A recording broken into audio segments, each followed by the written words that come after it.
Good morning, Chatty House. Hi, everyone. I didn't do a tweet. Whoops. Let's go, Chatty House.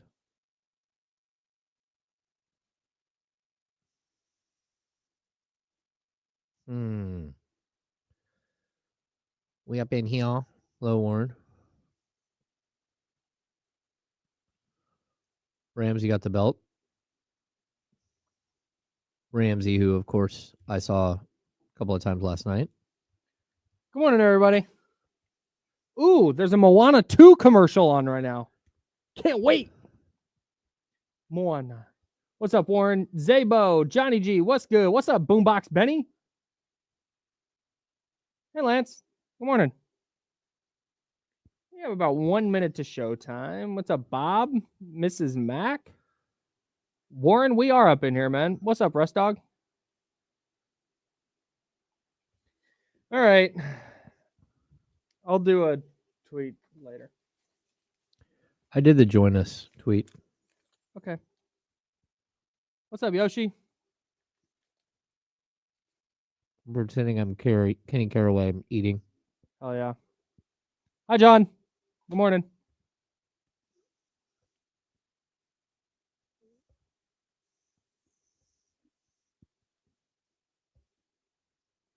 Hey, what's up, Michigan? What's up, Rust Dog?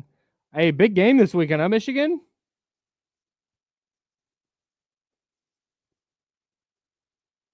What's up, Spectre? You guys winning again this year?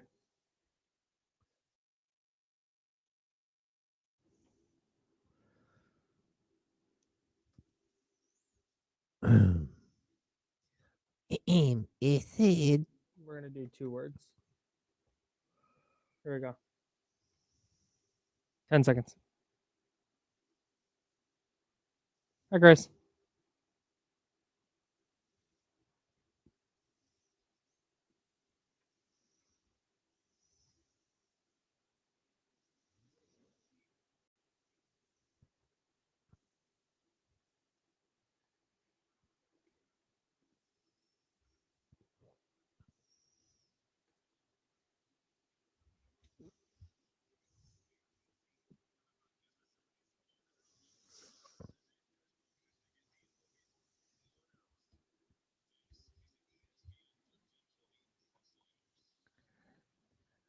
Oh, happy Tuesday, everybody.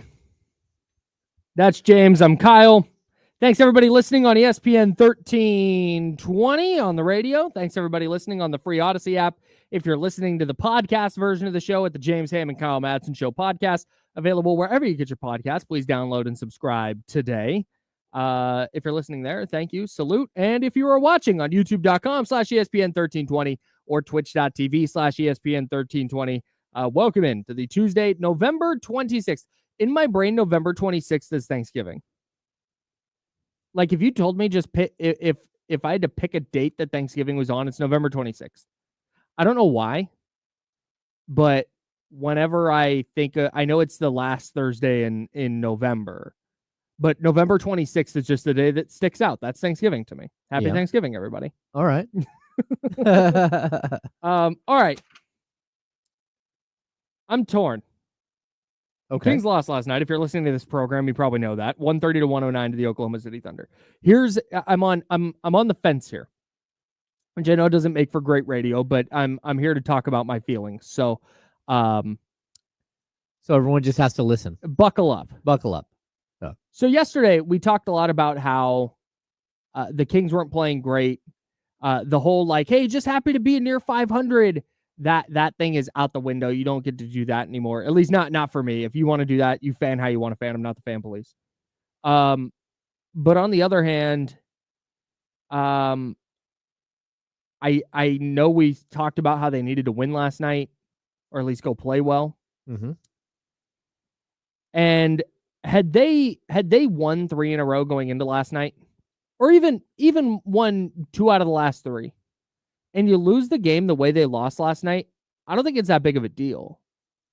Like, this feels like such a bigger thing because they've now lost 4 games in a row and they're 2 games under 500, and this is just another another notch in this slide that the Kings are on. But if you said, yeah, hey, you know what? They're going to play them really tough through 2.5 quarters.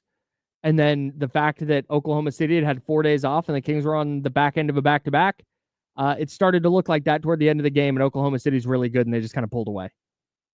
Yeah, that's probably how that game's going to go. Yeah, the game went exactly how I thought it would go. Yeah, the Kings aren't playing well. The team that they're playing is one of the better teams in the league. I expected them to give a good fight, and in the end, for OKC to pull away at some point and beat them, because they're playing a much better brand of basketball right now, and they're one of the best teams in the league. Yeah, that's it. Yeah, and we saw it last night. Oklahoma City's really good, and you see why. Mm-hmm. But I shout out to, where's my guy? Shout out to Sean in the chatty house. He said, just logged on. Did the Kings fire anyone yet? No, not yet. First of all. Nope. Second of all, that's why the tenor of today for me is so much different than the last couple of days or the last couple of losses. Last few losses, really. In LA against the Clippers, they face planted. Just not a good showing. Bad loss. Against Brooklyn, and you know what? You got punched in the mouth by a lesser team that played well. That's a game you need to win. That's another bad loss.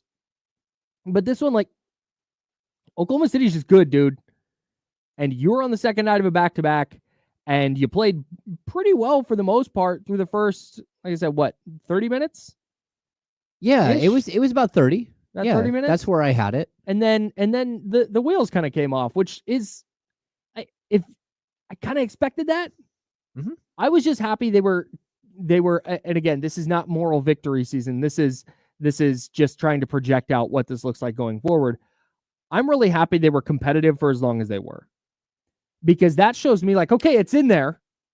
It's there. We see that competitive spirit. We see them playing better just on both ends of the floor. Mm-hmm. Okay, that was good to see. Would you have liked to win? Absolutely. Is losing 4 games in a row acceptable? Definitely not. Do you need to go win in Minnesota and then beat Portland and get back to 500 and start stacking wins? 100%.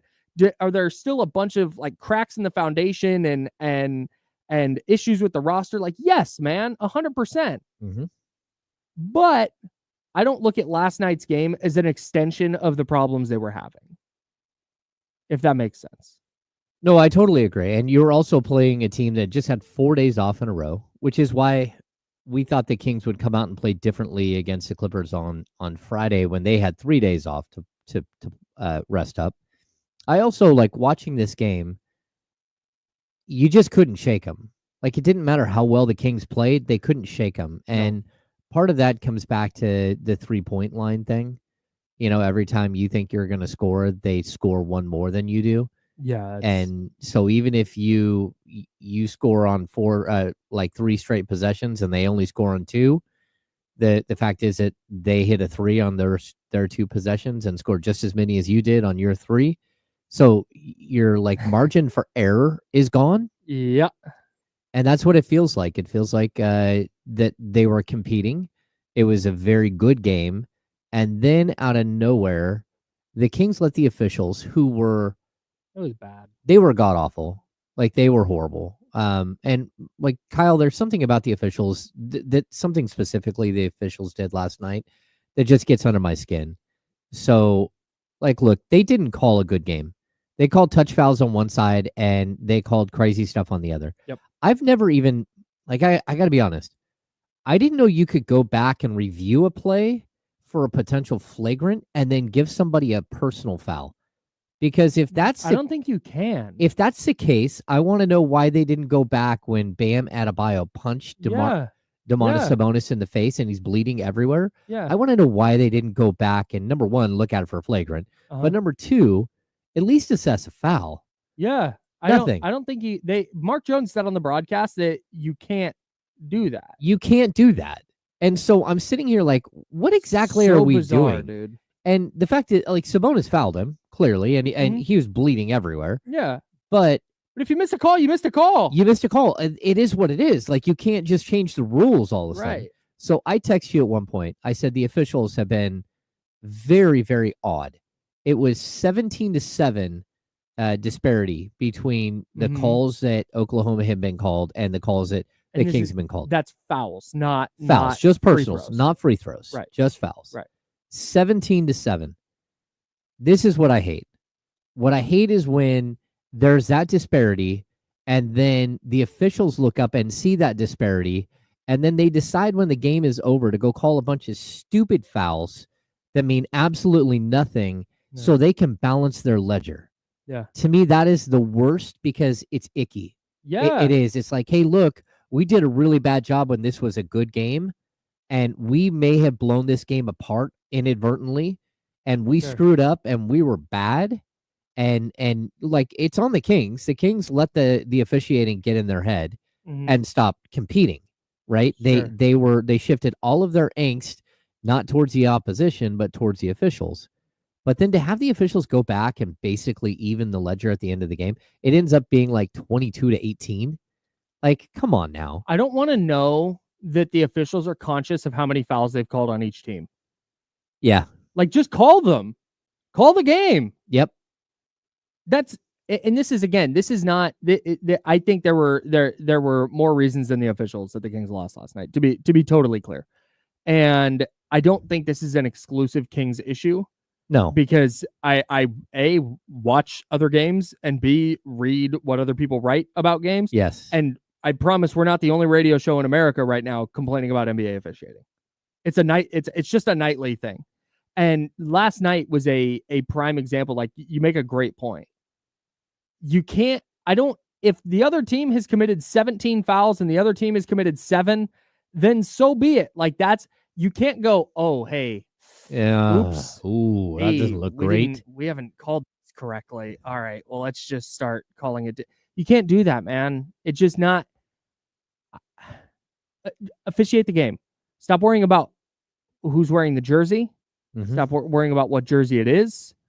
I don't care if you're worried about the point spread. I don't care if you're worried about how many fouls are being called each way, what the free throw disparity is. I know that there's human nature involved, and I know that what I'm asking for is nigh impossible. But it's like, that's the goal. Like, that's what I hope for. And when it's very clear that's not the case, when it's very clear whether it's because they're going, okay, well, Oklahoma City's the better team, they're going to draw fouls, so we're going to call fouls for them tonight, or whatever it is, I would just like that to not be so freaking apparent. And last night, dude, the one that really grinds my gears, or grinded my gears. Grinds. The one that grinds my gears. Yeah. Yeah, the one call last night that grinds my gears was the one where Isaiah Hartenstein slams into Domantas Sabonis, and then Domas gets whistled for a foul. Yeah. And then, like, Mike doesn't review it because they're going to need a timeout. But I don't. What about the steal that De'Aaron Fox has? Yeah. And he's set for takeoff for a breakaway, and they stop the game. Yeah. Or the one where Shea pump fakes and I think was it Monk in the air? Might have been Keon, but like leaned in a little bit and then shot his 3, airballed it. Kings secure the rebound, whistle. What like, about, man, what? On that one, real quick, hang on. Yeah. I want to get to yours. But on that one, you can't do that anymore. You can't pump fake, lean to draw the contact. That's not a foul anymore. If anything, that should be offensive. You're generating the contact. Yes. So that should not be whistled regardless. But it's like the ref saw how atrocious the shot was and went, oh, foul. What? What about the one where you had one, yes. you had 2 defenders go straight up on a Shea drive, straight up, yes, 3 arms straight up, and the other hand was down, 3 arms straight up, all bodies straight up, and then he can't get a shot off, and like on the way down throws up some garbage whistle. So look, I am not blaming the officials for the Kings losing the game last night. What I will blame... this is a frustration separate from last night. Yes, what I will blame is the Kings' handling of the officiating. Because, like, look, there are all kinds of obstacles in life that we all face. And what you can't do is go, oh, man, I got a flat tire. I guess I'm not going to show up to work and lose my job and not be able to pay my mortgage, so now I'm going to get evicted, and my wife's going to leave me because we got evicted from my apartment, all because of a flat tire. Yeah. Like, it's just one of the things that happens in a game. But what I saw was a team that let something get under their skin, and then boom, it was gone. They were out of the moment. The Kings led by 1 point with 4:36 to go in the third quarter.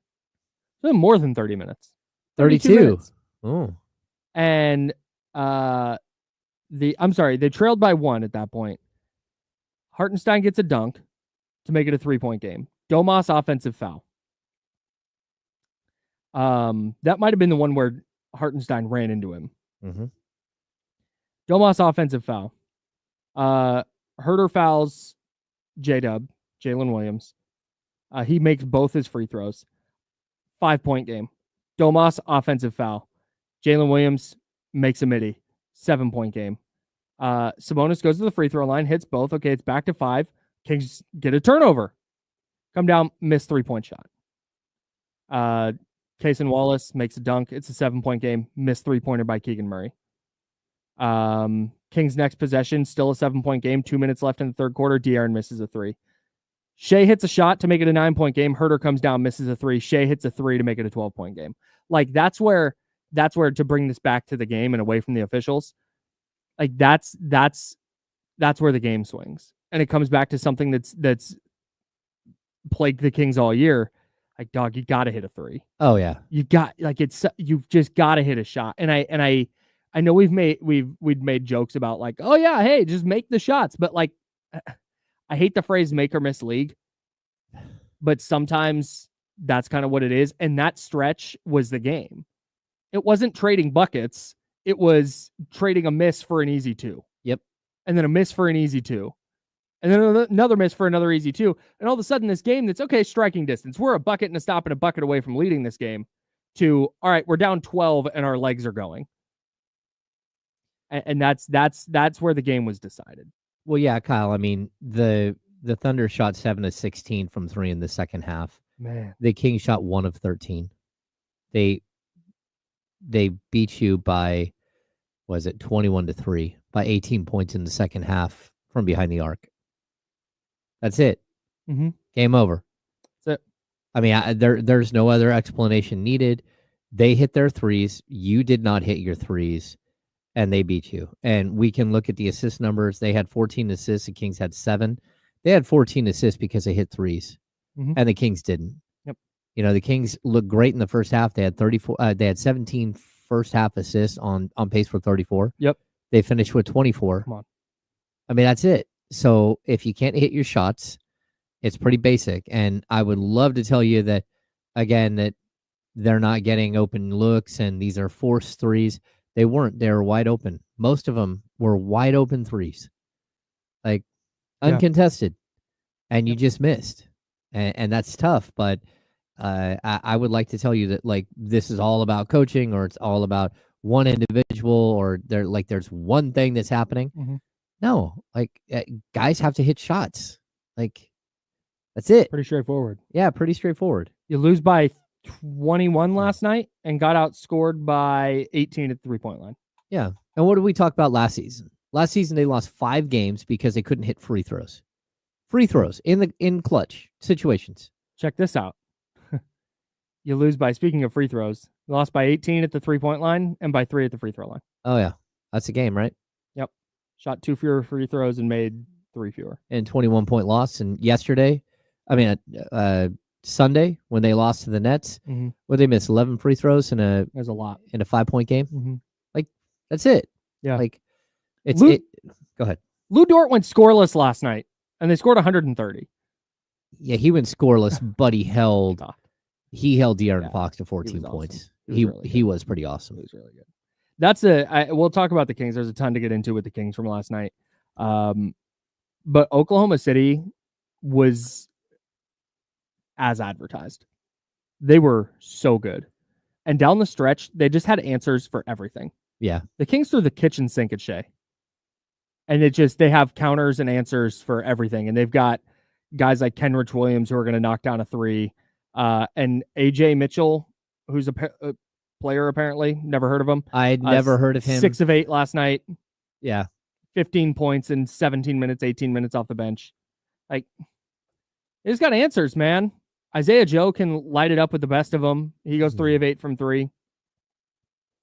Shea's an MVP candidate, showed why. Jalen Williams would be the best player on a lot of teams in the NBA. He's intriguing, isn't he? Yeah, man. Yeah. And just, I mean, down the stretch, it's like, all right, the Kings are going to double Shea and get the ball out of his hands. Here's Jalen Williams, 3-ball, buckets. What are you going to do?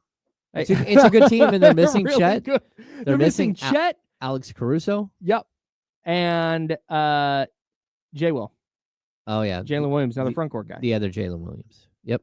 Like, they're just, they are as loaded and as good as we expected them to be going into the year. Yeah. And that can't be overlooked. I know that Kings fans are frustrated right now, and there are so many reasons to be frustrated. 916-909-1320, 916-909-1320. That's the Elk Grove Kia talk line. Fire away. Like, I am not going to let it. I'm not going to tell anybody how to feel or what to feel. If you're just pissed and last night was unacceptable, and okay, like that's let it fly. We're here. But for me, the takeaway last night was like, oh my God, the Kings are so bad. The takeaway for me was like, holy crap, Oklahoma City might win the whole thing. Yeah. I mean, that's the odds-on favorite to get out of the West. Yeah. And they're dealing with injuries. Yeah. They're not even fully healthy, and they're just cooking. Oh yeah. It's rolling. I mean, they're missing a all NBA defender. Oh, no, 2 all NBA defenders. Yeah, great point. Yeah. With Caruso and Chet. I mean, Chet is who was in my mind, and then I'm like, oh, I forgot. Yeah. Caruso's also an all NBA defender. Yeah. Second team last year. Yeah. I mean, they're awesome. And that was the bigger takeaway for me. Like it's the loss gets exacerbated because of what the previous 3 games had looked like. Mm-hmm. Specifically like Sunday's game. Yeah. No, I'm sorry. Friday's game. Friday's the one that stands out. You had 3 days off to prepare, and then you look like a team that like partied all night long. Yeah. I mean, that's what you look like. You look like a team that like got sober in the second half. Yeah. So 29 first half points. Like, for this team, come on. Yeah. De'Aaron had 24 in the first half by himself against Brooklyn. Oh yeah. but so I totally get, like, this stacked on top of their recent slide makes it like, oh my God, got blown out at home. And again, the fact that it was at home isn't great, but that's a tough loss. Like, I'm sorry, not a tough loss. That's just a tough game. So I don't feel better about them, but I also don't feel worse. Does that make sense? Yeah. Like, I'm not like, oh my God, another. I expected them to lose last night. I told you yesterday. But yeah, go ahead. We'll have the same discussion tomorrow, but it'll have a different tone because they will have lost again, and the losing streak will hit 4. But at the same time, I don't think it'll be nearly as like chaotic, and I can't believe this is happening. Yeah, I'm now, because we talked about after that Minnesota game, they lost in OT. It was Utah, it was Atlanta, it was the Clippers, it was Brooklyn, and we were talking like, all right, you 3-1 there, then you can lose to Oklahoma City and you feel okay about it, and you lost to Oklahoma City and you don't feel as okay about it. Yep, because now you're not playing well and you've got to go to Minnesota. Well, that, and Kyle, I think we've talked about this in the past, but the real like identity of the team 2 years ago was resiliency. It was in a game like this where you've dropped a couple of games that you shouldn't have dropped. You come back and you play strong and you find a way to win. That's not who this team is. Not right now. Not at all. Not even close. Nope. Like, sorry. And it might still be there. And if it is, great. Mm-hmm. I haven't seen it. Somehow Minnesota, I'm just looking ahead real quick. Somehow Minnesota, they're going to be on the second night of a back-to-back. Okay. But between November 17th and November 26th, November 25th, they played 3 games. Oh. So they're well rested, although the back-to-back. They went November 17th, then didn't play again until November 21st, then didn't play till November 24th. Yeah. And now they play the 26th and 20. They have a bunch of games here coming up. That's just wild to me. It's kind of insane, but it doesn't get easier for the Kings. Keon has to start going forward. No, I think that's the plan. I thought they played the 21-point loss notwithstanding. I thought, again, the first 32 minutes of that game, they were really, really good. Mm-hmm. They looked as good as they'd looked really all year, which was a positive sign for me. So again, it's not anti Kevin Huerter. It's that this team needed to do something different. And I think if Huerter finds a shot coming off the bench, I think that's now a really valuable bench piece. Mm-hmm. So I think that's got to be the move. I don't see any reason to go back. No, I asked Mike about it in pregame, and I said, look, at what point do you start looking at lineup changes, at rotational shifts? Like, at what point do you do it? And, he's like, he kind of hemmed and hawed, and, we're getting close to that for sure. And then somehow we magically got a incorrect lineup, which included Kevin Huerter, and then that was corrected a few minutes later. And of course, Keon Ellis was inserted into the starting lineup. Look, I think this is what it's the one move that you have. Mike talked about this the other day, how, you don't start your best 5 players, mm-hmm. because if you start your best 5 players and it doesn't work, what do you fall back on? You got nothing else. It's like, oh, the fastball's not working. It's getting hit over the fence. Like, how about you throw the curve? Well, I don't have a curve. Like, hey, we're gonna rear back and try and throw it harder. Yeah, I'm just gonna throw it harder. Yeah, so I get it. But this was kind of the move that was sitting out there that you knew that it was a possibility and was probably, to be honest with you, it's probably the right move. I don't think, again, that Kevin Huerter should be scapegoated. It's not Kevin Huerter's fault that they've lost all these games. Mm-hmm. He hasn't helped, but it's certainly, I don't put all the blame on Kevin. But now you're going to get the lineup that really played extremely well last season together. I will say, though, Kevin Huerter off the bench, 0 for 2 from the field and from 3. There was only 2 shots. He had 1 rebound, 2 fouls, and was a -9 in 10 minutes. If that's who he is going forward for the next 2 weeks, then as soon as December 15th hits, you're looking to move him as quickly as possible. You're probably even looking right now, mm-hmm. but you're looking to move him already.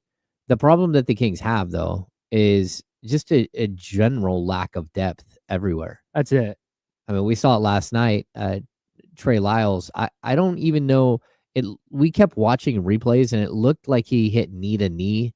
And then we heard it was a right calf injury, and you went back and looked at the knee to knee, and it looked like he got hit in the left leg. And I thought, oh, it's possible he got kicked in the back of the left calf, but it was a right calf injury. Like, the whole thing was like, okay, I don't know what happened there, but I saw him limp off, so I know he was hurt.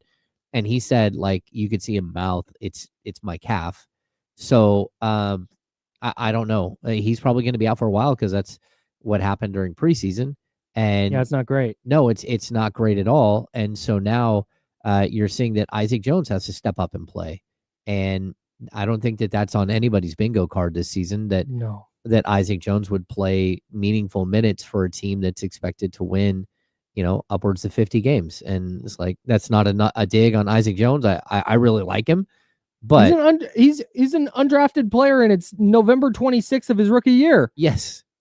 He's just not ready yet. No, not for that substantial of a role. No.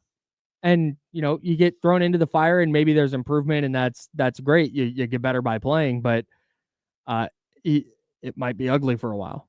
Well, especially if he's playing significant minutes. He's been playing really well at the G League level. Mm-hmm. And that's what you're hoping. Like, I talked to him in pregame. I said, are you learning a lot, bouncing back and forth? He's like, yeah, I'm learning a ton. He's like, plus I get to play down there. Yeah. I'm having a good time. I get to play. Yeah. Here I'm watching, there I'm playing. I'm like, yeah. So it's good, like what they're doing here to bring him along, but to have to hit the nitro button, that's not good. Yeah, man. Not that Trey Lyles was playing like lights out, but he was a really effective player. But you don't have anyone else. It's the position. Like, it's just specifically that spot. Yeah. Like, Alex Len is a big, but he's not doing what Trey Lyles does. No, he's a true center that doesn't shoot a bunch of threes. Yeah. Yeah. Man. But again, it all comes back to every Kings problem for the last 2 years has come back to they need more size and athleticism. Yep. And here we are. 2024, chugging into 2025 with the same issue. That's right. All right. We will have a keyword for you on the Jiffy Lube teamwork play of the game. We'll have one from Sunday's game, and then we'll also have one from last night's game. You can enter to win a $50 Jiffy Lube gift certificate just in time for the holiday driving season. Mike Brown was hit with a hefty fine. We've got more to dig into from last night's game, other looks from around the NBA, and some 49ers injury updates that if their season wasn't already over, that's all coming up. Plus your phone calls at 916-909-1320, 916-909-1320. He's James Ham. I'm Kyle Madsen. We're the Insiders. We're hanging out with you till noon on ESPN 1320 at Sacramento Sports Leader. And clear. I saw the term top heavy a lot in the chatty house, and that is spot on. I think that's spot on. Yep. Yep.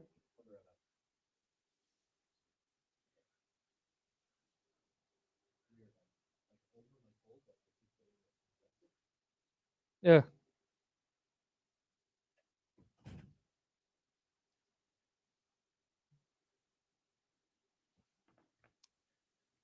Hang on one second, guys. Let me.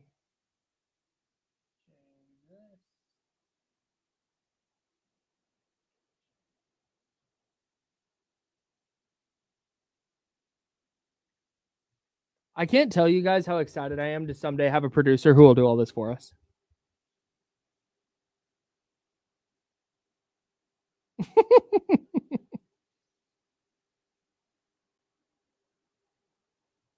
Yeah, that's it.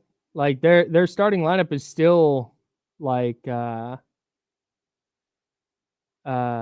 starting lineup is still one of the best 5-man units in the league. Their closing lineup's good too, but like depth matters so much. Like we've seen it time and time again over the last several years in the NBA. There was that shift from like, oh, you need a big three to you need depth and continuity. And the Kings have the continuity. They have the top end talent, but the depth is just oof.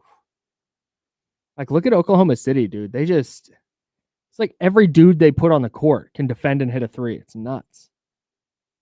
I'm not, Drew. Trust.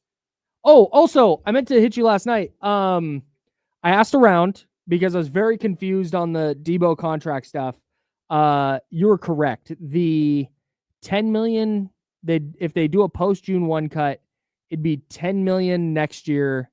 But then the $20 million would all get sucked up into 2026. Pause.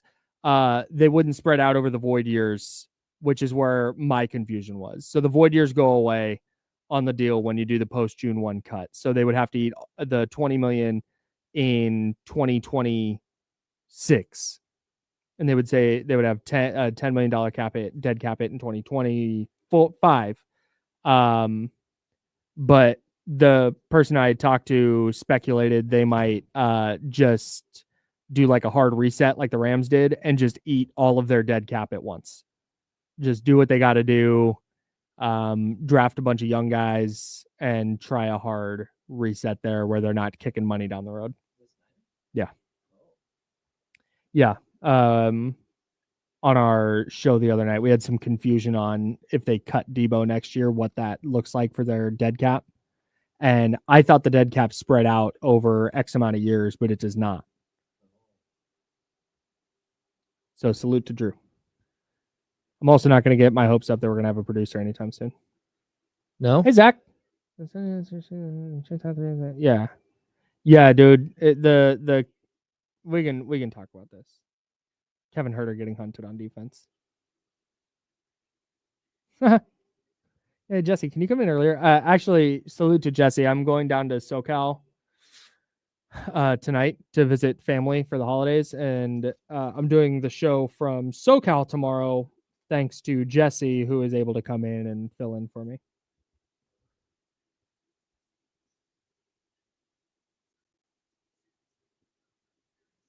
Yeah, we don't get to have interns at all. We had interns when I first started at 95.7, and then the pandemic hit, and they just...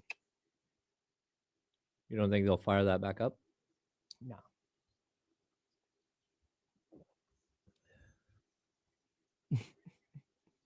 There is not a Friday show, Bob. Yeah, no show Friday.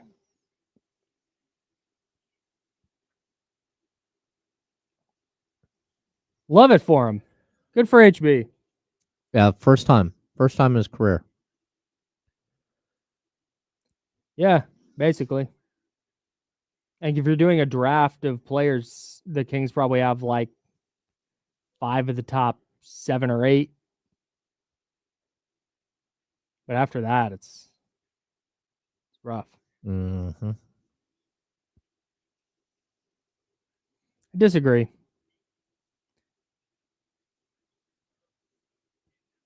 People's issue with Kyle Shanahan is that they aren't good and have so many good players. I don't think Mike Brown has enough good players.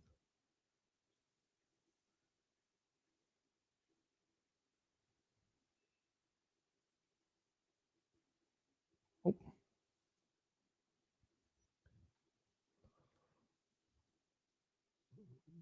Now, back to the Insiders with James Ham and Kyle Madsen, brought to you by Jiffy Lube on ESPN 1320. I'm Kyle, he's James.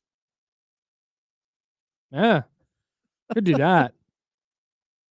It'd be a lot easier. The funny thing about that is the funny thing about David Jackson in the chat. Salute to everybody listening on the radio and on the podcast. David Jackson in the chat. We were talking at the break about the difficulties, not difficulties, the extra stuff I have to do that a producer would normally do. Mm-hmm. I was just saying I can't wait to have a producer to do all this extra stuff. And whether when we get there, we'll get there. Not complaining. Love my job. But it would be nice to have an extra set of hands. And David Jackson said, "Hey, why doesn't James learn how to run the board?" And that's when, because I'm leaving, so Jesse's got to come in and do all that. It'll be easier to teach James that once we have a producer. Yeah. Because they'll handle some of the pre-show stuff that we've got to take care of. That's fine. Well, that and during the season, like I'm hanging on by a thread most days. Totally. Yeah. All right. So let's get to we'll stick with the Kings game last night because we haven't really talked about the Kings specifically. Keon started, DeRozan, Keegan, et cetera, et cetera. So what we're going to do is dive into 6 quick thoughts. How'd yesterday's Kings game go? Bad. Kings Not Insider good. James Ham has 6 notes you need to know. Here are James Ham's 6 quick thoughts. Bonus first thought before we get to number 1. We are giving away a $50 Jiffy Lube gift certificate. A winner will be pulled on probably Monday. Yeah, not Friday. Because Friday there will be nobody here to do that. So we're giving away a Jiffy Lube gift certificate. And we've got a couple of words for you to enter at ESPN1320.com.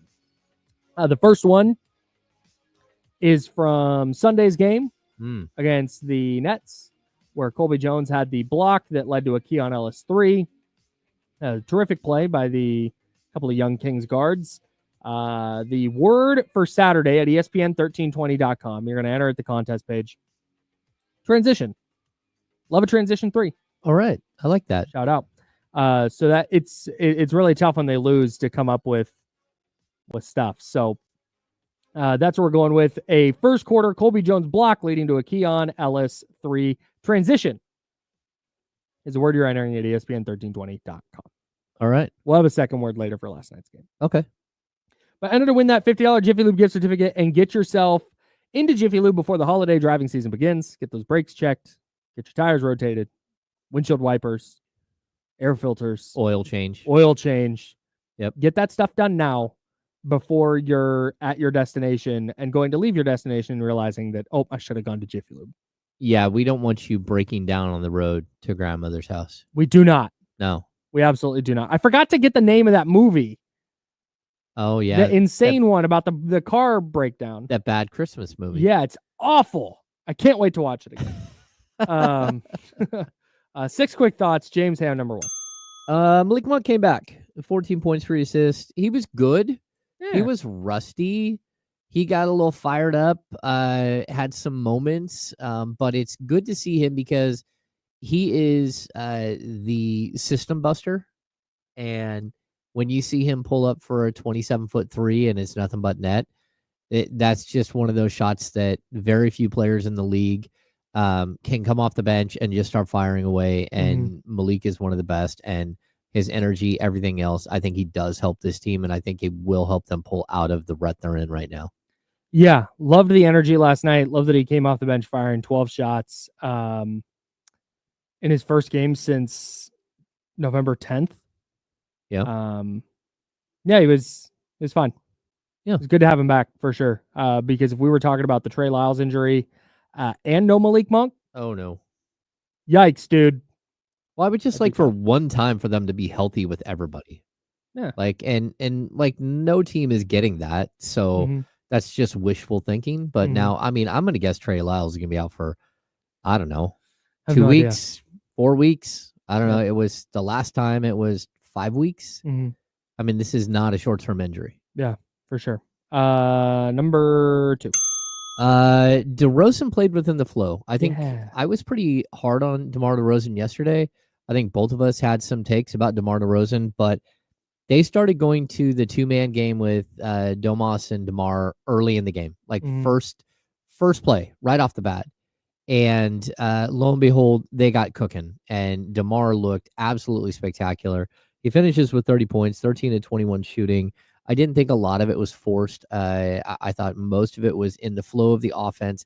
And I think that's all we're asking. Yes. It's not, hey, you don't shoot. You're shooting way too much. Don't shoot anymore. It's, hey, man, you got to do it within the flow. It can't look forced every time. And, you know, it's really tough to rebound when a guy is you know, doing back to the basket, dribble. And you never know when the shot's going up. You never know you don't want to get 3 in the key. It just makes life difficult. Yeah, man, you're right. That's what we were asking yesterday. Is to not go, all right, DeMar DeRozan's going to put his head down and dribble to his spot and pump fake a couple of times and put up a tough 15-footer, and that's going to be the offense. No, it was exactly what everybody hoped it would be with DeMar DeRozan, where, okay, that mid-range shot is going to be there all the time, but also he's going to pass off of those looks, and the fact that teams are going to double him there, and they're going to alter their defense for when DeMar DeRozan gets going downhill. Like that was what I wanted more to see from DeMar. Is not, oh, we need a bucket here, I'm just going to ignore everything and get out of the offense and go get a tough bucket. I actually thought there were a couple times last night that he probably should have shot it and he didn't. Yeah. But still, he led the way with 21 shots, and that was not the problem. The DeMar DeRozan putting shots up was not the issue. It was the fact that it was turning into the offense, and that's not okay. Yeah. Well, he did have 6 assists. He had 0 turnovers. He did only have 2 rebounds. He went full Harrison Barnes on us, but that's, I would have killed to have Harrison Barnes shoot it 21 times. That that only happened maybe once his entire Kings career. Yeah. Shout out to Harrison Barnes, who was Western Conference Player of the Week. Yeah, hell yeah. First time in his career. Somebody in the chatty house brought that up. Yeah. Who was that? Whoever that was in the chatty house, salute to you. Thanks. Tom? Maybe. Tom L? Yeah, it was Tom L. Salute to Tom. And to Harrison Barnes. Yeah, really good DeMar DeRozan game. Would love to see more of that moving forward. Number 3. Number 3, we had a scary moment with Sabonis. Yeah. And on the same play, Sabonis and Keon Ellis both got injured, and it was after the Trey Lyles injury, and it was like, oh no, is this going to be one of those games? Sabonis rolled his ankle. He stayed in the game, recovered to put up 21 points, 10 rebounds, 3 or 4 assists, and absolutely bloodied Isaiah Hartenstein. Yeah. Sabonis turning his ankle was weird because when it happened, I saw his ankle turn and I went, oh, that's bad, because he did it the same way Malik did, where it was like he rolled it over the toe and not just directly to the side. And that's what Monk did. Like that same kind of action. But then on the replay, it didn't go all the way. Like he definitely tweaked it, but it wasn't like an ankle turn where you're like, oh my God, it might be broken, right? I think he was trying to draw a foul there with some of his reaction. Like I'm sure it hurt. Yeah. But was it Kenrich Williams was guarding him there and just boxing him. It was, and so that's kind of what I think was happening, is he was trying to play it up a little bit, trying to draw a foul. Yeah. He just tripped over his own foot. Well, I'll tell you too, like I played volleyball for years, and you have your friends that have come down under the net on someone's foot and destroy their ugly. ankles. Yeah. And then like most of the time when you have a really, really bad ankle problem, when you have a bad ankle sprain, you're never the same. Like, Yeah. and it just keeps getting worse every time you do it Mhm. because the ligaments keep getting more and more stretched. Mhm. De'Aaron Fox has ankle problems because of a grade 3 that he had at practice one day. Mhm. And he wears special ankle braces inside of his signature shoe. Mhm. And those signature shoes are built specifically for people with ankle braces, which is why he went with Under Armour, because of Steph Curry, who Mhm. had the same problem. Malik Monk has had a few ankle rolls in his career. It's very possible that Sabonis is just a guy with good ankles who's never had ankle problems, who's never had a big ankle sprain. And I'll tell you, I've had like one really dramatic ankle sprain on my right ankle, but my left ankle, I'd never had an ankle sprain. And instead of spraining my ankle, I snapped my ankle. Mhm. Like a clear break right across the ankle bone Mhm. when I landed on somebody's foot. And it was because my ligaments were strong and not all stretched out. And that's why you're not in the NBA. And I'm not in the NBA. Mm. Yeah. But I mean, it. like, I just think Demonis has good ankle. He hasn't had like a long history of ankle sprains that have caused him to have like sort of that stretched out, Sure. flimsy ankle that usually leads to a grade 2 or a grade 3 sprain as opposed to like a tweak. Yeah, it looked bad. Yeah, it looked when bad. the way he walked off is like, oh no. But if that's Fox, it is bad. Yeah. If that's Monk, it is bad. Sure. And that's the problem. Yep. Thankfully, Sabonis fine. Another double-double, 21 points, 10 boards. Number 4? 4. Herder out, Ellis in. Mm. I think that this was an interesting move by Mike. It's probably his only move. It's the only logical one. If he had done anything else, we would have come in today like, what was that? Yeah. Not Alex Len. No, that's where we are. I mean, it wasn't Trey Lyles starting. It wasn't like just throwing all caution to the wind and inserting Malik Monk back in the lineup after missing 2 weeks and saying, hey, you're starting tonight. No, I mean, I think this is sort of the next logical move. And I don't know what it means for Kevin Herter moving forward. I think it means he's going to play more small forward and that he's going to be scrapping for minutes. It is what it is. Like he didn't hit shots. And then got hunted defensively.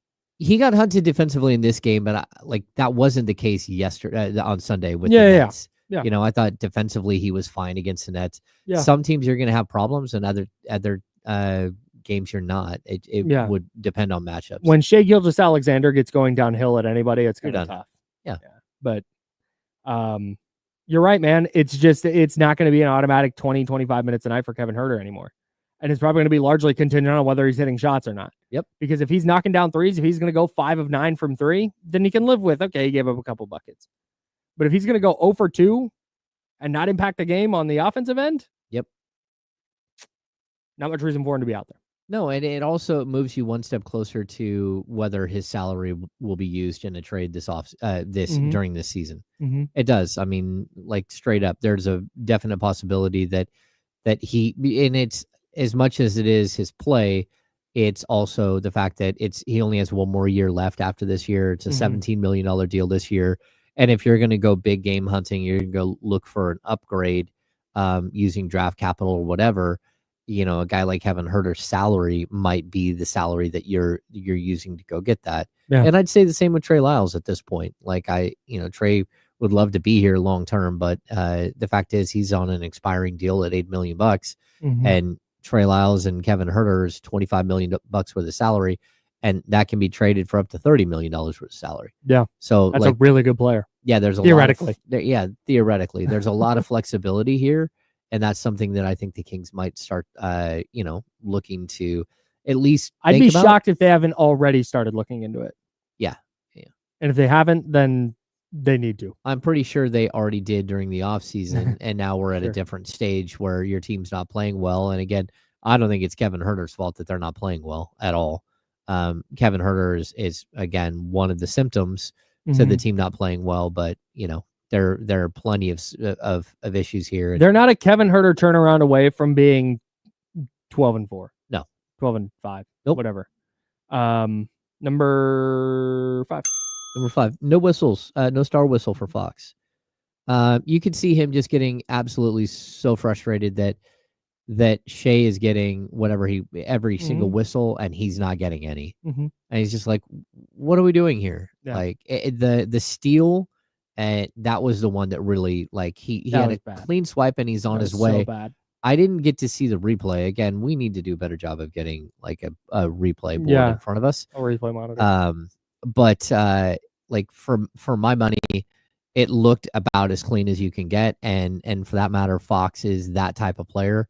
He's known for that, and to see a whistle on what looked like a pretty clean pick, like, he lost his mind, and that's 2 games in a row that he's picked up a tech, I believe. It's either 2 games in a row or 2 out of 3 that he's picked up a tech for chirping at officials, and I don't blame him. And like, you could see very clearly, he looked at the official and said, just call it both ways. Yeah, just call it both ways. I believe it is, not to nitpick, 2 out of 4, I believe. 2 out of, it was that long ago? Atlanta. Oh, okay. And the game they lost by 1. Oh, that's right. It was the whistle. Yeah. For me, like, look, that's Fox isn't asking for a foul on every play. He's not that guy. He's not Luka, but he definitely is a guy who chirps at the officials and like, he wants it called fair. He doesn't understand that you would favor somebody when you're supposed to be an impartial judge. Sure. And that gets under his skin, and I don't blame him. And it's the same thing that we talked about early that frustrates me in this whole situation. Just call it straight up. That's all. Yeah, man. That's it. Yep. That's all. It's not more whistles or fewer whistles. It's just do it the same on both sides. Yeah. That's it. Not that bad of an ask. Number 6. It's not even an ask. It's just a job. Sorry. Go ahead. Now I'm frustrated again. Go on. Sorry. Number 6. We'll reset. There we go. Keegan Murray's stringing together some solid outings. I know people are pissed that he's not hitting his 3-point shot, and he's not happy about it either. He's 2 of 8 from 3 last night, but like, defensively, he's still really good. 14 points, a block, 2 steals, 10 rebounds, 2 assists. Like, look, he's still the player that the Kings are hinging a lot of their hopes on. And they might be frustrated that he's not hitting his 3-point shot, like, within the walls. Like, everybody can be frustrated that he's not hitting his 3-point shots at a high clip. And it's weird because he can hit one, and I talked to Mark Jones about this last night. Like, he can hit one and then come down the next play and overshoot it and airball it long. It's insane. It's absolutely bizarre. Like, his whatever, he's not off side to side. He's off, like, depth wise. I keep waiting for him because I've been confident all year, and I'm going to remain so. Talk to me at Christmas. I'm going to remain confident that at some point Keegan Murray's shot is going to start falling. We're due for a, like, 8 of 10 type of game, 9 for 11 type of game from Keegan from 3. I really feel that in my bones. Granted, I've felt that for a week and a half now, and we've still not gotten it. But every time he hits one, I go, okay, that's the one that's going to get him going. Yep. That's the one. He needed to see that. But you're right. He'll come down next time and slam one off the backboard. It's like, what? Whoa. It's totally bizarre. What is that? But to your point, and this is what we were just talking about with Kevin Huerter, is when Kevin Huerter's shot isn't falling, it's like, hey, get him off the floor. Like, he can't play. But when Keegan's shot isn't falling and he's going to go 2 of 8 from 3, he's going to go get some rebounds. Very good offensive rebounder. He's going to play great defense. He's going to find some lanes, find cutting lanes, and get a couple of easy baskets that way. He's going to impact the game in ways that a guy like Kevin Huerter is not, or pick a shooter. Yeah. Like, that's why he can miss his threes. And it's like, okay, well, you give him some leeway because he still had, what, do you have 20 last night? 21? He had 14 last night. 14 last night. 14 and 10. 21. Yeah, he had 14 and 10. 14 and 10. That was his 7th double-double of the season already. Yeah, man. Last year he had 8 total. Yeah, he's being an impactful player. Yeah. That's it. Go be impactful. And that's why I'm less concerned about when Keegan Murray's missing than I am when Kevin Huerter's missing. No, totally. Yeah. JT Money 916 said that we're being too soft on Kevin. And that it is all his fault. Really? Your thoughts? I just don't buy it. I mean, in all honesty, I'm not letting everybody else off the hook, dude. Yeah. I guess just like Keegan he's learning to impact games. Keegan had a really bad stretch of games for a while. Keegan shooting 29.5 from 3. Like, come on, man. We've talked about DeMar DeRozan and working within the flow of the offense. Yep. I think there was a whole effort issue against the Clippers. There are so many things that we can point to. Domas' turnover problem has been there. There's a host of issues. Kevin Huerter is one of them, but this is not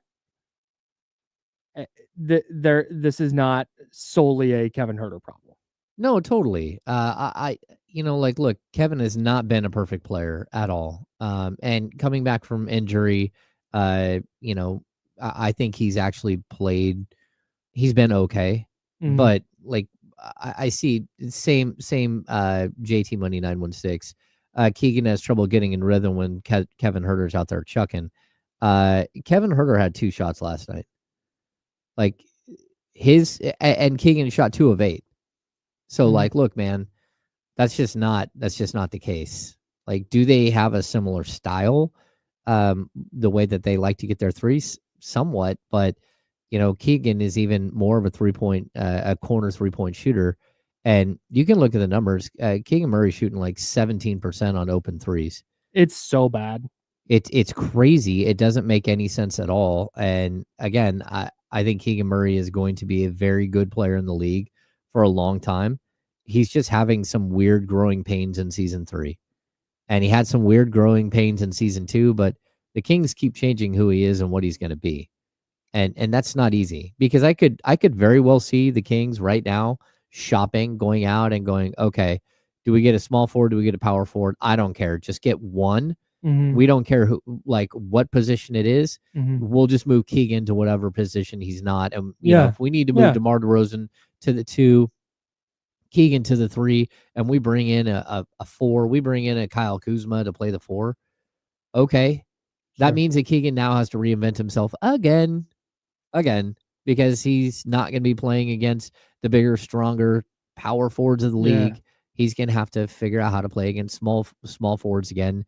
And that means he probably needs to lean down a few pounds and drop some of the bulk. And like, look, they have been using him all over the court for all 3 of his seasons now.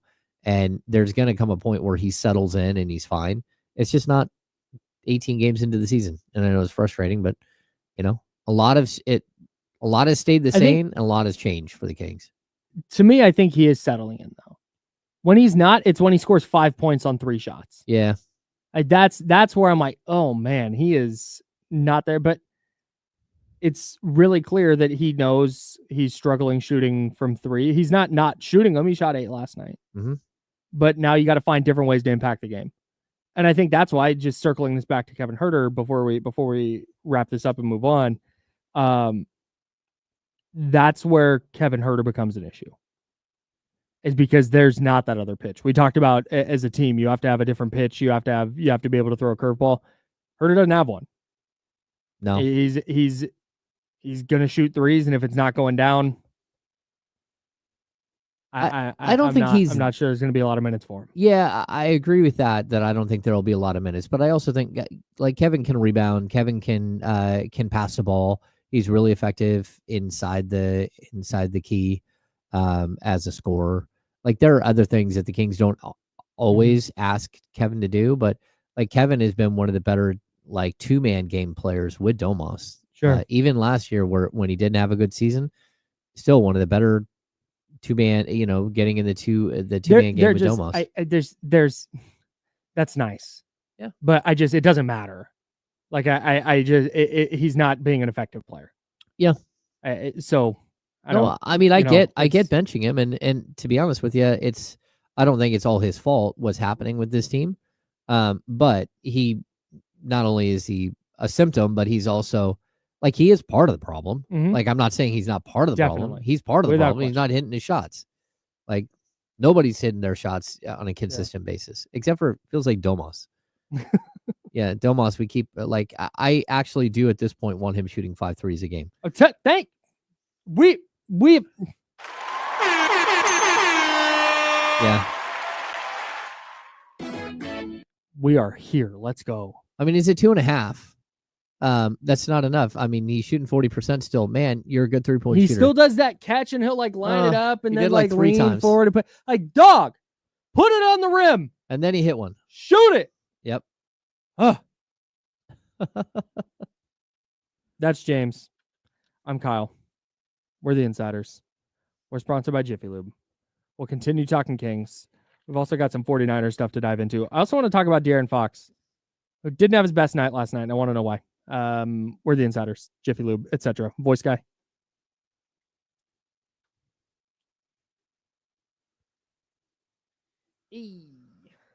What's going on?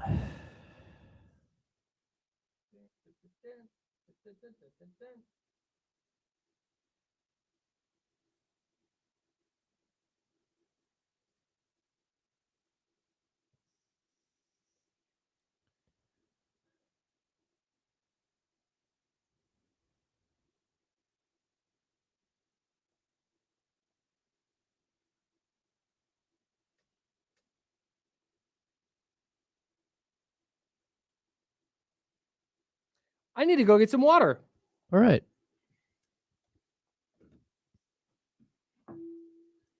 You'll see my new backpack. Not to brag. It's Odyssey branded. You got the new Odyssey bag? Yeah, dude. With my fucking points. I need to Kevin was like, it takes forever to get there. It got here in like a week. I need to point grift. Like I need a bag. Yeah, hell yeah.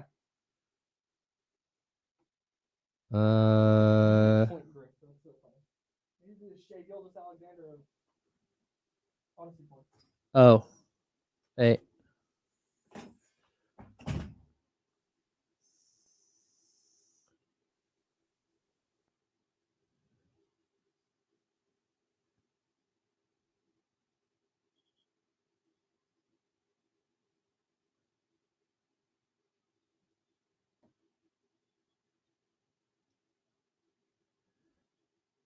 Cool.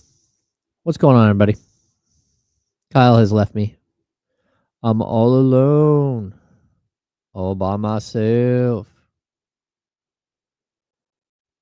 Tom, I don't think Herter's a negative asset. This is a good question. I don't think he's a negative asset. He's not a positive asset. The way I look at him is like not as an expiring contract. Because he's got one more year, but a contract that someone is willing to take and take for 2 years. Let me see. I'll let you read. I think we forgot about that other element.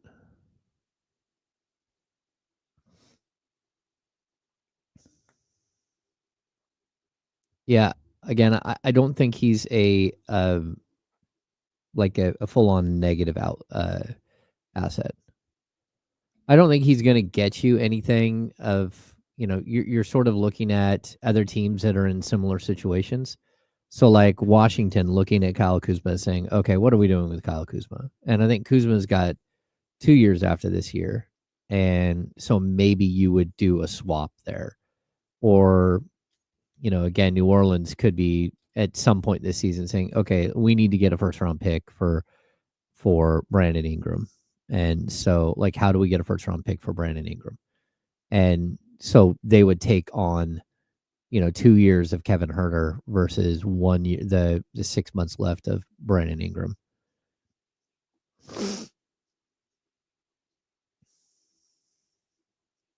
Oh,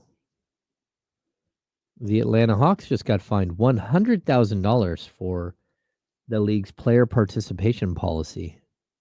Wait, I'm sorry. What's happening here? The Hawks got... No, somebody said I'm censoring free speech. I don't understand. What are you talking about? JT Money? Did I miss something? Yeah. What are you talking about there, JT Money? JT Money, help me help you.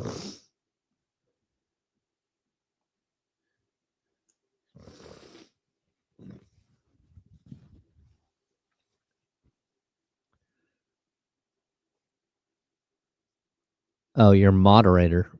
My moderator. There's a no all caps rule. That's on you, dog. It's not what you're saying, it's how you're saying it. Type in all lowercase and drag Kevin Herter all you want. Yep. That is what we're here for. You could also try punctuation. I don't know. There we go.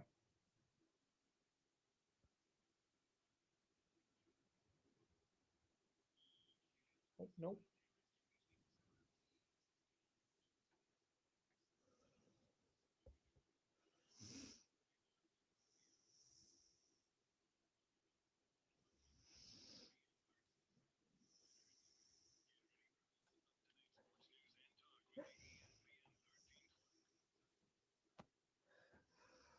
Hour number 2. That's James Ham. I'm Kyle Madsen. Rocking with you until noon. Then we'll hand it off to D-Lo and KC. Call the Oak Grove Kia Talk line 916-909-1320, 916-909-1320. Mitch, I see you on the line. Hang in there for just a bit. Take a look around the NBA. We'll talk about the 49ers here coming up. Want to remind you that the holiday driving season is coming up, and we're trying to hook you up with a $50 Jiffy Lube gift certificate. And we're doing that with the Jiffy Lube Teamwork Play of the Game. Mm-hmm. Tough to find a play of the game last night. So, in honor of the Kings losing 4 games in a row, the second keyword of the day is streak. Streak at ESPN1320.com at the Jiffy Lube contest page.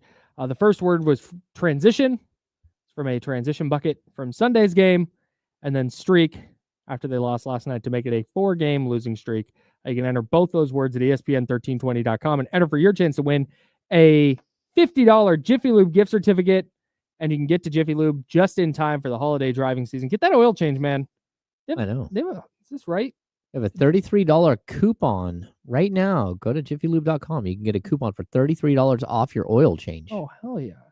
Get new wiper blades. Yeah. You need that for when the rain starts. Have them check your headlights, Kyle. Dude, big time.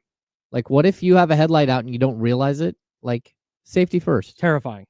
You don't want that. Headlights, light bulbs, brake lights, etc., etc. Also, get that battery replaced. That's right. You do not want to be somewhere in the freezing cold and have your car battery die. No. Trust. Yeah, and it's pretty simple. Like, when you go to start your car when it's super cold outside and it's just a little slow to turn over, it's like That's scary. That's scary. That means that the battery is going. That means that it's time. Go down to Jiffy Lube. They'll take care of you. Install a new battery for you. Most locations open at like 7:30 a.m. 7:30. They've been around since 1984. Yeah. Find the location nearest you at jiffylube.com. Mitch is in New Jersey. Mitch, what's up, buddy? Hey, Kyle, James. Doing Shout great. out to Drew and Katrina. Tough crowd in the chat room. Okay. Kings are kind of like the Chargers. They never get to the big game. Same history, talent, but just not enough. They're good, but they're not like good enough. We gotta get another forward. We gotta get another rebound and shooter, especially someone that can rebound and play some D. Excuse me. I don't understand. I know we had some poor draft choices. I know you can't do anything by yesterday or worry about tomorrow, but they gotta make themselves a trade to make the season worth getting the top 6 because there's a chance that we cannot make the playoffs, and I hope we have a number 1 pick in next year. Oh, all right. Thanks, Mitch. Appreciate it, buddy. Love to win the Cooper Flag sweepstakes. Yeah. Well, that, and you got to remember the Kings have a top 10. Their pick is still the Atlanta Hawks, but I believe this year it's top 10 protected. So yeah. If you're in the top 10, you get to keep that pick again. So tankathon.com is the site I use just to keep track of the NFL draft order, which is something that I'm now looking at as a person who does a 49ers blog. Season's going great. 49ers slated to pick 17th right now. But while I was there, because when you go to tankathon.com, it defaults to the NBA one. And so I simulated the lottery. Oh, And well, the Kings at the time were not in the top 12, and they jumped into the top 12, which is where they would keep their pick. They're currently 11th. I think they're tied for 11th.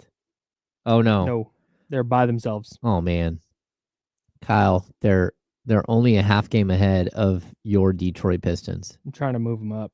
Oh, Having a really hard time. you're gonna sim this thing? Yeah, I'm on simulation number 9, and I haven't gotten to move them up. They've only moved down twice.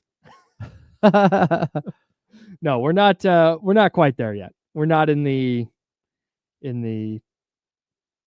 simulated lottery era. Of the Nighttime. season. I got the first overall Come on, pick. Cooper Flag. Cooper Flag. You are Cooper a Sacramento King. Let's go. That's right.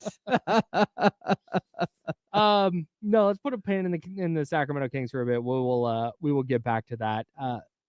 49ers head coach Kyle Shanahan spoke with the media yesterday.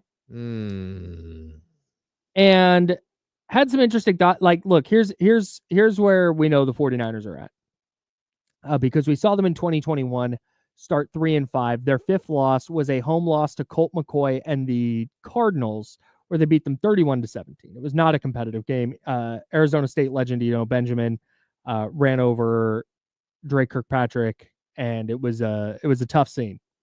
Not a great game. Dropped him to 3-5. And everybody went, hey, your rookie number 3 overall pick should probably play quarterback now. Your season's over. And Kyle Shanahan said, well, technically, the season's not over. We could go on a run. And so we're going to keep doing what we think gives us the best chance to win. All right, man. And hey, it worked. They went 10-7. They made the playoffs. That's going to be their philosophy. No matter what you think, no matter how you feel, no matter how banged up they are mathematically in the playoff race. They're a game out of the division. So you know what? They're going to keep trying. And I think that's fair. I think that's the right thing to do. That is the right thing for a team to do. You have a chance, keep going for it. Mm-hmm. On the other hand, he had some injury updates. Brock Purdy threw yesterday, pain-free. They're going to rest him till Wednesday and hope that he can go Sunday. All right. Okay. Nick Bosa and Trent Williams, still day-to-day. No idea on them. Don't love that. No. Aaron Banks, starting left guard, in concussion protocol, which is bad news for an already bad offensive line. To make it worse, Dominic Pooney, the right guard, having an MRI on his shoulder. TBD on his status. How? Diomedor Lenore, breakout star cornerback, MRI on his knee. Status TBD. I feel like, number one, with anytime the 49ers do get someone signed to an extension, then they need an MRI on their knee right afterwards. Number two, has Pooney been as good as he was early in the season? Yeah, man, he's been really good. He's holding up, He's right? been like their second best offensive lineman. Yeah, behind Trent. Yeah, Yeah. by a pretty wide margin. Yeah. Yeah, their offensive line stinks. Can you move him somewhere else other than right guard? I mean, I know. He played tackle in college.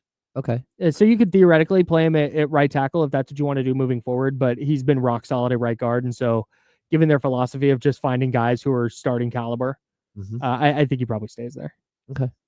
That's my guess anyway. But yeah, man, like, they weren't good when they were healthy. And we talked about this last week. Like, they were never really healthy, right? Like, Christian McCaffrey was out, and Dre Greenlaw's been out, and this and that. But to me, they've still had plenty of talent to go win these games. And when they've lost these games, it's like, man, it's mistakes within that game. It's a turnover here, it's a blocked punt there, it's a dropped pass there, and a missed field goal there. Fumble on a kick return. Fumble on a kick return. Like, it's all these different issues that went outside like the scope of their injury problems. But now it's reached this point. I didn't think they were going to win the Bills game regardless. The Bills are awesome. And you got to go on the road. That was going to be a tough game, whether this was last year's 49ers, this year's 49ers, or the 1994 49ers. Like, that's just going to be a tough game. It feels like yesterday's Sacramento Kings, Oklahoma City Thunder game. Yes. Like, you could have a great game, and you're probably still going to lose. Yes. But again, like, are they mathematically in the playoff hunt? Like, yeah, sure. They're going to treat it as such. Yeah, sure. But the fact they came out so flat against Green Bay doesn't give me a lot of hope that they're going to lock in against Buffalo. Yeah. That they're still going to be this banged up, or it looks like they're still going to be this banged up. You're not winning a game that Brandon Allen's starting. You're not Oof. winning a game where you don't have Nick Bosa. You're probably not winning a game where you don't have Trent Williams. Wow. So it felt over after this Sunday. But you could talk yourself into, if they're healthy, okay, well, hey, now back's really against the wall. Maybe Buffalo it throws their jerseys on the field and thinks they can go win. You pop them in the mouth on prime time and you go get a nice win and you use that to nah. I can't even get there because, I mean, you're missing one or two of your starting offensive linemen, Oof. maybe three. Potentially 3. Missing your best cornerback. Ugh. And you already had, well, you're missing both your cornerbacks. Yeah, Travarius Ward's back in the building. I imagine he plays this week. After getting a full week of practice to ramp up. Back last week, though. Yeah. He's going to play when he feels comfortable. And like, look, you take as long as you need, Yeah, man. he does. Yeah, you take as long as you need. If he wants to sit the rest of the year, nobody's going to blame him. No. Yeah, it's just, I don't know, man. It makes sense. Like, you had a 5-year run if you're the 49ers. You had this 5-year window where you were really good. You didn't get it done. That window's closing. Like, this is just kind of how it happens. Mm-hmm. Like, this is, it's pretty rare that you go from like title contender to, okay, well, they're going to be like a second round exit and then they're going to make or miss the playoffs for a couple of years. Like, no, it's pretty rare in the NFL that happens. It's usually like, hey, you go from Super Bowl contender to 7-10. And that looks like where this is heading. Yeah, it's disappointing. On occasion, this is the way you almost are forced to reset at the NFL level, even if it's just resetting, like understanding you're going to have one down season so you can have a few more good ones. Yeah, that's what the Rams did. Yeah. I think that's 100% what the 49ers should do. I was talking to a friend of mine and we were discussing how the 49ers kind of move forward here. And he brought up that next year they could do this is a friend who covers the team. They could just do a hard reset with their cap where Deebo Samuel gone, Javon Hargrave gone, and you more or less just have a year where, hey, you're not going to be very good. You're still going to have some top end guys, Bosa, Warner, Purdy, maybe Ayuk. You'll still have McCaffrey. But you're going to be starting a lot of young players. You're going to be relying a lot on late round draft picks, maybe bringing a bunch of undrafted guys so you can cultivate that competition and see if, hey, maybe you land on a couple of pieces. That's what the Rams did. In 2021, the Rams won the Super Bowl. The next year, they went 5-12 because they said, hey, to heck with all this. We're just going to eat all this dead cap. We're going to have this down year. The next year, they went 10-7 and they were back in the playoffs. Mm-hmm. This year, they're back in the playoff hunt. They're 5-6 again, but I think that's what the Niners got to do is hit that hard reset button, take whatever dead cap hits you need to take, wipe them out so you're not battling those into 2026 and 2027 and just have a down year. Yeah. It's okay. That's legal. Well, I think everyone thought this would be like the Blaze of Glory season, like go out in a blaze of glory and then make your tough cap hits this offseason. Mm-hmm. We just didn't realize that last season was a blaze of glory. Mm-hmm. And so now you're stuck like with this, like, oh, okay. Beat up season, marginal. And that's just, but I guess that's just it. Like there were the expectations for sure, but I talked about it on this show and on D-Lo and KC on this station. I talked about it on Candlestick Chronicles, the 49ers podcast I host. Like the 9-8 year was on the table.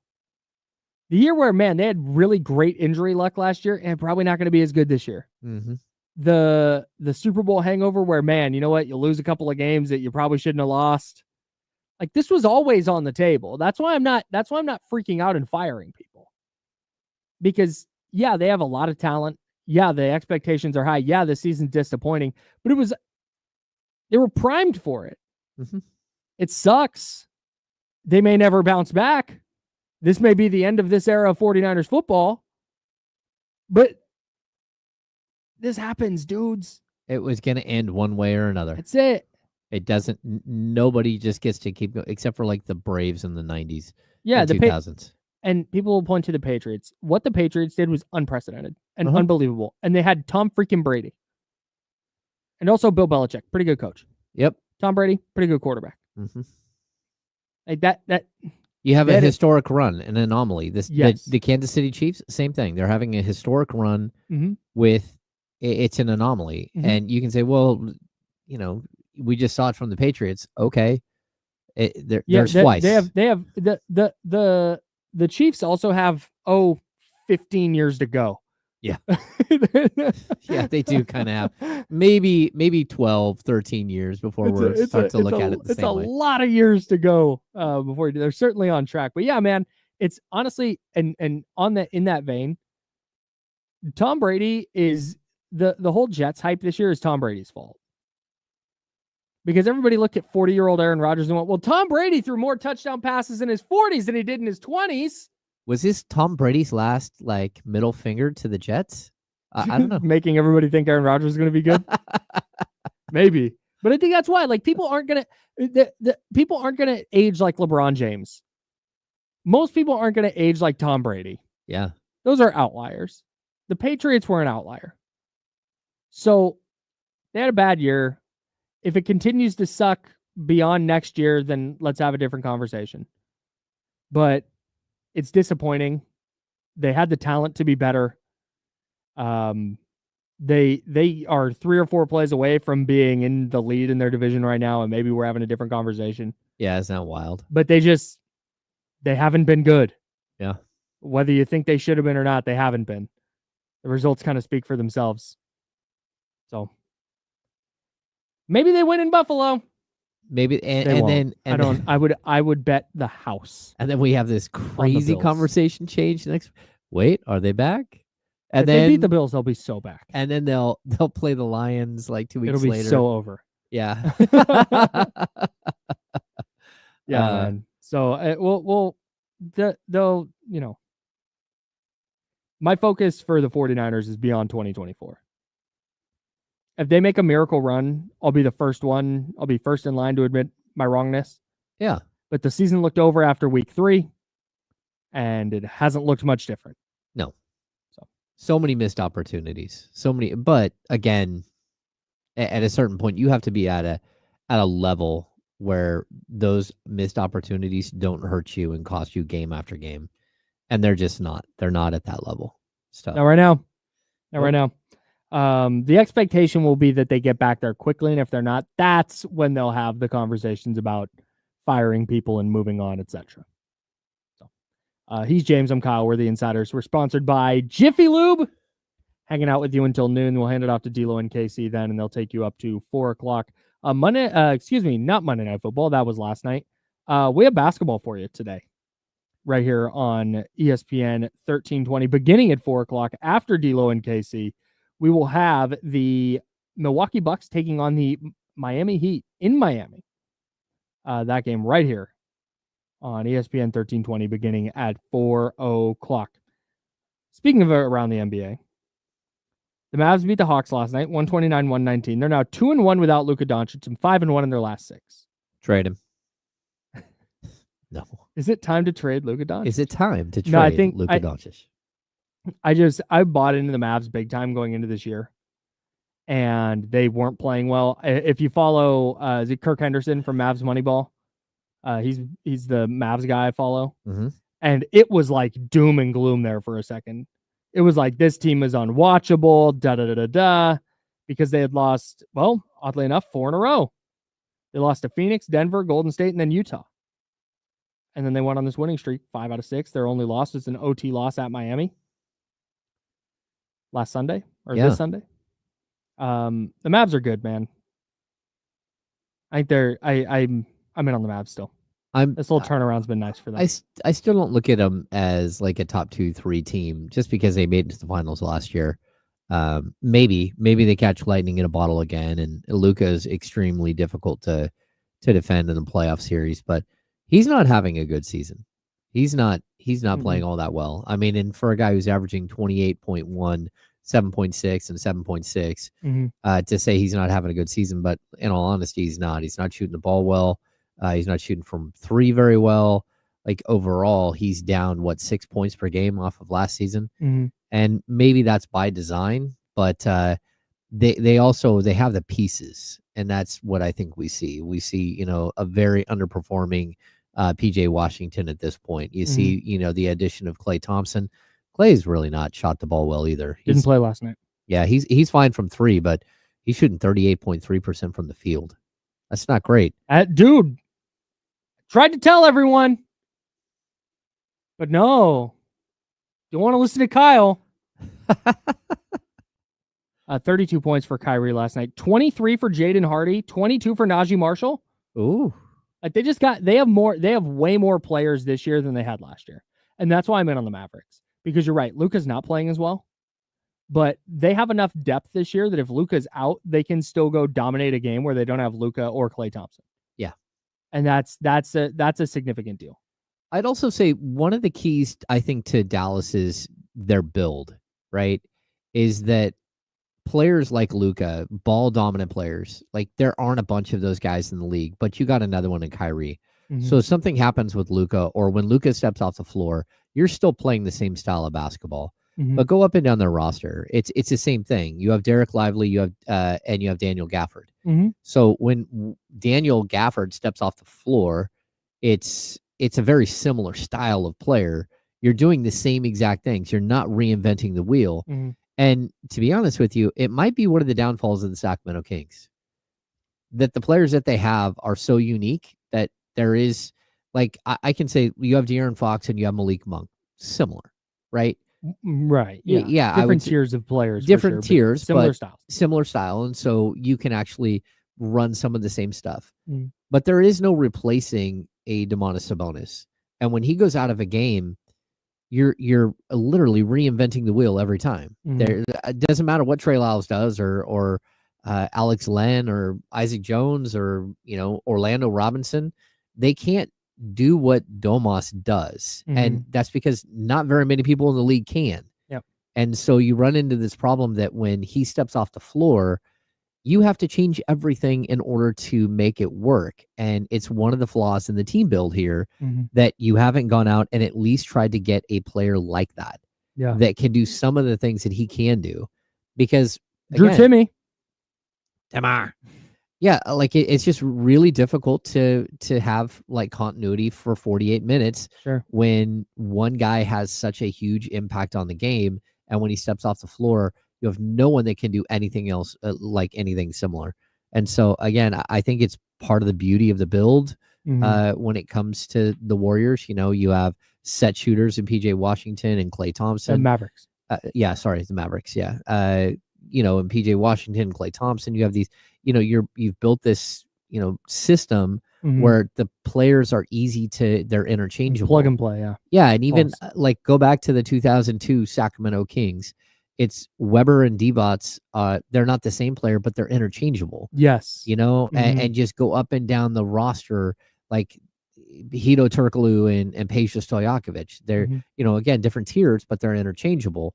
And so you can plug in a guy like Scott Pollard, but he still has to have a role that's like the dirty work guy. He's not filling in for Vlade Divac. And it's also why the Kings, when things started to go south with Vlade's back and stuff, or with Weber's knee, they went out and got Brad Miller. Similar style of player. Yep.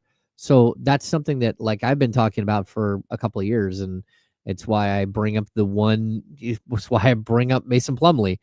Like, he's not Domantas Sabonis, but you don't have to scrap everything when if he were to come in the game.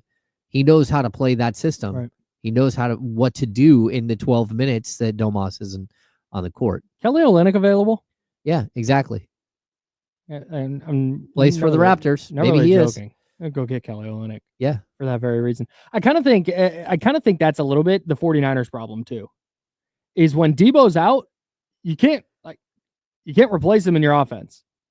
He just does so many unique things. Christian McCaffrey's out, you don't replace him in your offense. But see, the problem is when Debo stops playing, when he stops being Debo, and you didn't replace him, and you don't trust Cowing, then like, what do you do? Right.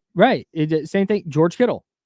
You can't just replace him. Like, you're going to have to do something very different offensive. Yeah. I think that's a little bit what they're running into this year. Yeah. But top heavy. Yep. A lot of top heaviness between those two clubs. All right. We'll keep looking around the NBA. We'll have the handoff. One of D'Lo or Casey. I think it's a D'Lo day today. That'll be coming up in about 20 minutes. He'll jump in and we'll We'll chat about the Kings last night, get his thoughts on that. We'll look around the NBA and chat with D-Lo. Coming up next, he's James, I'm Kyle. We're the Insiders. And we're sponsored by Jiffy Lube on ESPN 1320. It's Sacramento Sports Leader.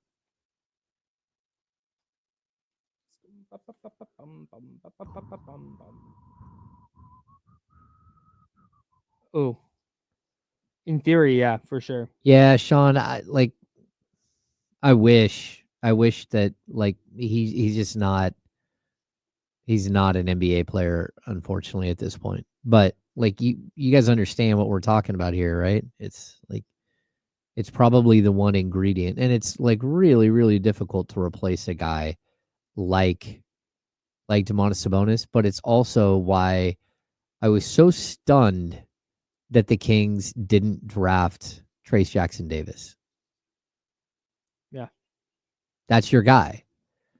I mean, he can't shoot the three at all, but that is basically, he was a shot blocking version of Domantas Sabonis at the college level. A really good passer.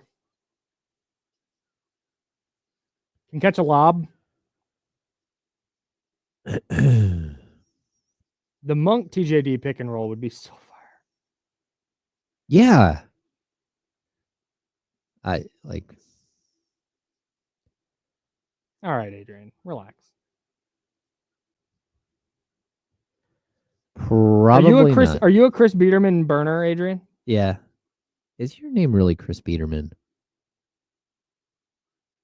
The turnover problem has been bad.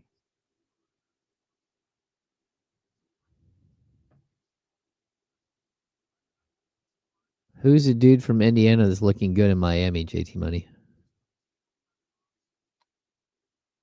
Khalil Ware? Maybe? I don't know.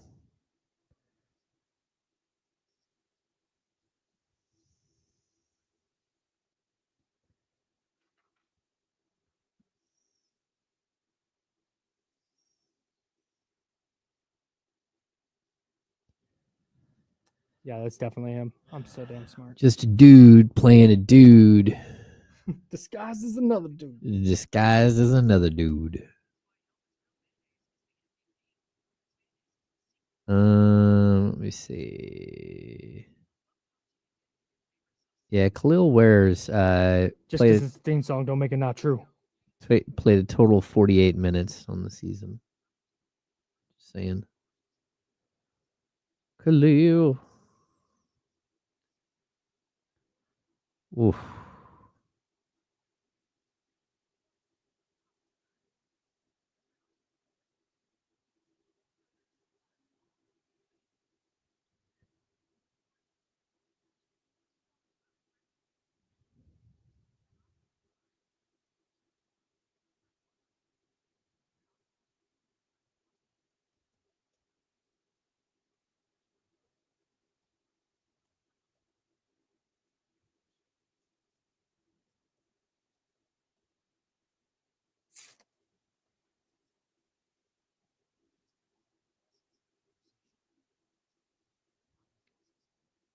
Yeah, we had this conversation last week when Connect scored 37.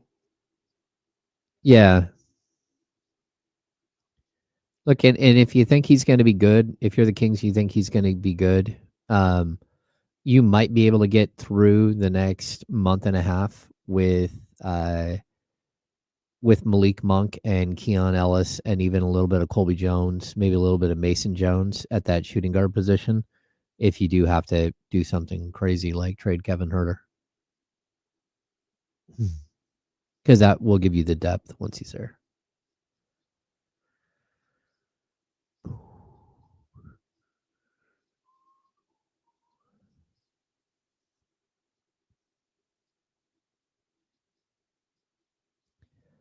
I also don't think there's a crazy amount of pressure on Devin Carter. Like, Maybe a little bit. yeah, but still, you have to give a rookie, 2 years. I want to see what these all guys look like 2 years from now. Here we go.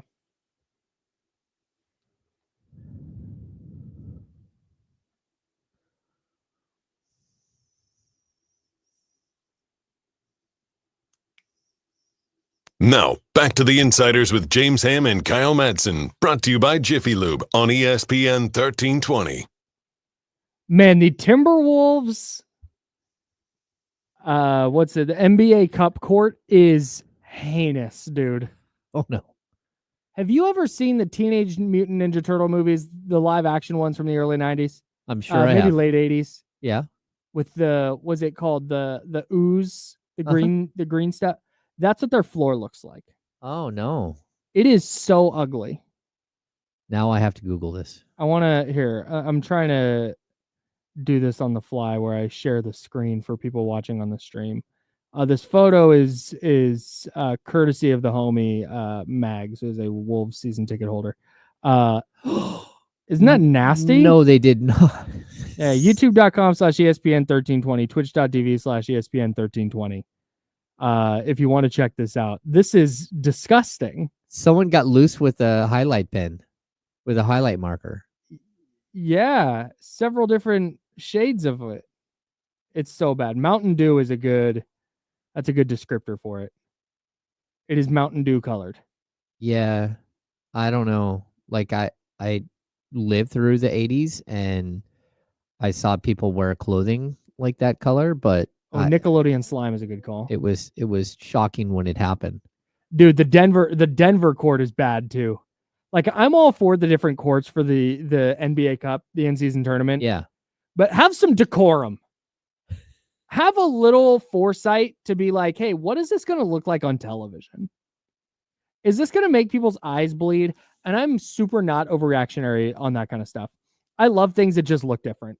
I love fun uniforms. The Colts alternates this weekend were bad. The all blue with the black helmet, didn't like it. But for the most part, I'm like in. Just anything different. Like, yeah, hey, I want to see something. This is bad. You can't do this. What is, you can't. The Kings aren't playing on that, are they? No, this is tonight. Okay. The NBA Cup is tonight. Tuesdays and Fridays. Oh, that's right. That's right. So yeah, no, Kings won't play on this. Thank God. Who has the red court? The red court is really off-putting as well. Is that the Bulls? I don't think so. Might be the Bulls. It's really, really red. It's like, shout out to the Kings for just doing a gray one. It is the Thank Bulls. you. You're right. You're right. Look at me go. It's got one. It's really, really, really red. Actually, there's a second one. This isn't the one I was thinking. But my goodness. That is crazy. Ugh. Oh, that's tough. Anyways, all right. I just saw that. And elsewhere around the NBA last night, speaking of other NBA teams, the Celtics beat the Clippers 126-94. I don't know how you defend Boston, man. I don't know how you do it. Yeah. They're going to put up 50+ threes and they're going to hit 20+ of it. They're going to score 60 a night from the 3-point line. Like, you just have to pencil that in. Yeah. What do you do? Well, besides I think pray they miss. the other thing is that they play incredible defense. So while they're hitting all those threes, like, you also have to deal with the fact that they're going to lock you down on the other end. So even if you're trying to just get easy buckets at the rim, you're not getting them. But they might even let you do that as opposed to giving up a three, and they just systematically pull away. It's ridiculous. Yeah, they are very, very good. They, again, I think that they will probably win a second straight title. I think so too. Barring some sort of traumatic injury down the stretch. All due respect to Cleveland, who's been awesome. All due respect to Oklahoma City, who we know is awesome. You got to beat the Celtics 4 times in 7 games. Don't see it right now. Nope. Don't see it. The Magic beat the Hornets 95-84. I don't have a lot on this one. The Magic are just doing a lot better without Paolo than I thought. And it's because Franz Wagner's been awesome. Yeah, they've adjusted, man. Really good player. I didn't expect that. They're 12-7 right now. They're one of 4 teams now that are over 500 in the East. How many? They have 4 teams over 500. Look at the East. And then the Heat are at 500. So they have 5 teams that are 500 or better. And then they have a group of teams that are starting to figure it out. The Bucks are 8-9. Pacers are 8-10. Brooklyn's 8-10. 8-11 for the Pistons. Your Pistons. Love my Pistons. Couple of teams at 7-11. Yeah, I don't know. The Kings would no longer be. They would be tied for the 7th seed in the Eastern Conference. I'm stuck on this Celtics thing just real quick. Yeah. They are making 19 threes a game. The Kings are making 11. That's tough. You remember the Kings were at 10. 57 to 33. You're just going to be down off the bat. Yeah. Oh, The Kings are closing that gap a little bit. You remember it was 15 allowed, and they were only hitting 10. mm-hmm. So you're looking at a negative 15 point differential just from 3. Mm-hmm. I think they've tightened that up just a little bit, and again, just a little bit can matter. It's now 12. They're allowing 15. They're hitting 11. Okay. Yeah. So they've shaved it by 1-3. Keep chipping away at that. Keep chipping away. Chip. The Knicks scored 145 points against the Nuggets last night. Ooh. In regulation time. The Knicks offense, sneaky awesome. Don't know what they're doing defensively still, which is kind of insane, given their roster and their coach. But they're scoring the heck out of the basketball. Good for them. Yeah, it's like when Mike Brown had the number 1 rated offense in NBA history and one of the worst defenses ever. Yeah. I still don't know. The Knicks I expected to be this defensive juggernaut, and they haven't been. What's their OG Anunoby went for 40 last night. 40. 5 of 7 from 3. 40 on 23 shots. They are 22nd in defensive rating according to Basketball Reference and 2nd in offensive rating. The Knicks. Wow. Insane. The Pistons, my Pistons beat the Raptors 102-100. I think the Raptors are having the ideal NBA season for a bad team. Okay. They are now, as we check the updated standings, 4-14. They have 2 more wins than the last place Wizards, 1 more win than the 76ers, who are 3-13. They did get Scotty Barnes back last night. They did. They got our guy. Scotty Barnes. 31, 14, and 7. Yeah, he good. Well, like guarding 1 through 5. Oh, yeah. Incredible player. Yeah. But Toronto's having the ideal year. They stink, but they're like fun and they're interesting. Mm-hmm. There's like you see the vision, you see the way this is going. Detroit, I think the same thing. They're 8-11 now, but like you see kind of the vision, and you're starting to see Cade Cunningham grow into this role, and Jaden Ivey grow into a different role. Like, okay, yeah, this is fun, this is exciting. And then there's like the Wizards.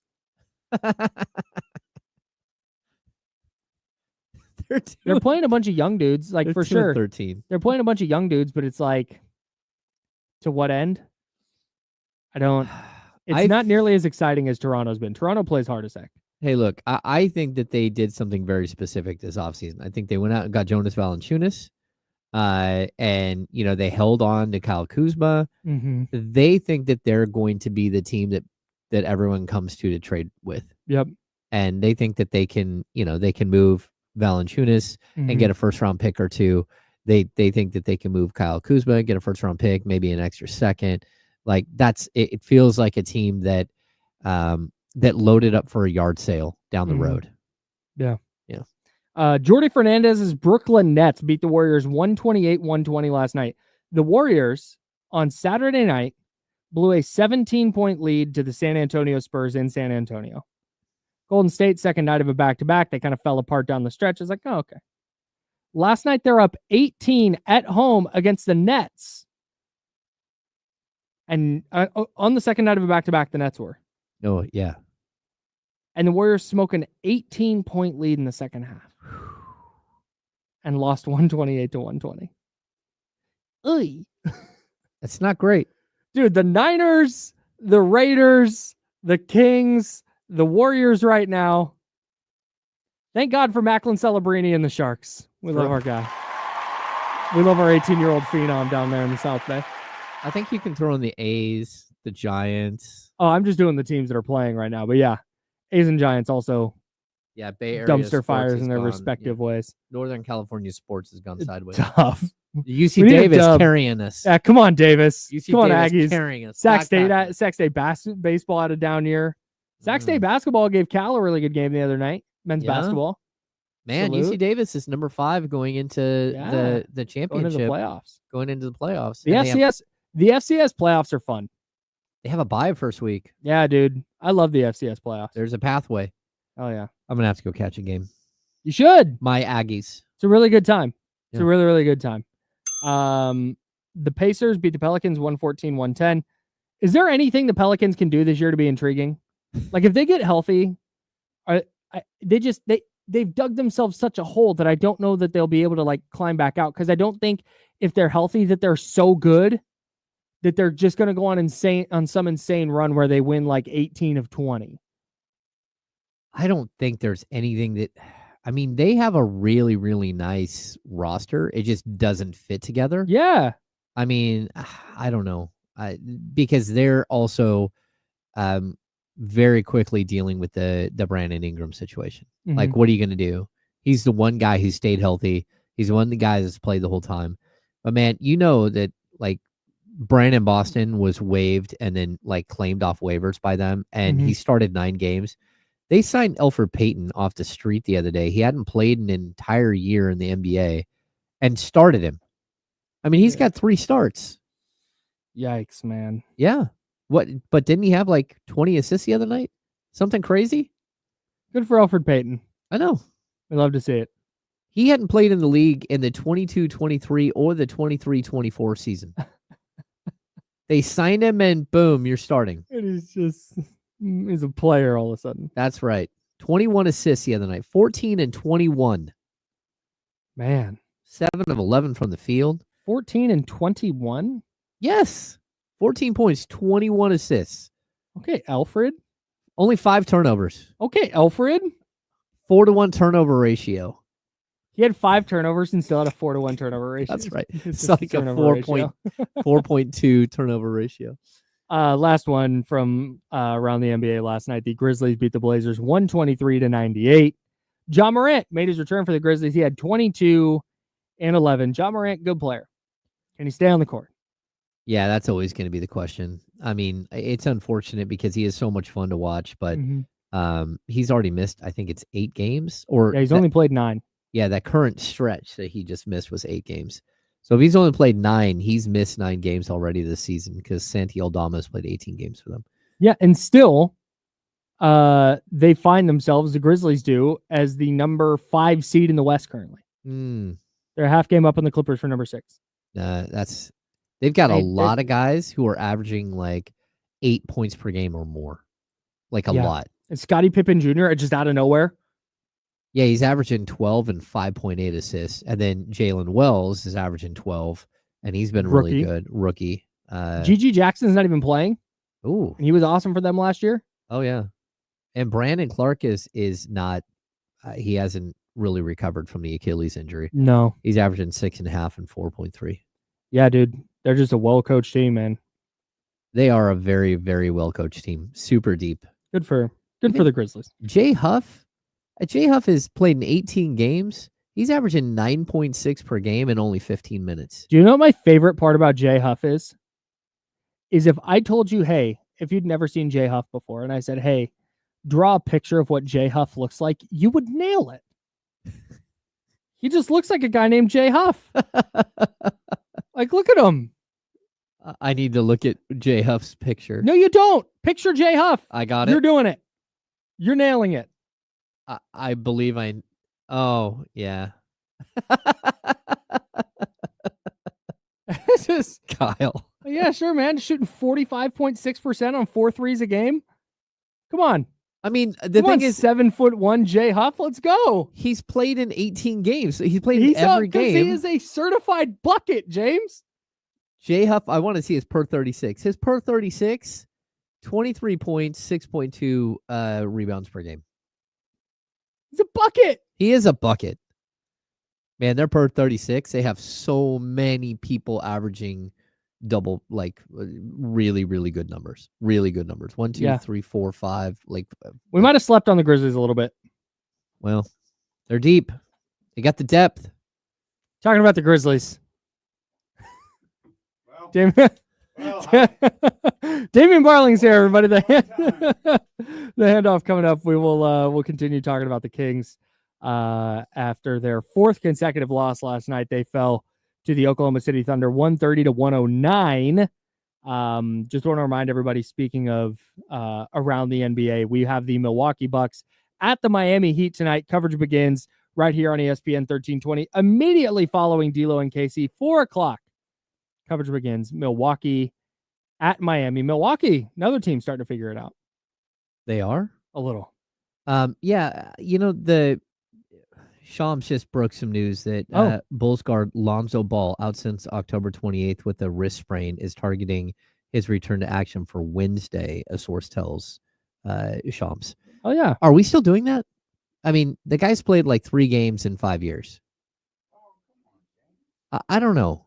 I don't know that we're still doing that. I was all in on the Lonzo story when he hit that first shot in the preseason. Absolutely. And they had a party for him in the locker room. That was awesome. Yeah, I'm all in on the Lonzo. best for that dude. All right. And the fact that it was a wrist sprain and not a knee. Yeah, thing, right. that's It's like totally it's a separate. basketball thing. Like it happens. Is it knee or an ankle? That's what he's struggled with, ankle and foot problems, right? No, I think the knee is what kept him out for 2 years. Like they couldn't figure legit. out what it was. He played 35 games in 21-22 and then missed the next 2 years. He had doctors saying, "Yeah, we don't know what this is." Like I didn't think he was ever going to play basketball again. Yeah. So a wrist sprain is a welcome. Yeah, exactly. So welcome alert. Yeah. So he's only played 3 games, but the fact that he battled all the way back, he's still only 27. And I think he's I think he's a style of player, Lonzo is, that if he just gets right, if he can get himself right, I don't think there's any reason he couldn't Sean Livingston style.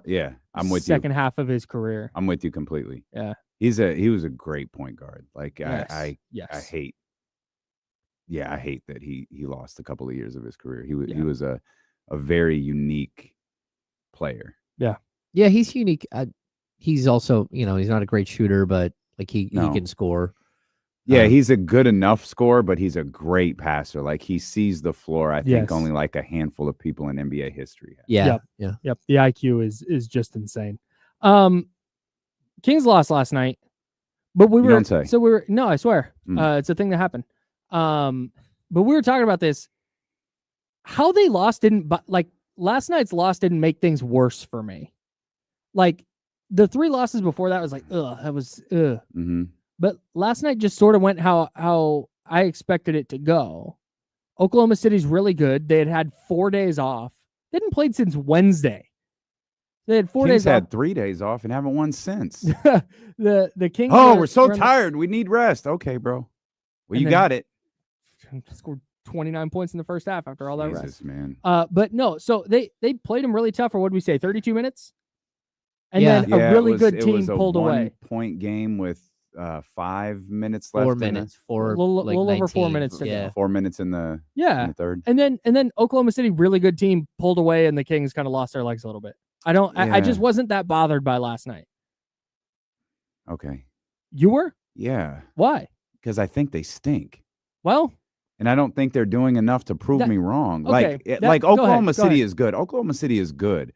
Like they're small, they're without Chet, but they're a good basketball team.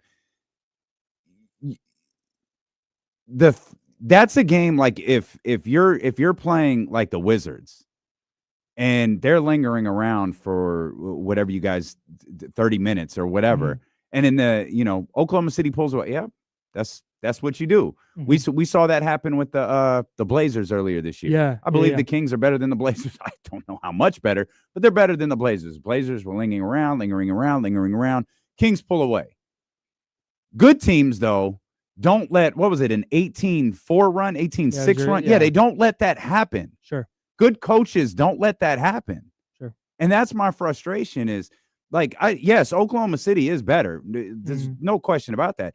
But how good are the Sacramento Kings to be able to, hey, slow down. We got to, this 1 point deficit just became a 6 point deficit, just became a 7 point. Let's slow this down. Let's go get a basket. Let's get to the line. Let's do these different things. None of that happened. And so I came in here yesterday feeling like this was not a good basketball team. And I'm coming out of the way last night's game went, that they're not a good basketball team. If they had lost, to your point, because we're talking about wins and losses, if they had lost and it had been, you know, a 2-point game, turns into a foul game at the end, they wind up losing by 5, losing by 6. Okay, fine. The game ended at the end of the third quarter.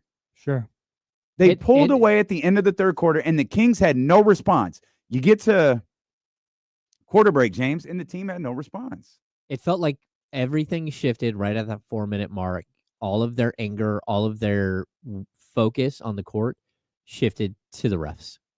And it was like, snap them out of whatever it was they were doing, and they could not get it back. I think the refs played De'Aaron out of the game. They got De'Aaron was frustrated. Rightfully frustrated, but it took them out of the game. Well, yeah, I mean, and that's on them. Like, you've got to stay focused. You can't but at the same time, I don't think they're beating OKC. The way they're playing right now, they're not beating OKC either way. That's I guess that's what I was trying to say. But they were playing well enough to beat OKC in my opinion. But that's like, sure. And then they ran out of gas. Like, yeah, and again, sometimes. to your original question, that's my problem. But that's I guess I didn't learn anything new last night. Like, I think all of the Me neither. They're bad. That's what I didn't learn anything. They're bad. Yeah, that's I wanted to be wrong about that. I think 2 years ago we would have seen the team be more resilient and find a way to win that game.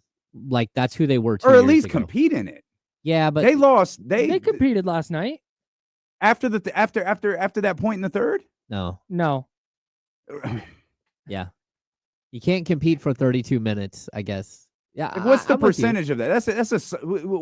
They got a C effort last night. Little less than 3/4. Yeah. No, I mean, I get where you're at. I do. And I agree with you right now. They're just not good at all. And like, there's nothing else. There's no one else to put in to like fix the problem. Like, you just got Malik Monk back. Like, God, Malik Monk, the greatest basketball player to ever live. Goodness, what a difference he made for them last night. Yeah. Legit question. If I was a good radio show host, I would have thought about this hours ago, but it literally just dawned on me. Like, are they really missing Jordy? Like, the Nets beat the Warriors last night. It's one thing for the Nets to beat the Kings. The Nets beat the Warriors, and I know James hates the Warriors. I think the Warriors are good, like real life good. Nets got to win last night. They're fighting. They're doing a lot down 18 in that game. Yeah. Is Mike missing Jordy? Well, I think it's possible he's missing Jordy.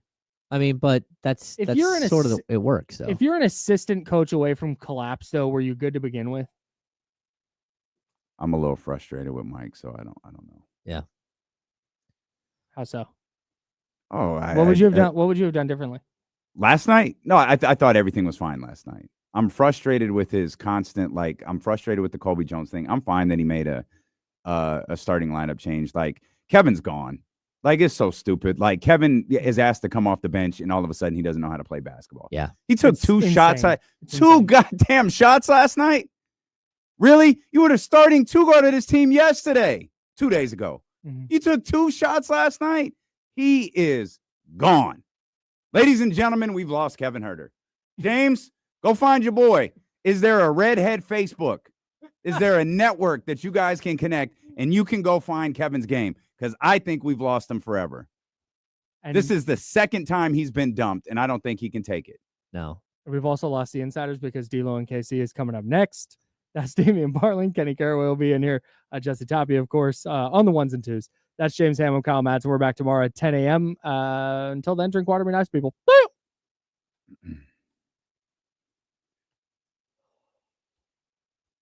Is there a redhead Facebook? Is such a funny ass thing. All right. Goodbye, everybody. Appreciate y'all. Friends.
We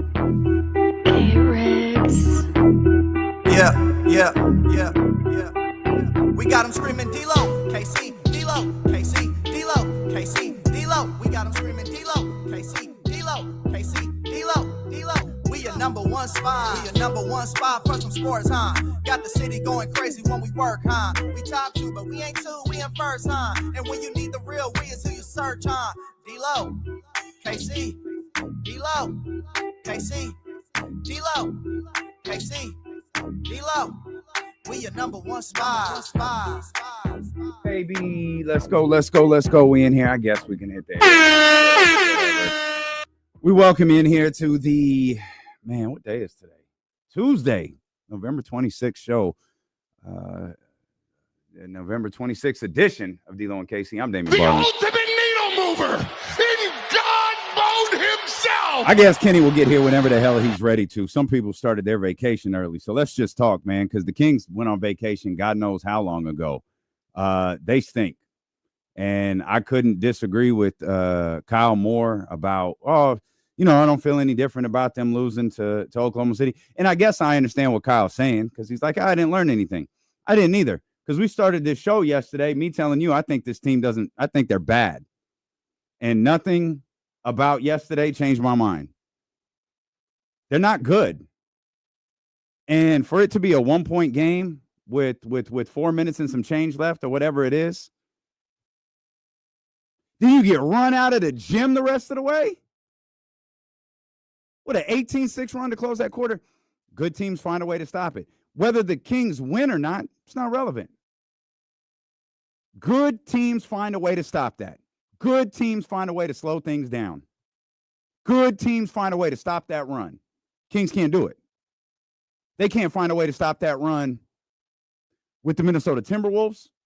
They can't find a way to stop that run with LeBron James and the Los Angeles Lakers. They couldn't find a goddamn way to stop that run against the Portland Trail Blazers or the Utah Jazz. They sure as hell wasn't going to find a way to stop it against Oklahoma City. And that's what's happened. This was happened all year. Now, to their credit, against the Minnesota Timberwolves, they responded. Against the Los Angeles Lakers, they responded. Didn't win any of those games, but my tone ain't going to change.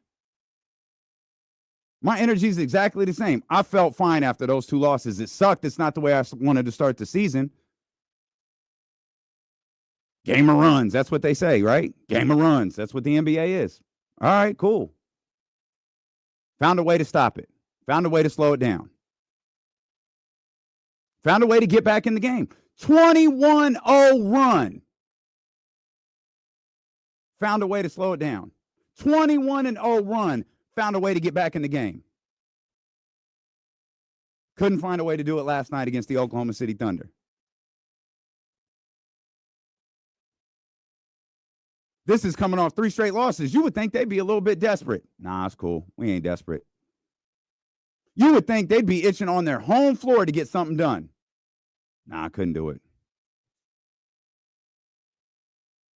Couldn't do it. I feel like they were just treading water that entire game, and then once it kind of broke open, it was done. You know, maybe you're right.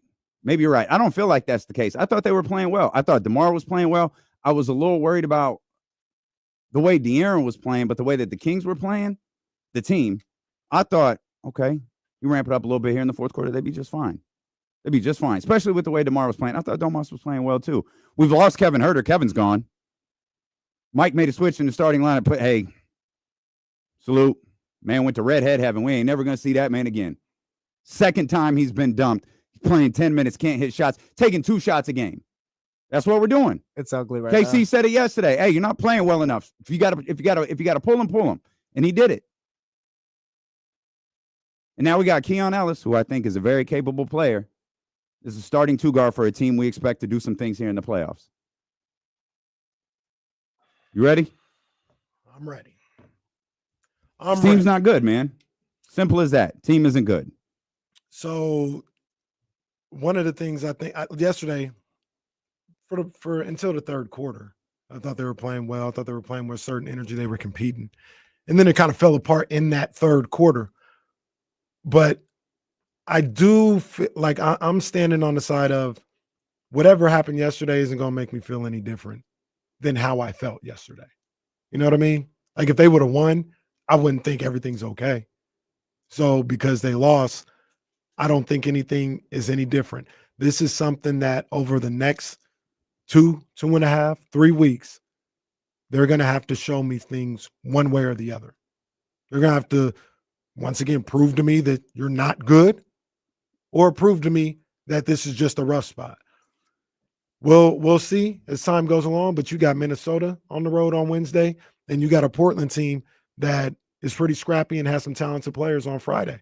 You got to find a way to turn this thing around because they look like they're on the brink right now. The of toughest a rough season. No, they were on the brink yesterday.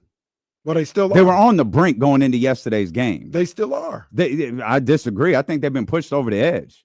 No, this isn't a good basketball team, bro. I think the toughest part is like, where's that improvement supposed to come from? Yeah, I have no idea. Fox has already turned it up. DeRozan's turned it up. Spoon is doing his thing. Keegan's got to be better. He's got to be better. His defense is taking a dip. Now I don't know what the analytics say, but SGA treated him like a chair yesterday.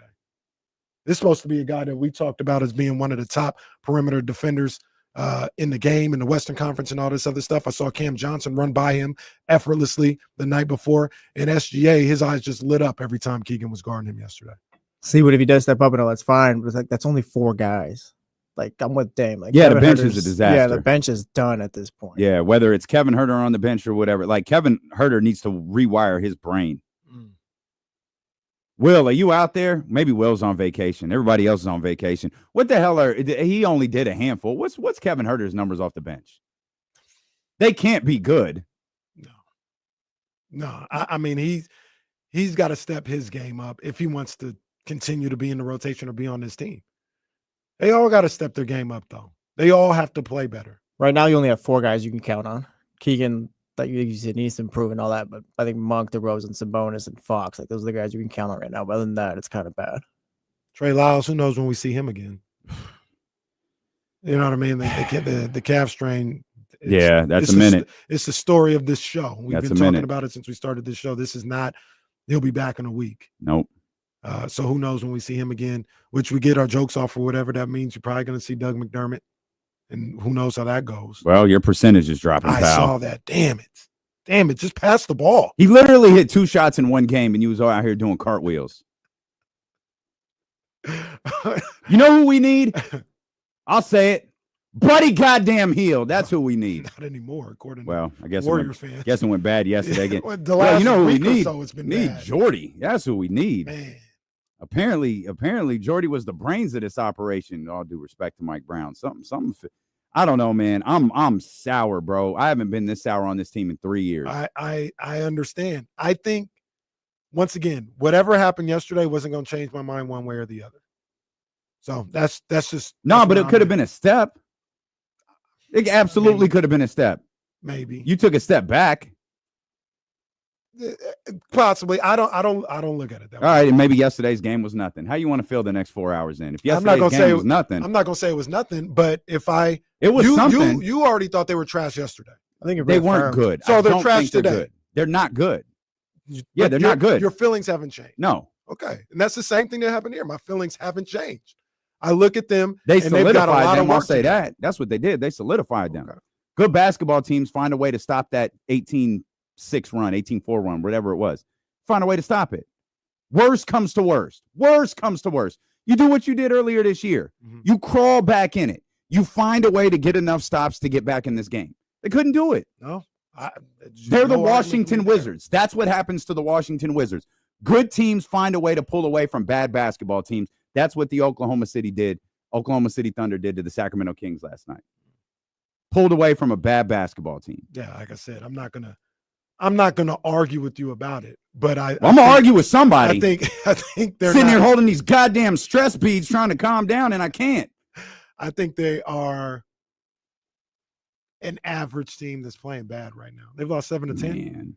That's the number, right? They've lost 7 to 10. 4 straight to the 5. Yep. That's awful. That's awful. And I think I'll look it up real quick. I think off the top of my head, 6 or 7 of those games have been at the Golden One Center. Yeah, it's home court advantages. That's embarrassing, man. That's embarrassing. They absolutely should feel some type of way about that. Now, I saw somewhere, I think it was Sean Cunningham, and this is, who knows if it turns into a win. I all I care is about them winning. But Malik Monk said we're gonna have to have some real conversations. Mm-hmm. He said he wasn't gonna tell us about him either. Yeah, he don't need to. We'll play that sound for you later. Yeah, he don't need to. But he said, some real conversations gonna happen once we get to Minnesota. We'll see what that does. 6 games for Kevin Huerter off the bench. This is just with the Kings. Yeah, this is just with the Kings. 6 games from Kevin Huerter off the bench. He scored 17 points in the second game he came off the bench.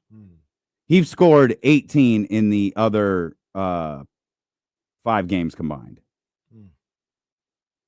I don't even think that counts last night. That doesn't count last night. He's gonna have to, if he wants to continue to be on this team, at least. Maybe he can start somewhere else, but if he wants to continue to be on this team, he's gonna have to find a way to be effective if he's not starting. I'm not here to say that he started pouting or nothing like that. I'm not going to make those accusations on him right now. But he doesn't play well off the bench, or at least not in Sacramento. He doesn't. Yeah, that's got to change. He came off the bench for a decent number of games in Atlanta. That's got to change. And Mike can't bench him. Well, what are you going to do? What's Mike going to do if he benches him? I have no idea. I do. Kobe Jones, baby. Well, we don't need to go there. We don't need to go there, Mike. Once again, look, I know I was one of the first people to talk about, hey, as soon as he came into the game, Devin Booker, hey, ISO, or whatever. But J-Mac, why can't he get a couple to get some run? I don't know. I guess he's the latest guy to piss off Mike Brown. I don't know. D-Mac says, you asked for them not to go down by 13 in the first half. Well, they waited till the second. Well, is that progress? John Pohl said, consider progress. John Pohl's Big John said, Kobe Jones isn't an upgrade. Sorry, John. That was sarcasm. It's not an upgrade at all. At all. We're here, man. And look, they're going to have to. We're going to cut somebody out today. They're going to have to dig out of this, though. Well, they're going to have to dig out of this. Cass asked a great question. Oh, never mind. It doesn't even matter. Stilo and KC brought to you by Sky River Casino and Sacramento Sports Leader, ESPN 1320.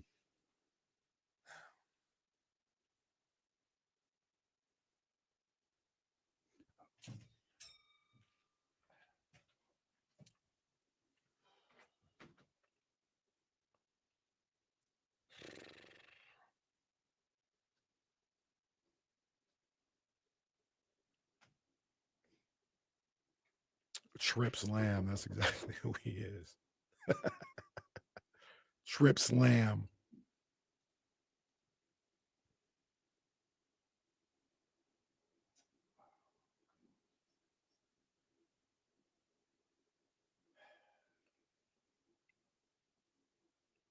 Sorry, I got to get some stuff to complex.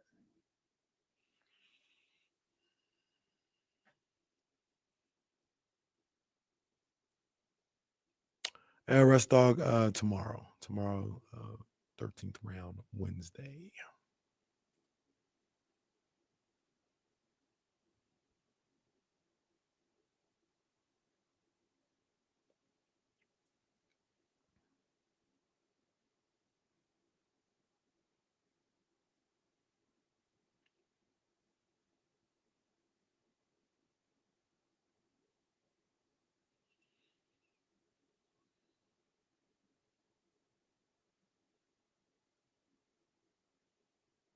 Well, Dr. David, that we're getting into that territory. They've lost 4 in a row. We're getting into the territory of asking them just don't lose 9 in a row twice.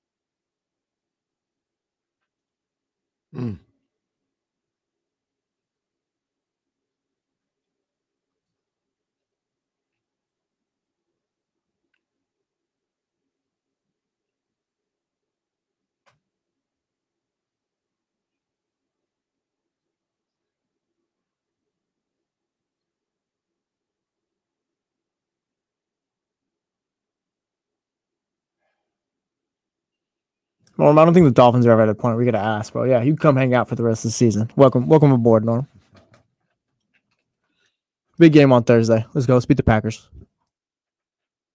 Yeah, beat the Packers always, unless the Packers are playing the Cowboys. I guess I'm trying to think of when I would be okay with the Packers winning. Maybe the Cowboys.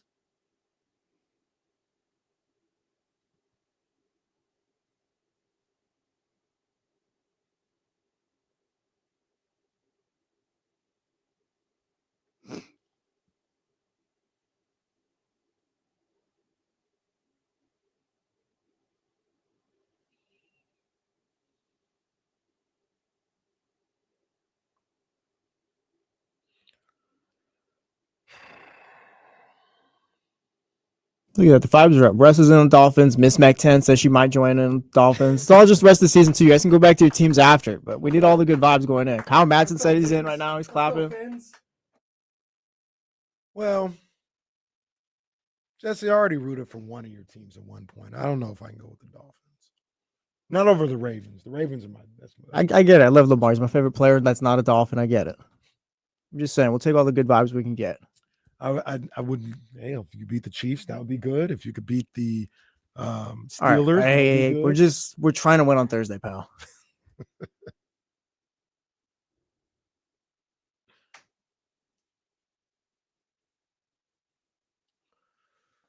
I'm gonna show the chatty house something here real quick. Can we have a quick moment of positivity and happiness? Can I get some air horns, please? As my beautiful baby girl, Ryan Patrice Caraway, happy birthday, baby! 2 years old today. Happy birthday, Ryan. Love you. Happy birthday, Ryan. Yes, indeed. And congratulations to Leezy. Leezy's talked to everybody in Sacramento, but man, when he snuggled up next to Tinashe yesterday, that boy had sweat coming out of his brow. That boy's heart was palpitating. He ain't really look. He had his brand new gratitude on yesterday. So look, that's why he brought out the gratitude. Yeah. I was wondering what was going on, man. Yeah, he was in bad shape yesterday, standing next to Tinashe. I ain't never seen Leezy stutter. I ain't never seen Leezy nervous. But our boy got next to the somebody gonna match my freak, and man, didn't know what to do. Yeah, shout out Leezy, man. Got to live the dream real quick. Yes, indeed. I told him, he could have shot a shot. Be like, hey, he got some great pictures of us, though. Can you follow me on Instagram? Hey, get it in, Leezy. Get it in, baby. He got some great pictures of us, though. That boy Leezy's a killer photographer, man. He does his thing, man. Boy does some work. Thing. I have to get these posted later. Shout out to our man Kevin from the Wake Up Call. Had a good time spending some time with him yesterday at Ace of Spades. And, shout out to Tinashe, who spent a little time with D-Lo and KC yesterday. Seemed thrilled to be with us. Oh, well, couldn't wait. Cranky ass tour manager. I think Complex is out getting the winners. Well, Complex need to hurry up. Why are all those people always like that? Hey, is that like part of the job that you got to be on? They think they have to be the bad guy. That's what they think, is they have to be the bad guy. And it's like, nah, dude. Most of them are like, just don't be an ass. Like, just don't be an ass. And I text Complex. I was like, hey, big boy's getting grouchy, man. You get them winners inside, because bro's getting angry. Yeah, that's the young lady had nothing to do. She was getting ready to do sound check. Like, it was perfectly fine. And let me be the first to tell you, she didn't go on for like another 3.5 hours. Yep. Look, I was in there, left to watch the rest of the game, came back. She still wasn't on there. Yeah. No. It wasn't even close. It was some lady with her shoes off. Okay. I don't care. I was going to ask questions. I don't care. I don't care. Shout out to Tinashe. So it was a sold out show last night at Ace of Spades. Shout out to Kevin and Leezy and everybody that pulled up. We got a starting lineup change yesterday. These beads helped. I was counting beads during the commercial break, so I'm not as mad at the Kings anymore or at anybody else. Yeah. Keon is into the starting lineup. Kevin's out. We're last minute lineup change. That's what the media kept saying because that's what they thought. Last minute starting lineup change. Until Keon spoke and he was like, no, he told us to like shoot around or something. And they gave us the matchups. It was like, hey, Keon gonna be in the starting lineup, and Kevin's gonna move to the bench. And Mike has to know this went super poorly the last time he did it for Kevin. Mm-hmm. I'm not questioning. Last year, I thought it was the wrong move. Mm-hmm. I thought it was absolutely the wrong move. This team's not playing well. Kevin is he's just off and on. He's hot and cold, and it's not even the shot. It's like he had a game, and I don't remember. I know you do, where he couldn't hit a three. He hit his first three like in the second half, but he was scoring, and he was doing 50 other things. Kevin Huerter was out there like Gary Payton getting steals. And boy, whatever version of Kevin Huerter that was is dead because they've been targeting him the last couple games. They've been on him the last couple of games.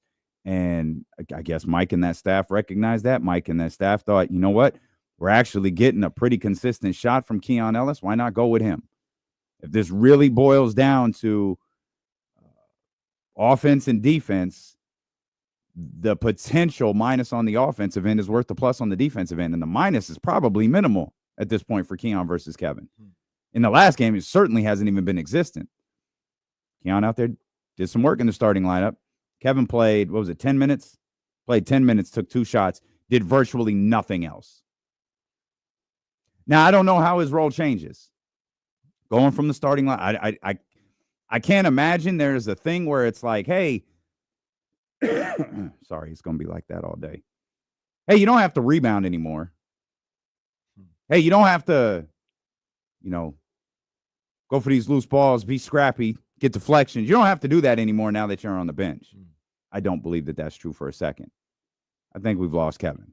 Well, we better find him, and he better find himself because there's a lot of people are upset, and understandably so. You look at the chat and talk about trade needs to be made.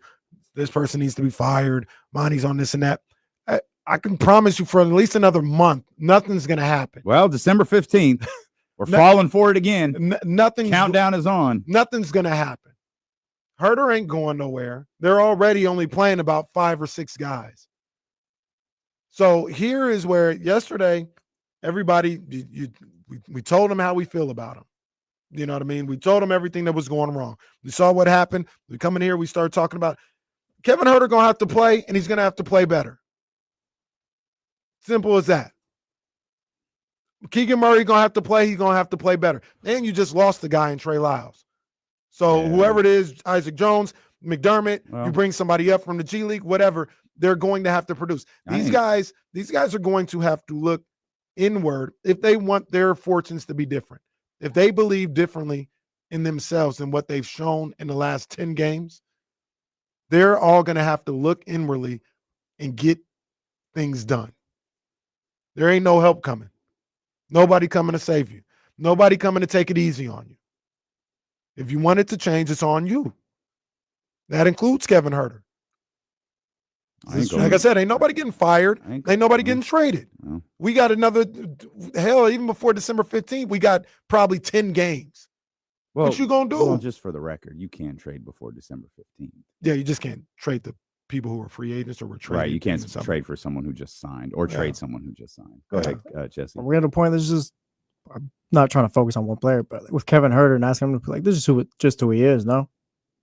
Yeah. Like what more? Yeah, there's like we can count on, like ask for more and all that, but like that's this is just who he is. I don't. Like maybe Monte McNair kind of overestimated this roster, but this is worse than who. Well, I'm not gonna criticize Mike. I did too. I didn't think this team was bad to start with. They were 0-2. I did not think this was a bad basketball team. Something happened, and I don't know what. Someone slept with someone's girl. It's the only freaking explanation I can come up with. Because how do you go to hell like this? Like I said yesterday, man, I don't know if DeMar's right. DeMar dropped 30 yesterday. DeMar dropped 30 and looked good doing it. We talked about it yesterday. They were never really winning games when they did look good.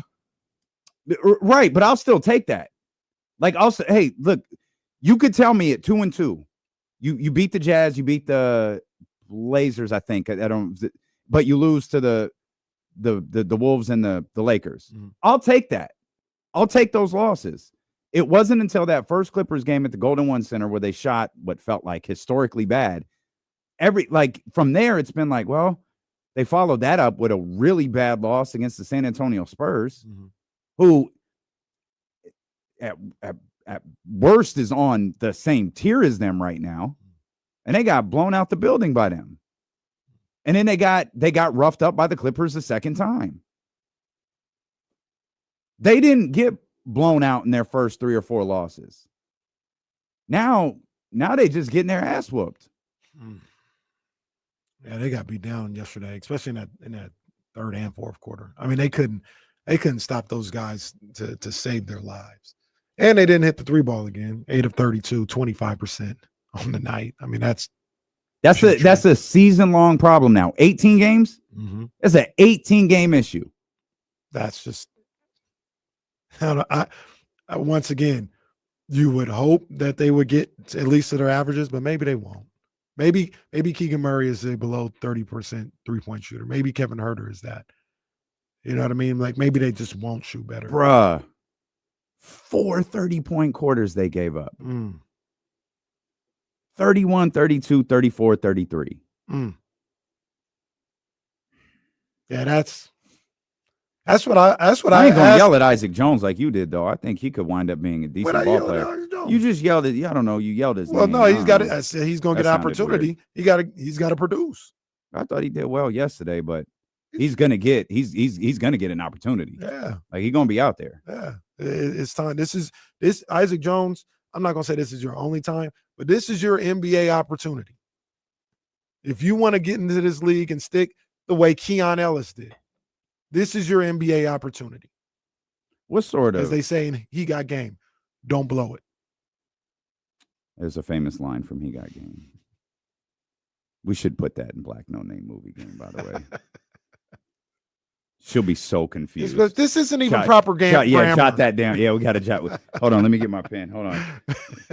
He Got Game. Is this really the title of a movie? Yeah, He Got Game. Did you forget a word? Yeah, she's not going to understand that one at all.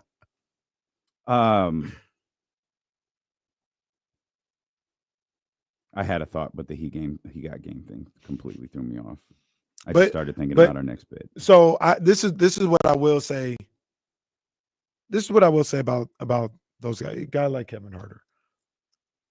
I don't know if this is who I don't know if I agree with this is who he is. I don't know if I agree with that. He's never been this bad. He's never been this bad. So to say that this is who he is, I don't know. Was it what he was last season before he got hurt? Yeah, he wasn't good last season. Is Kevin? But here's the thing. But the other 4 seasons in the league, he was just fine. Kevin started the season strong. Like he started the season. I was perfectly fine with the way that he was playing. Yeah, 100%. But this happened. Well, this happened both years. He goes like these peaks and valleys with Kevin are crazy. But this year the peak wasn't crazy. It was just like, oh, this is sustainable. Like this is good. Yeah. And then he hits this valley where it's like, damn. Which says to me that he's a bench player in this league, which isn't a bad thing, which isn't disrespectful. But you can't have your starting two guard with those types of peaks and valleys. Guys on your bench, yeah, you can. And that's where he was in Atlanta. He was on the bench. And I don't know if he had the same peaks and valleys in Atlanta that he had in Sacramento. I don't think he was primarily on the bench. We've looked this up before. let me get the exact number for you. Hang on. Talk amongst yourselves. 60. Hang on. Okay, I got it. We're good. 74 games played his last year in Atlanta. He started 60 of them. Okay. Year prior, 69 games played, started 49. Year before, played 56, started 48. Year before, 75, started 59. Still primarily a starter. Yeah, for sure. Not, well, God, it sounds like the same problem he has here. He started every game that he played his first year in Sacramento, and I don't think he did anything to lose that last year. But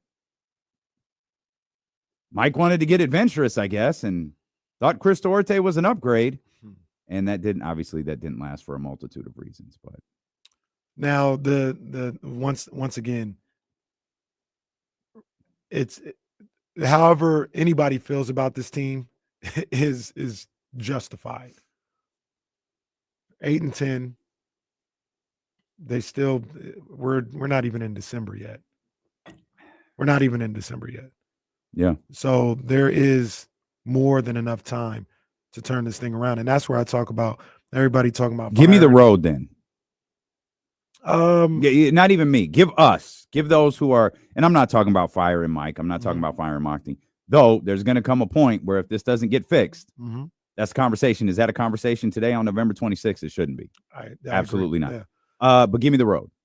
They start to gel a little bit more on the offensive end. They start to. Why aren't they gelled? Look, I know DeMar is here. DeMar is a Hall of Famer, but that's the only change. But even when I say that, and I agree with you, I don't see it as like the offense is just awful, right? I see it as a shot-making situation. Once again, nothing has changed from how I feel yesterday. They're not making shots. They didn't make shots yesterday, 8 of 32 from beyond the arc. Like 25%. I'm not saying they like the way they play defense yesterday, it might not have mattered because we do the thing. Say you make 6 more threes, you're still not winning at that point. You know what I mean?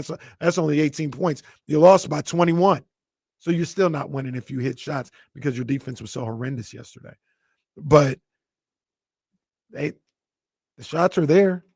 They're not hitting shots. And once again, it's not Isaac Jones taking these threes. It's guys who have been better three-point shooters throughout the entirety of their career who just aren't hitting. They're not knocking down threes. And things change if that can change. So that's number one. Number two, they start to defend a lot better than what they did last night. A lot better. And it's ironically, like I said, the third quarter was really nasty. The fourth quarter, it started to snowball. In the first half, I didn't think they played bad at all. I thought they played well. I thought they competed. I thought SGA is amazing.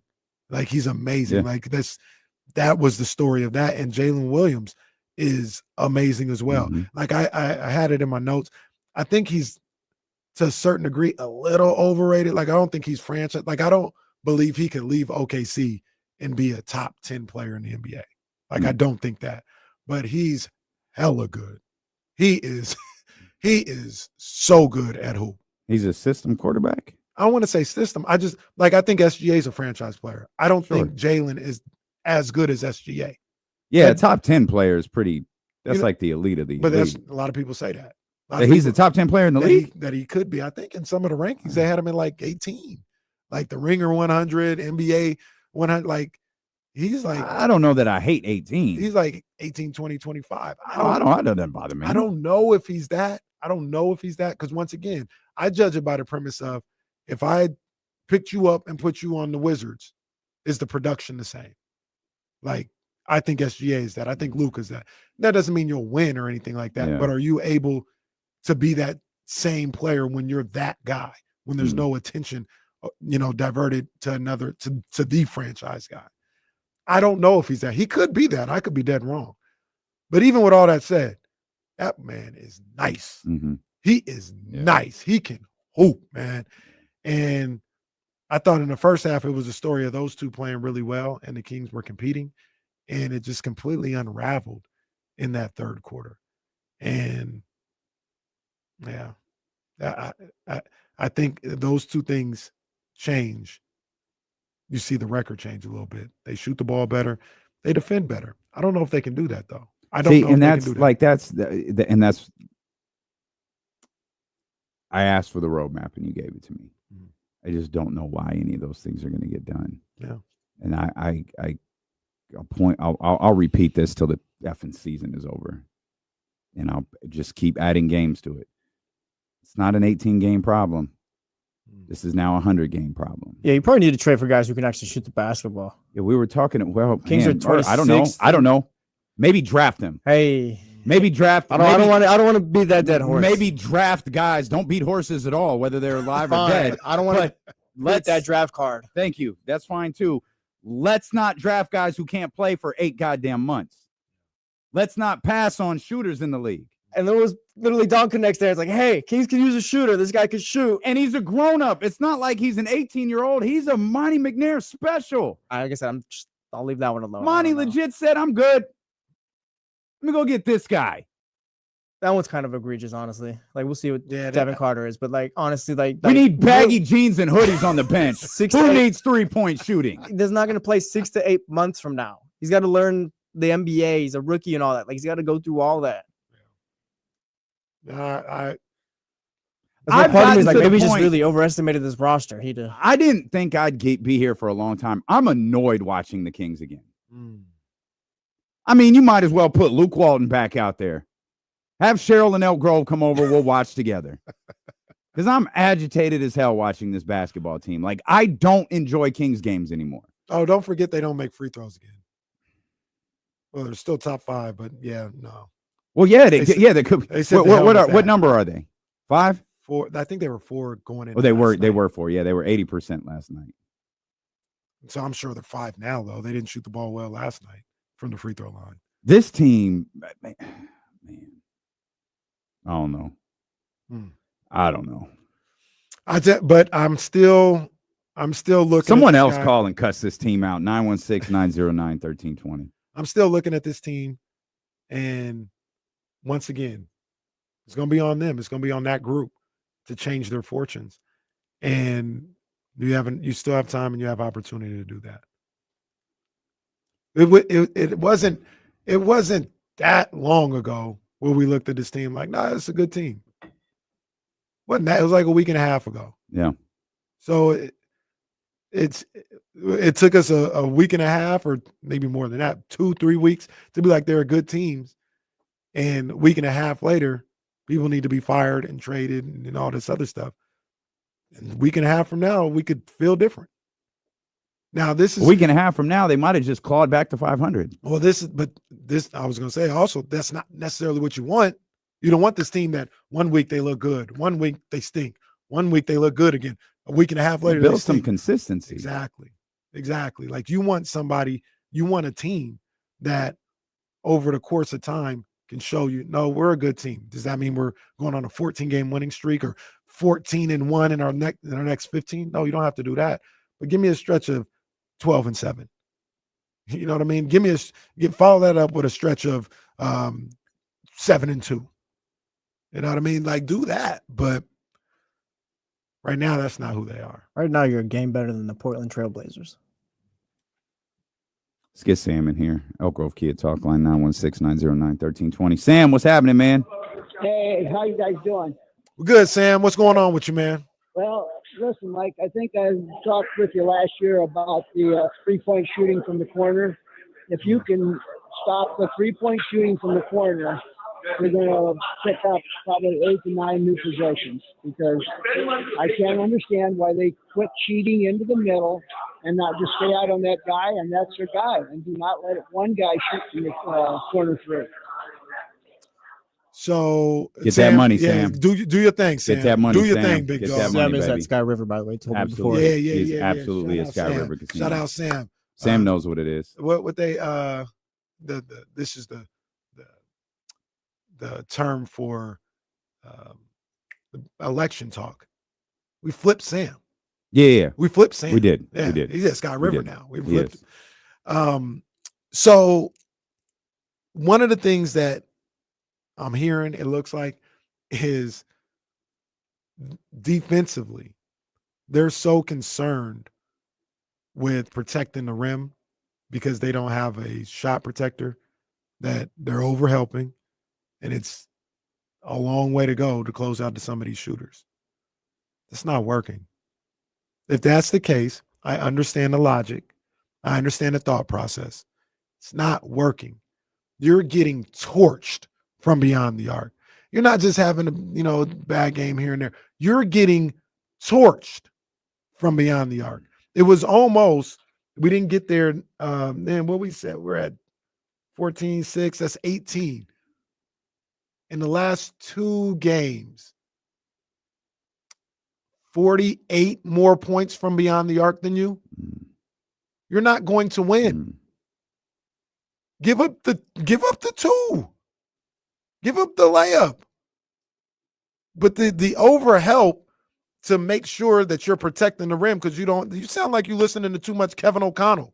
Like, bro, stop worrying about that. Big Vikings fans. Stop worrying about all that. Guard the 3-point line. You're getting torched every game from beyond the arc. Switch it up. This is not working. I'm not. Once again, I understand the logic, but that's not. No. Let Sabonis or let these guys guard one-on-one. And if they get into the bucket, they get into the bucket. But you can't recover from these threes. Clearly, you can't recover because you're not hitting the threes yourself. If you were able to match them, OKC hit 14 last night. If you were able to hit 12, 13, 14, 15 yourself, maybe it'd give you a chance. But you out here hitting 8. You can't keep up. I think Kings are 28th in the league, 11 3-pointers made per game. 28? That's awful. 28th. That is third worst. That's awful. 11 3-pointers a night is The Pelicans are at 10.9 at 29th, and then there's Toronto at 30th. You know what the 10.4. bad part of that is, though? They were missing threes earlier in the season and still winning games. They were shooting such a high percentage from 2. Now, obviously, DeMar missed, 3? Mm-hmm.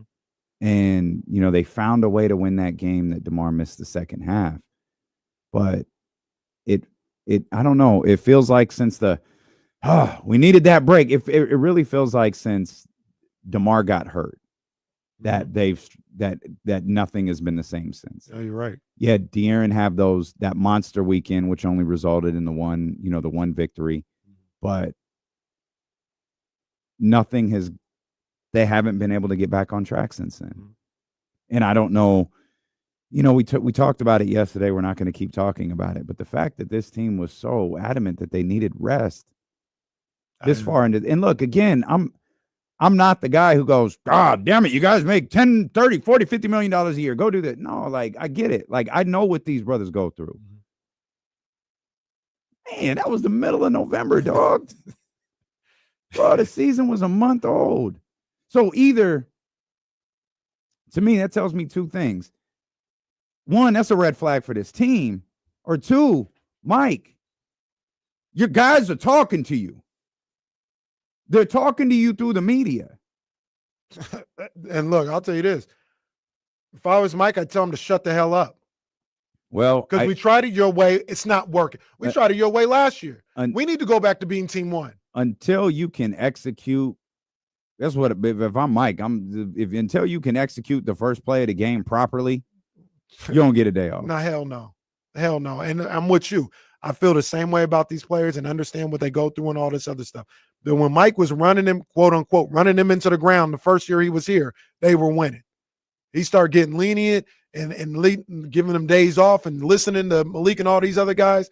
And now they didn't pick up that mentality. It looks like, man, go back to overworking. Go back to it, man.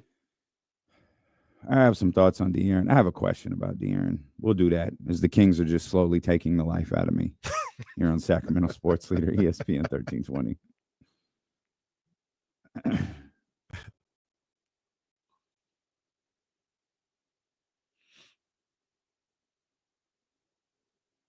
Dr. David, somebody also said showers are for winners as well. Syracuse football. Showers are for winners. Coach, that's disgusting. We haven't won in 2 years. Maybe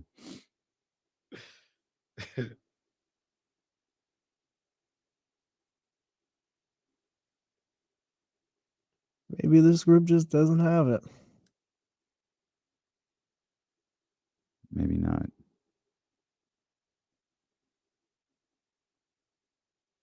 Because all they did do was, like, not all they did because it was a big signing, but you added DeMar, but it wasn't much else.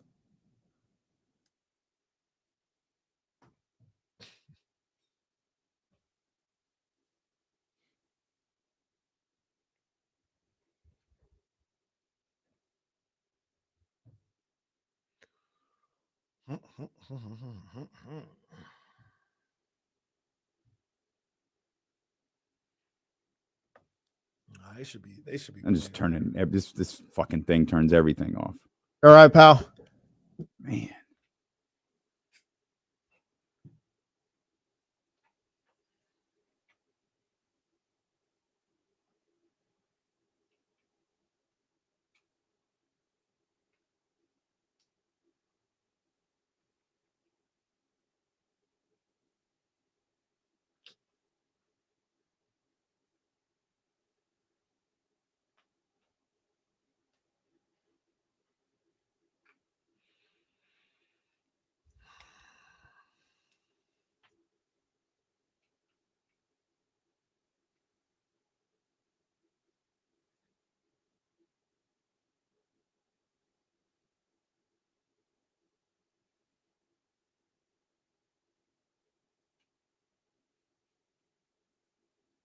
Dr. David, he's never been more back.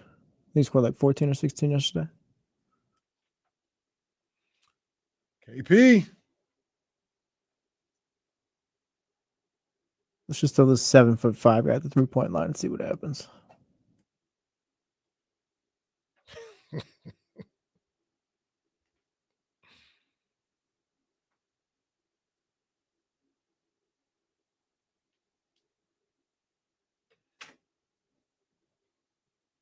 This year started off kind of funny too, because wasn't Mike saying that this was the least amount of time he spent with the team before like the season started? He said this was the least amount of time he Yeah, spent. like just as far as like having the guys around and stuff like that. Because I think they were dealing with injuries already and all that. Going into game 1 of the regular season. Mike's, and hear me when I say this, I don't think his job is or should be on the line, but he's coaching for his career. Like, if I'm him, I'm coaching for my career, I'm gonna go out with what I think needs to happen, and being a grinder, and we practicing every day, or whatever they did the first year. Get back to that schedule. I'll be damned if some guys that complaining about practice time are going to run me out of the league. Hell no. If I get ran out of the league, it's going to be on my terms. I'm kind of looking at Monty. I'm with Jesse. I think that's number 1 for me.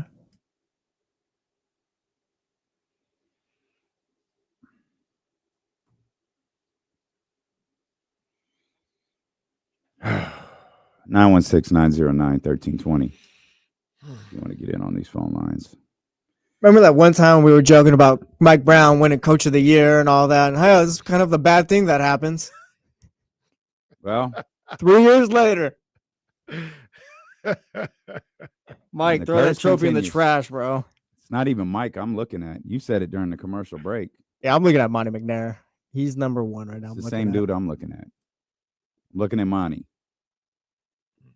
Looking at Monty sideways. I'm looking at Monty sideways. No, I'm saying for like what the draft pick, we all agree. Like, what are you doing? And the decision to do that. Is there something else that should have been done, in your opinion? Yeah, maybe something. This team clearly has a shooting need. Like, they can't shoot the 3 ball at all. And that wasn't addressed. They landed DeMar, and we did it. Like, I don't know. Here's where I really, really get confused. This is where I'm really lost, because I was the one who brought the dismissive tone of Monte McNair about Keon Ellis to the show. Mm-hmm. And Mike kind of followed that up in his own way, and I think now, as silly as I thought it was, my opinion is completely valid. The way I felt about what they said, I think that's been validated. Mm-hmm. They were dismissive of what Keon Ellis did for this team last year. But at the same time, you went and you got DeMar DeRozan and then just kicked it the rest of the way. This team is not built to withstand any stretch of bad play from, looks like anyone. That led me to believe, or injuries, yes. but that led me to believe, okay, you're all in on Keon. Maybe you're back in on Kevin. Like, you believe in your guys. Mm-hmm. I don't think any of that's true. I know the Keon part isn't true. We've seen enough this season to know that's not true. They weren't all in on Keon when this season started. So, and I'm not being a contrarian to it. I'm just trying to figure out like what the move is. That's not my job. But that's his. That's his job. job. We're talking about it. So let's look at it. You trading Kevin this past summer? Yeah. For who? I don't. That's not my He's gonna get a job. shooter. We need shooting. That's their job. Kevin Herter. Who is Kevin Herter? He can't shoot. Who is he supposed to be in this league? Kevin Herter has never shot at above 39% in his career, other than that one outlier year. Like, he's never been above 39% as a 3-point shooter, other than that 1 year. Like, it was clear, like, that 1 year was just an outlier, and he's just not that. Like, he's a decent 3-point shooter or whatever, but you can upgrade off of that. Like, he's not even Buddy Hield. He's not an elite 3-point shooter. I don't know if you're necessarily asking for an elite 3-point. Oh, you'd love to have an elite 3-point shooter, but we do this all the time. We read hoop hype, who's available, all this other stuff. Because I would say Cam Johnson, Finney Smith. Fine. If that deal was out there for Kevin Herter, yes, go pull the trigger. But that's all I'm saying is, like, this is the same thing people always do. Let's trade him for who? Well, who? Let's talk about it. But that's fine. We're fans. That's not our job. It's Monty's job. It's Monty's job to have these connections. It's Monty's job to call Sean Marks. It's not our job to look at a goddamn roster on Hoops Hype and go, well, he would fit. He would fit.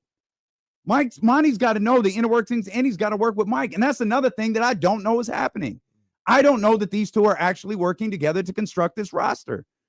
Mike's been 2 years. I take that back. He hasn't done it this year. He's been smart enough to not use the defense word this year.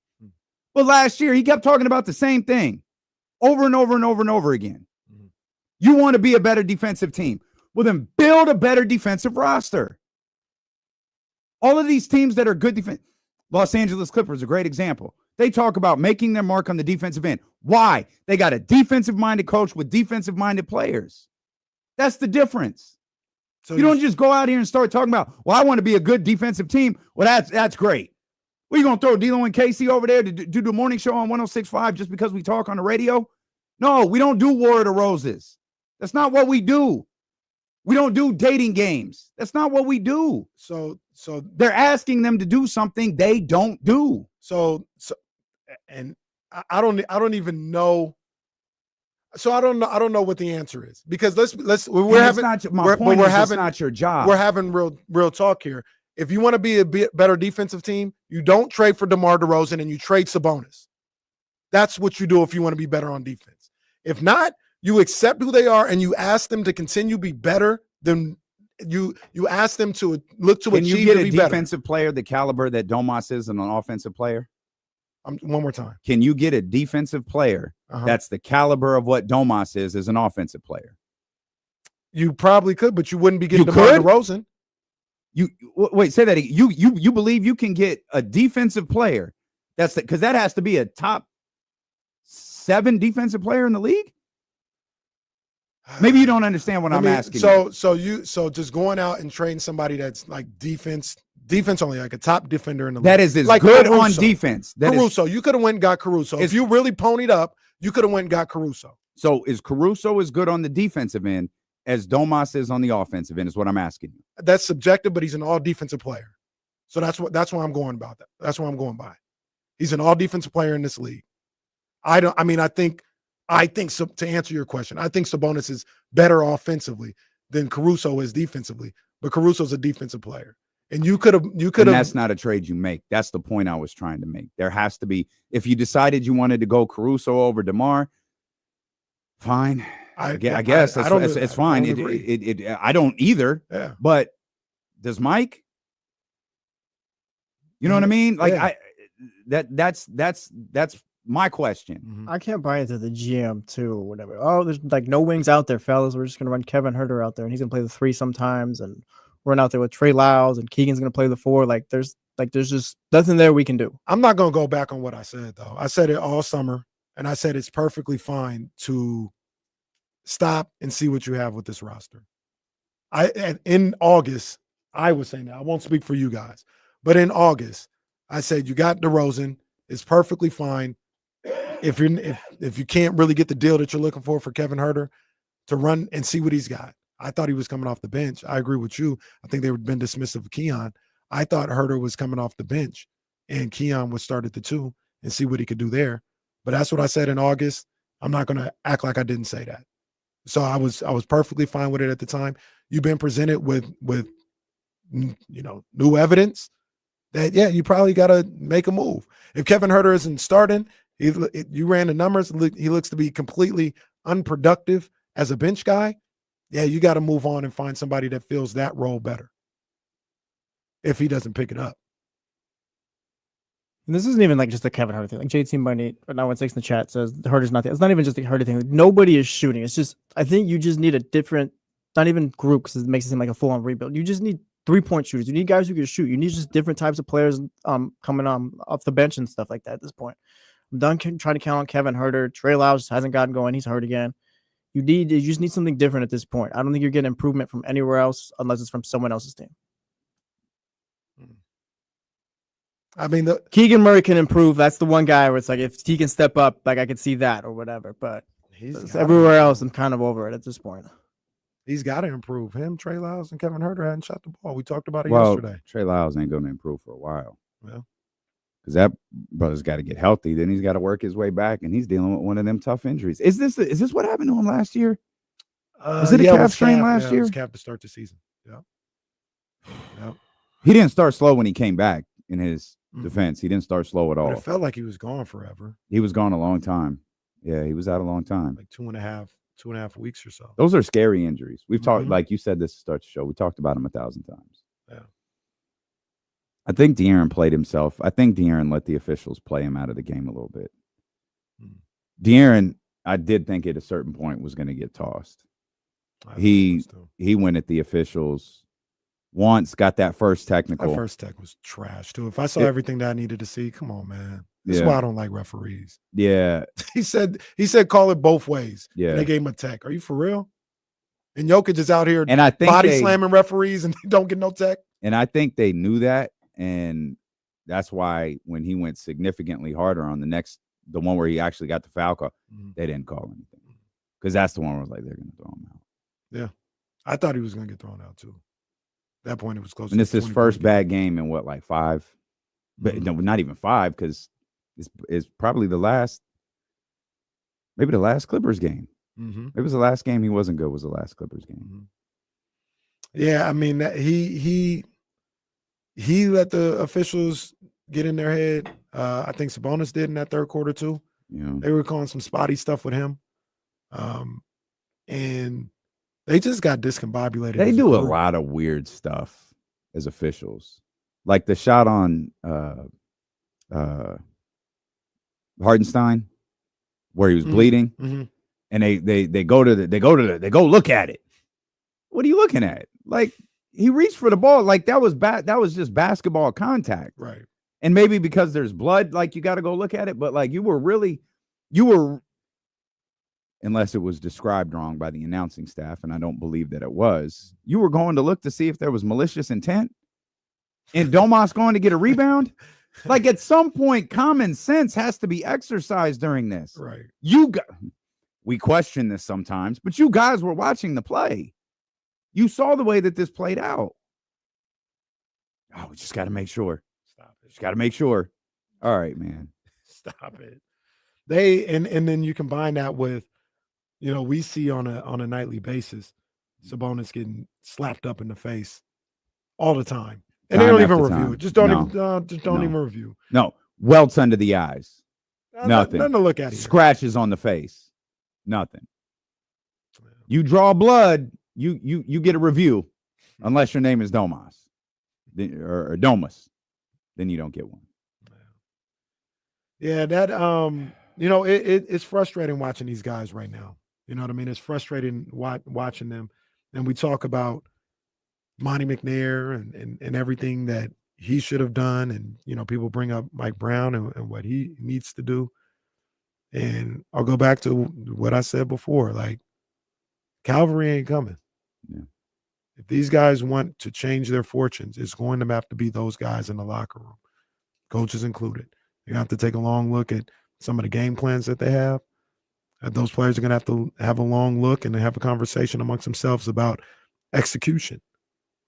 Like we talked about it yesterday. I mean, the first play of the game thing, that's egregious. That's egregious. That's awful. That is Inexcusable. Yeah, there's inexcusable. There's nobody to look at but themselves for that one right there. And you just hope that they starting to tighten this up.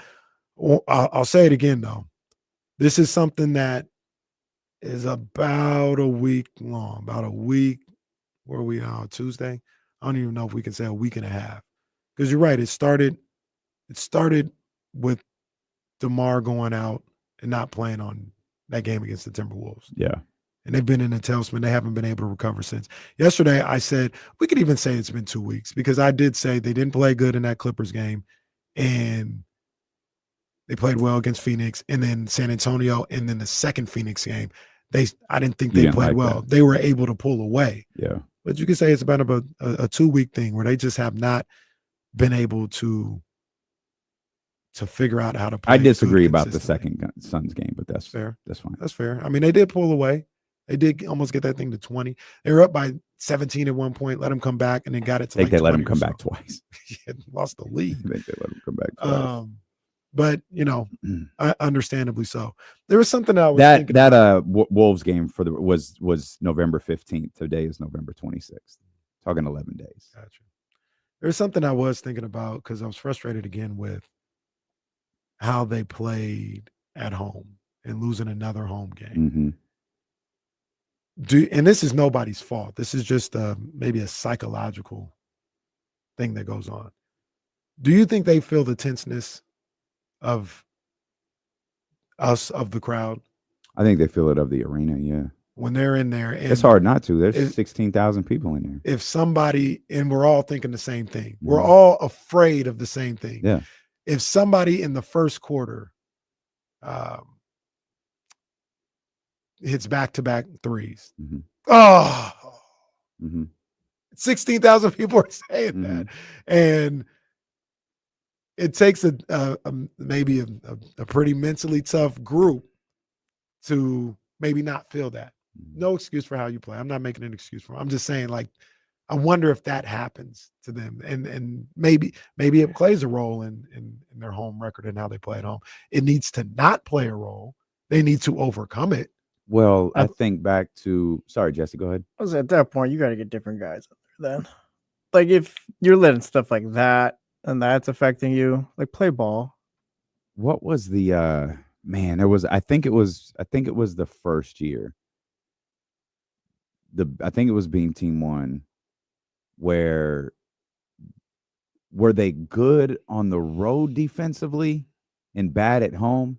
Sounds about or right. I can't remember if that was last year or the year before. I think before. it was being Team One. Yeah. But I remember someone, and I'm sorry I don't remember if it was De'Aaron or who,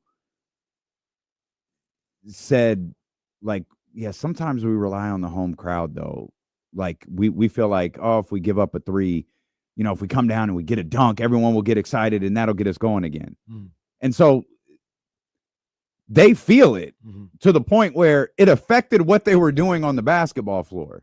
So it's ridiculous to think they don't feel the anxiety of 16,000 customers being frustrated with things kind of spiraling here in the first month of the season. And the one thing that I wonder, once again, nobody's fault and no excuse.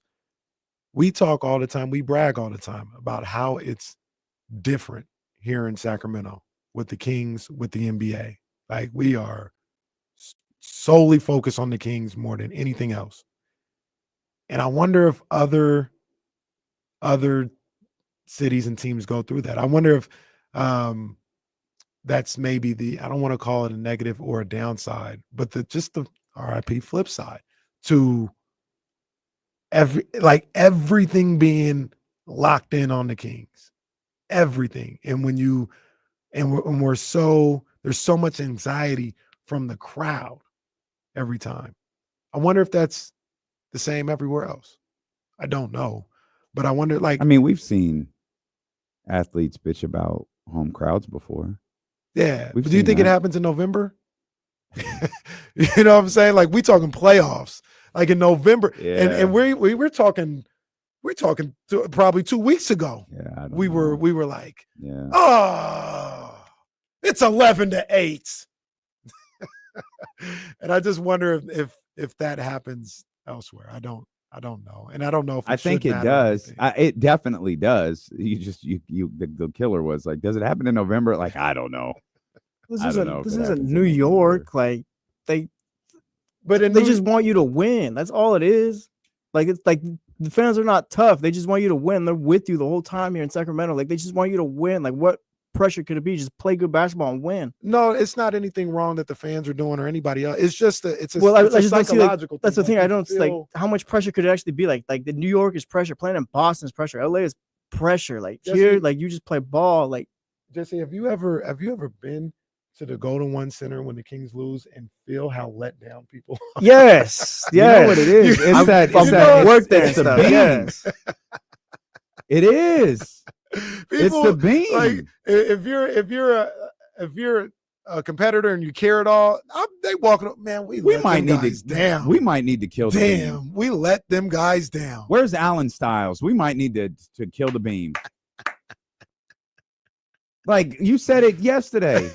How disappointing is it when you bring family to the Golden One Center who's never, like I say this all the time, we take for granted that we get to be at the arena and we get to do all of this stuff and we get to have fun and whatever. But like there are people who are going to the Golden One Center one time a year. There are people who are going to the Golden One Center in 2 weeks for the first time ever. Mm-hmm. And all they want to see is that stupid light in the sky. And the amount of sorrow when your ass walks out of that building and looks up and sees nothing but the sky. Fellas, really got to pick it up. We're down 13. No, I'm serious. You're walking with your family at Christmas time, and no, I'm never going to get over it. You're walking with, and all they wanted to do was see the purple light in the sky. Well, sorry, guys. And everybody's walking out, and their head is down, and no one gets to see the purple light in the sky. Hey, look, we being a little tongue in cheek, and it shouldn't affect their tongue play. in cheek, but nothing. It is real. The sorrow around Doko when the Kings lose.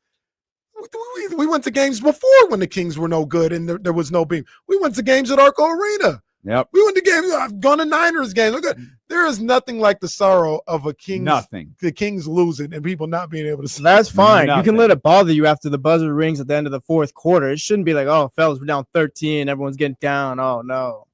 Like, that's the whole point, little Timmy isn't going to see the beam tonight. Awful. Like, if that pressure's getting to you at this point, then I don't know. They need to film a video where De'Aaron takes a sledgehammer to the beam. Now, listen, Damian Styles, the beam ain't going nowhere. No, Allen, the beam ain't going nowhere. Allen might have been on to something.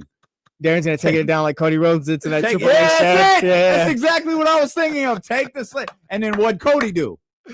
Cody went back to work for Hunter. So eventually the beam can come back, but take a sledgehammer and beat the hell out of that beam. The beam ain't going nowhere. The beam is staying here. You know what? We're tipping the beam over tomorrow or whenever they win again. It's over. The beam ain't going nowhere, but I just, and Jesse, I agree with you 100%. Like, I'm not saying it's acceptable or it even happens. It's just. How are you going to play in the playoffs if that's affected you? The playoffs might be a bit of a sigh of relief. Like you got through it. You got to the play because you get to the playoffs. That's almost all we're asking for to a certain degree. I know people were saying like win around and all this other stuff, but everything is awesome if you get to the playoffs. The hard part is getting to the playoffs. It feels like a lot of the times. That's the hard part. I get what you're saying all that, but I think if that's having that much of an effect on them, then it's just that's an issue. I think it's an issue if it's that much. I don't think it is. I don't think it's having that much of an issue. I do think you can feel the energy in the arena. I agree 100%. But I don't think it's to the point where they're missing free throws or turning the ball over or not playing defense. I don't think that's the case. But I absolutely believe they feel the angst. And as professionals, you get over that. You move past that and execute what you got to execute. Well, you fix the angst is honestly by just playing better. Yeah, you win at home, and it won't be angst no more. It'll be anticipation. Mm-hmm. You flip that energy. Man. Did you guys see we got a second Drake lawsuit? A second one? Yeah. I think the second one talks about UMG, Universal Music Group, correct? Well, the first That one was the did, first too. one. Well, I the think. new one is like going at them again, and basically how they could have stopped the track because it like labels him as like a sex offender and stuff like that. Okay. What part of the beef is this? Pause. Go ahead. You're dying to. Yes, you are. You're dying to. It's a waste of time. You was reading Twitter conspiracy theories yesterday. It took 90 seconds to debunk what you read to me out loud. I saw a tweet putting What was Drake that? next to Michael Jackson saying he's taking on the machine just like Mike. He's what? He's taking on the machine just like Michael Jackson. Okay. Okay. You know who took on the machine and won? It was Prince. Mm. Prince did it. Mm. But it's all the work. Kenny will tell you. It's all the work. What's a work? The lawsuit. I didn't say it was a work. I told you what the lawsuit is, but you know that's nobody not wanna real hear that. now. But you What's know not it's not real now. what's not real? What you read to me out loud about the label's going to sue Kendrick Lamar. I don't know if that's real or not. It's not. Who said it's not real? UMG? Yeah, they already put out a statement about it. Okay. They already put out a statement about it. What, they're going to sue? They're going to sue their artist? I don't know. I don't know. I'm telling you, that's what was in. That's what he said in the lawsuit. So that's what he said in the lawsuit. And Kendrick said, Drake said what in the lawsuit? Drake said in the lawsuit that UMG said they'll sue Kendrick. I don't think that was in the lawsuit. Absolutely was in the lawsuit. He said, Drake said, this why, like I said, this why we don't have to have the conversation, because if you just hate Drake, you just hate Drake. Like, and it's whatever. But that's what was said in the lawsuit. Okay. Well, it's the Illuminati out for Drake. That's what it is, because he was so powerful. I mean, I don't know if it's an Illuminati. It don't have to be that. I think the one crazy. thing that people like Joe Budden, like when they spit these conspiracy theories, they leave out the simplest part. What's that? And I know you do, who runs Universal Music Group, and I'm asking in the most most generic terms. You know, no, it's white dudes. Mm-hmm. You think a white dude is going to cut off a money supply like Drake because they're mad at him? So let me ask you a question like this. If I'm just asking you a question, I think it's conspiracy theory or not, but if you're negotiating a new deal and said artist has outperformed his deal and wants $700 million, it's above white men in the company to do what they can to not pay him what he's worth. It's you think they're like, oh no, we always gonna pay you what you're worth. If you're using numbers, I don't know what the numbers mean. He's asking for $700 million. He's at 4. He wants $700 million. What do you think he made? Not the. Sorry, try that again. What do you think he made the company? I would say in the billions somewhere. So you think they're gonna pay him what he feels he's worth? I think that number that don't even happen. No, do I? No. You changed what I said. The $300 million is inconsequential. They're absolutely not paying him what he's worth. Think about what you just said. If you're making $400 million and they're making upwards of billions, you're making nowhere near what you're worth. Do you even think they are ready and willing to pay him what he's asking in the music business? Yeah, because there's like 4 or 5 artists you could do. When do they do that? If you're making... When do they do that? When does the music business ever pay these people what they're asking? There's like 4 or 5 artists who can get that. He's probably one of them. Not probably. He is one of them. Maybe so. Again, I think your assessment on that is accurate. He's making in these fictitious numbers we're creating billions for the company, for those men that we're talking about. $300 million doesn't matter to him. If that's what if he's asking for $1 billion, you know what I mean? Or if he's asking for shares, if he's asking for masters, if he's asking for points or percentages, now you've got my attention. You and your theories have got my attention. And it's not, to me, it's not even really a theory. It's kind of proven in this. Like I said, the internet will say, oh, he's suing over a beef and he's suing over this. It's him versus this label. Tell Kamara to hang on. And because I know Kamara's been, my bad. Yeah, Kamara's been reading it. No, he just got here. Yeah, tell Kamara to hang on, and we'll talk to him when we get back here on Sacramento Sports Leader, ESPN 1320. Well, but Trysta's coming up, and we never really know what's going to happen. We never really know what's going to happen with Trysta.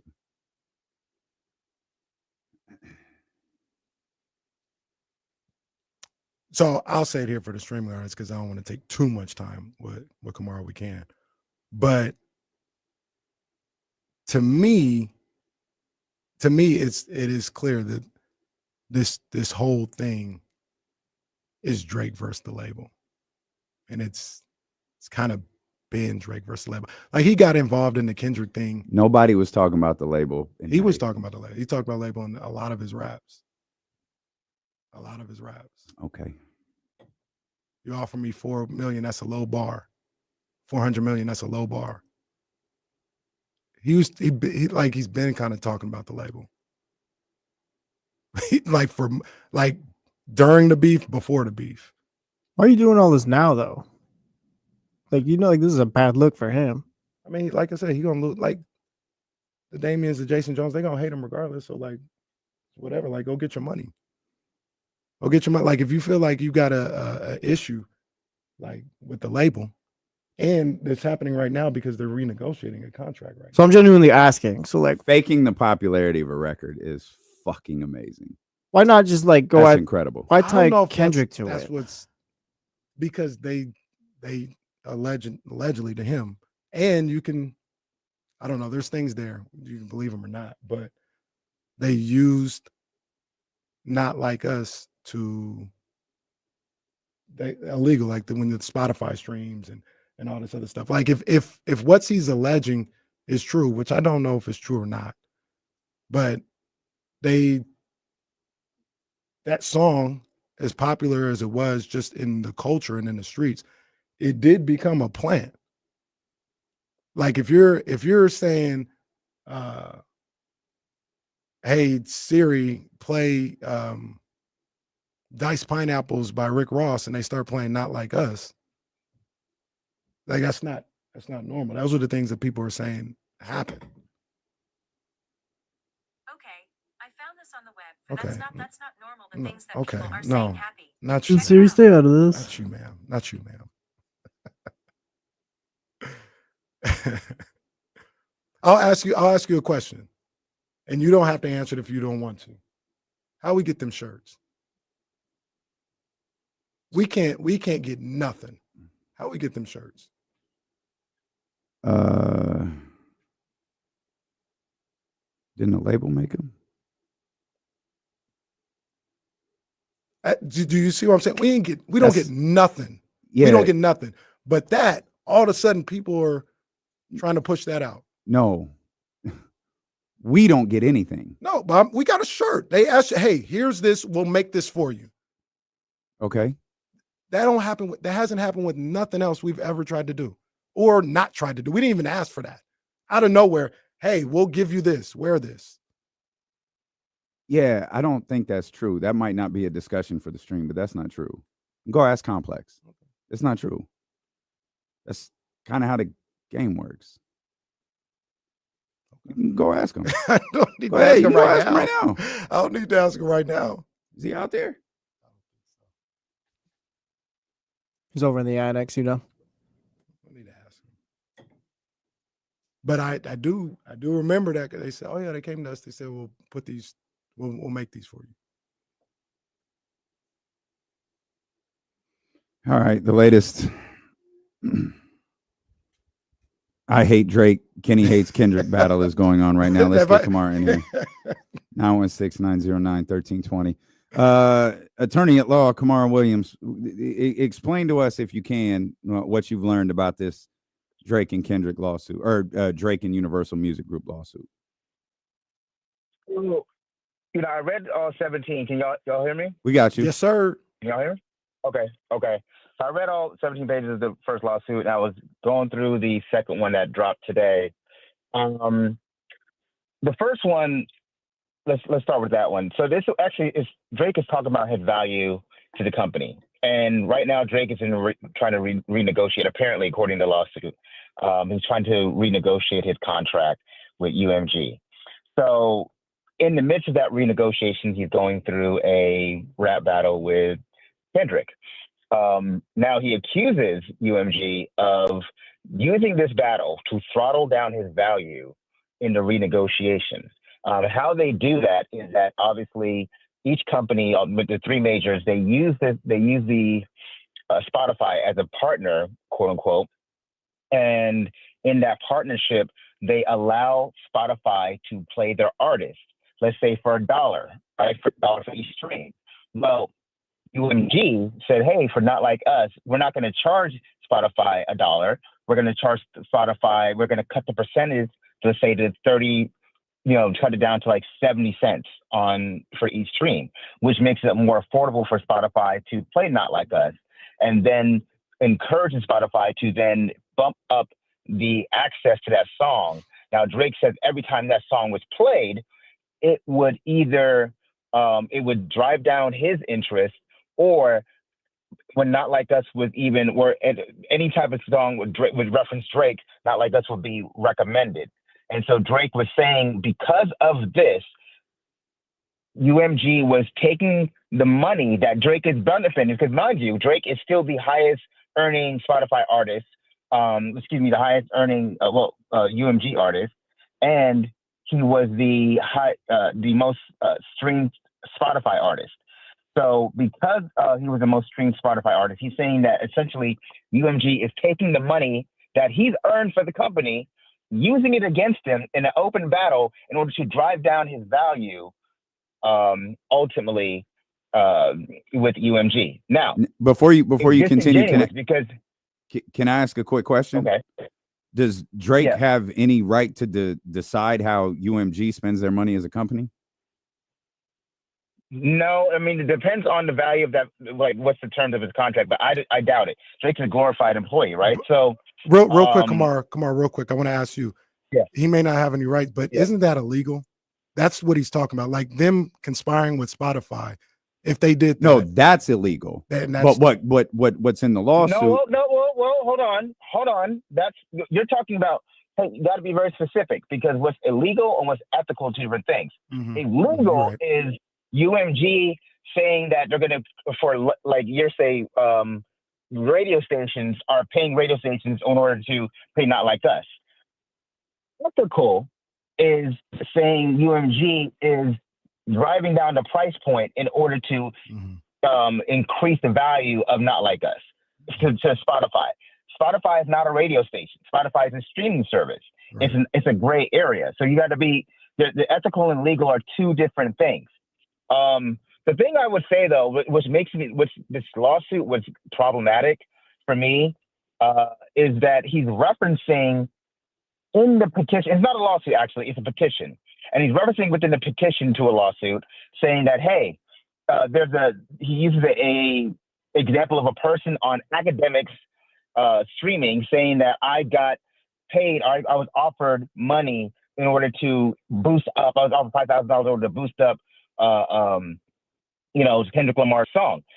Academics then came back and said, hey, I went back and I checked in my own people at Spotify, and they said that is absolutely not true. And this guy, and he said, I have no reason not to believe the person at Spotify. So within the person that's referenced in the petition, academics says on the record that was not, he cannot verify that accounting that Drake is now using as an evidence of Spotify taking, drawing down, or using, bolstering up the interest of Kendrick Lamar. I just want to jump to the second lawsuit really quickly, because I know we're bunching up against time. In that second lawsuit, Drake is saying he is claiming defamation because there's a statement in saying that, you guys allowed this song to play, which was incredibly defamatory towards my character and profile. And because of that, I am now seeking damages. That is the more ludicrous. I think the first one's ludicrous, but this one is even more ludicrous, because what you're essentially saying is that, he went across the line and making me look bad in front of the crowd, and that is not hip hop. And so, ultimately, I just think this isn't a hip hop suit. This is a music label suit. And his argument, Kamara, also is you wouldn't let this happen to Taylor Swift. Right. You wouldn't let That's this his happen. argument. But the problem is that he's using facts that have not been verified, number one, and he's using verified, accusatory statements regarding UMG that honestly has no proof of the showing. And he's actually asking him in the petition, we want to open up the books so we can prove our allegation. So he's essentially telling you, I have no proof of this. I think this is happening, but I'm wanting you guys to open up the books. Now, let me ask you guys this on your layman terms. How likely is it somebody is going to be like, all right, short of a court order, we're going to offer up discovery? This is a ridiculous petition. It's literally just stupid. So real quick, he's literally asking. Go ahead. No, so when you say it's ridiculous, I just want to remind everybody, Kamara's a lawyer. He's not speaking from an opinion. He's an attorney. Right. He knows what he's saying. When you say ridiculous, do you think it's ridiculous in like the fact, the thought that it might actually happen, or it's ridiculous that the record label would even do this? Like, it's ridiculous that the record label would even do that. So we believe record labels. Let's say I'm suing a multi-billion conglomerate, and I said to the conglomerate, I think you're doing something to my client. So guess what? I'm going to file a petition with the court, and I'm going to petition that you guys open up your books prior to the discovery ruling to prove my petition. Mm-hmm. That's what he's saying. He's not even filing the suit. He said, I want you guys to open up your books to prove, so therefore I can file a suit. That means he doesn't have anything. No, maybe I asked the question the wrong way.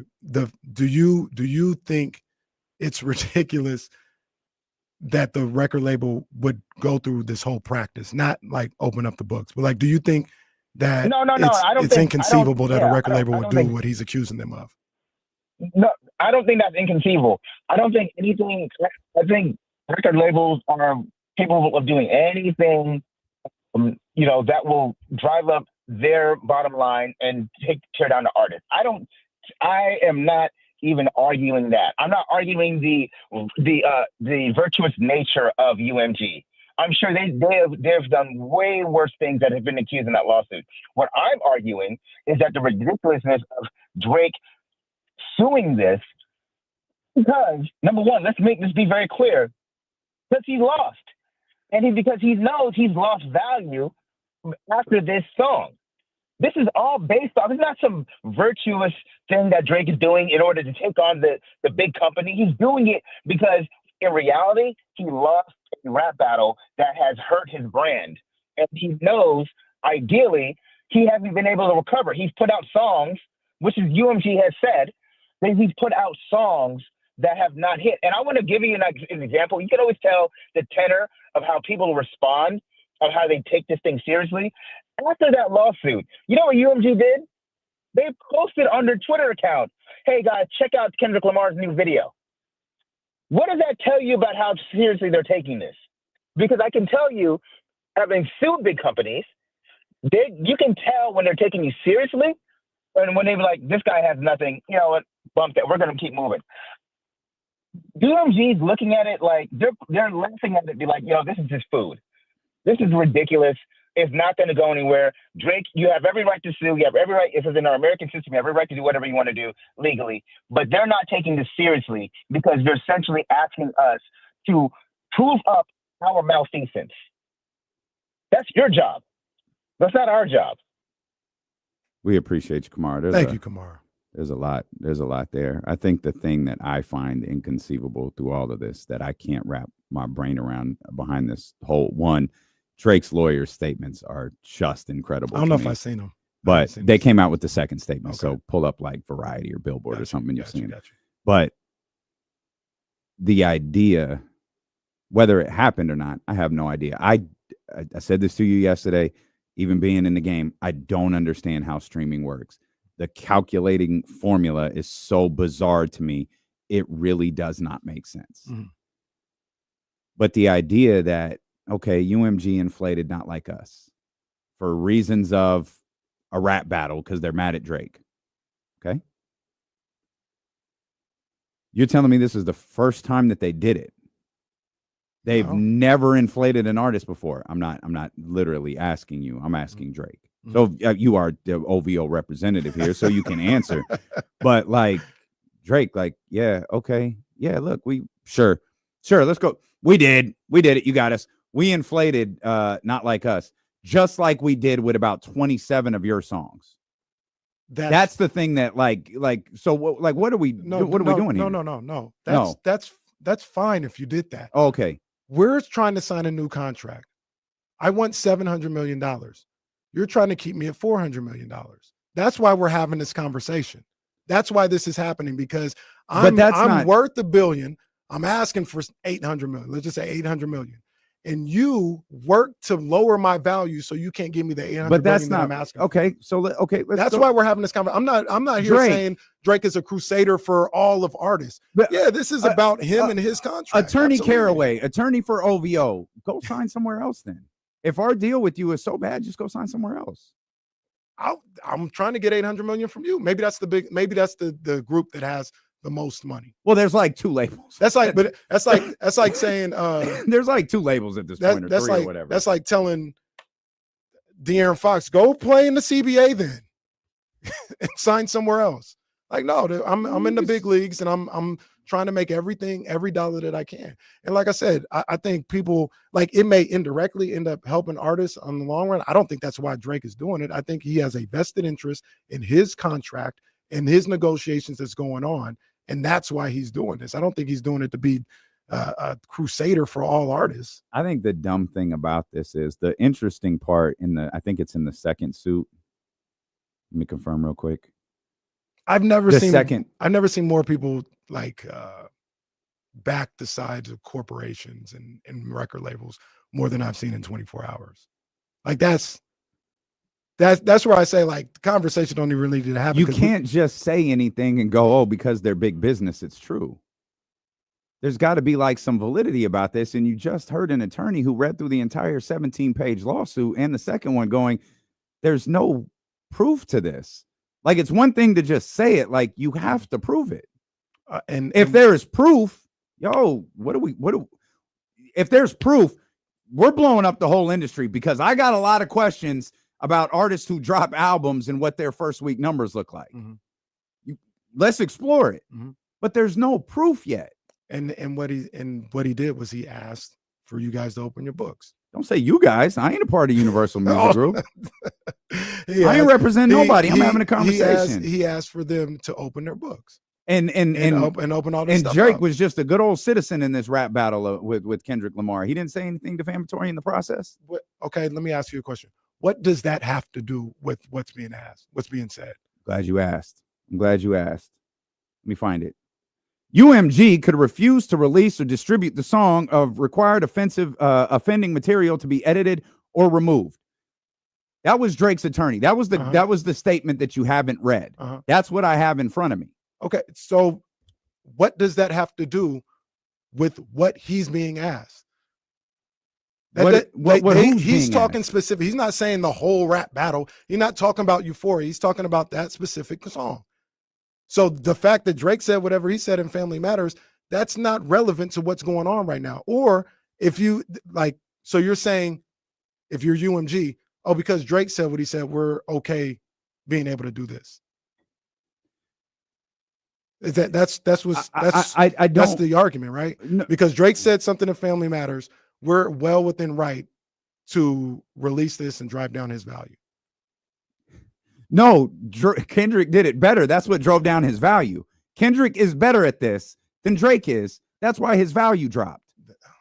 The whole argument is if he's better or not, that's not the argument. The argument is UMG helped the sales and helped drive it down. Here's the part. That's the whole thing. Here's the part where I think you struggle with the most, because you claim to like both artists and all of this nonsense at this point, which we all know is ridiculous. Nonsense. It is ridiculous. Come on, man. We know it's nonsense. You hated Not Like Us from the second it dropped, and that's fine. It's taste. You refuse to believe that Not Like Us was a massive hit. When did I refuse to believe that? Well, I hear it all the time. Adding validity to this is like, we didn't. I'll tell you this. We're not named in the lawsuit. Our company's we didn't get paid. That effing record is still every hour and 15 minutes up until like last Friday. It's been 6 months. Powers never stick around for that long. That is not imaginary. It's not imaginary. That's not what's being argued. That's not what's being argued. It is the very foundation of what's being argued. What's being argued? Inflating the popularity of a record. What's being argued is, did the company help in that? Did they contribute? Their contribution. That's what the word inflating is. Their contribution could mean nothing. Their contribution could. I could, if you are UMG and you give me $1.5 million to play this record all the time, but I'm going to play it anyway. You didn't help with that. Like, you didn't actually factor in, but the fact that you tried and the fact that you gave me money, that's the problem. That's the problem. If it was already going to go to 10 anyway, like, you didn't make it go to 10. It was already going to go to 10 because of the culture. So if you gave me money, that's what's illegal. So that is 100%. That's what's being That's argued. 100% illegal. Prove it happened. Okay, but that's all I'm telling. That's fine. That's what the court of law is. But acting like that's what's being argued. Not that UMG made it a hit. It's that you contributed. You can't do that. And you're doing right. And you're calling into question argued. the first time ever you think this has happened, or you're willing to call this into question. When did anybody say the you're first time willing ever? to call this into question as if it's never happened with your records When before. has anybody said? When did he say that? It either happens or it doesn't. When did he say that? He said this is the first time ever. He said it hasn't happened with his record. We're not talking about. You're not that. asking someone to open the books. Is it because isn't that what Kamara said? Yeah, open the books and show that you did it with mine. I think that's what he's. I don't think he has any problem with that. I don't think. What does it hurt him? What does it hurt him? You talk about driving your value down. If you find out none of these streams are real, doesn't that drive your value down? It drives your value down within your own company. It drives your value down to every other company out there. I don't think he cares. It's like a basket. I don't think he cares. So now he doesn't care about his value. You just said this was an artist versus a record label. I think now he doesn't if they're care not about going to his give him value. what he wants, I think he's ready to blow it up. If they're not going to give him what he wants, he's ready to blow it up. There's like 3 music labels. He's going to blow this up and walk away with what? The $100 million he already has. He owns all his masters. In his future earnings? Who knows what? I'm just telling you what I think it is. You don't do this. Like, that's the other thing. I think you and other people think Drake is dumb. Like, no, I think, no, like, no, I don't don't think, do that. I don't do think that. you don't do this without recognizing everything that I've could never come of said that Drake is dumb. I think this whole idea is his shattered ego. That's what this boils down to. Whether it's his shattered ego with his negotiation with his record label, let's not forget, for all the dogs or whatever it was, underperformed. It wasn't good. Like, there's a multitude of reasons. I don't know. I've never even been remotely close to a record label negotiation. Certainly one the caliber of an artist like Drake. There are 4 artists on his level. Maybe him, Taylor, Bad Bunny, maybe Beyonce, and that's it. No one else. I have no idea what a conversation with him and a record label looks like. The whole point is, but he has been in his feelings since this record came out. The whole point is, like I said, and I think people got it twisted, like he's suing. First of all, so many people say he's suing Kendrick. No, he's not. No, according to him, the label told him to sue Kendrick, and he said, "No, I'm suing you. You're the one behind this. You're the one that's messing with my money." So once again, whether or not they helped the streams or not, like the streams went up because of what they did or not, I don't know. I don't think so. The culture had already spoke. The country, everybody had already spoke about this song. The fact that you contributed monetarily is illegal, and I'm going to get you for it. That's what he's fighting for. Okay, Aubrey, prove it. You think that that's what happened? Prove it. I'm going to ask you a question. You don't think that happened? You don't think that happened? No. Okay.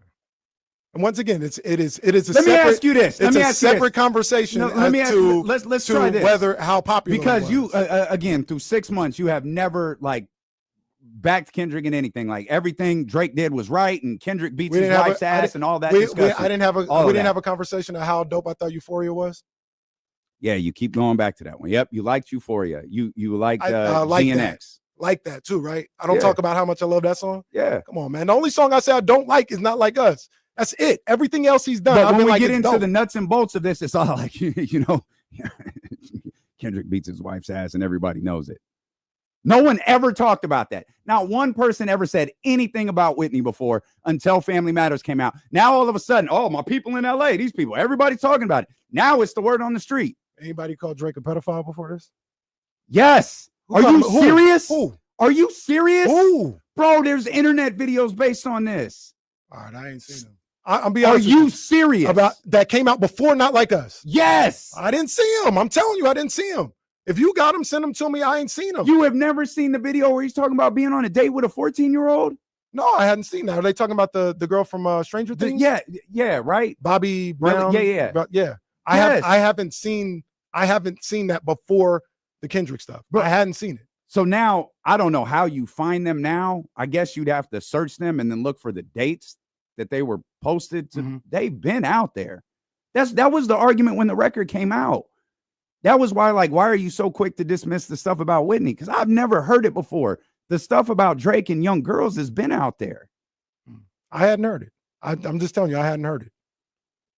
And I look at all these guys. I don't look at them as superheroes. Like they could all be what they're saying each other are.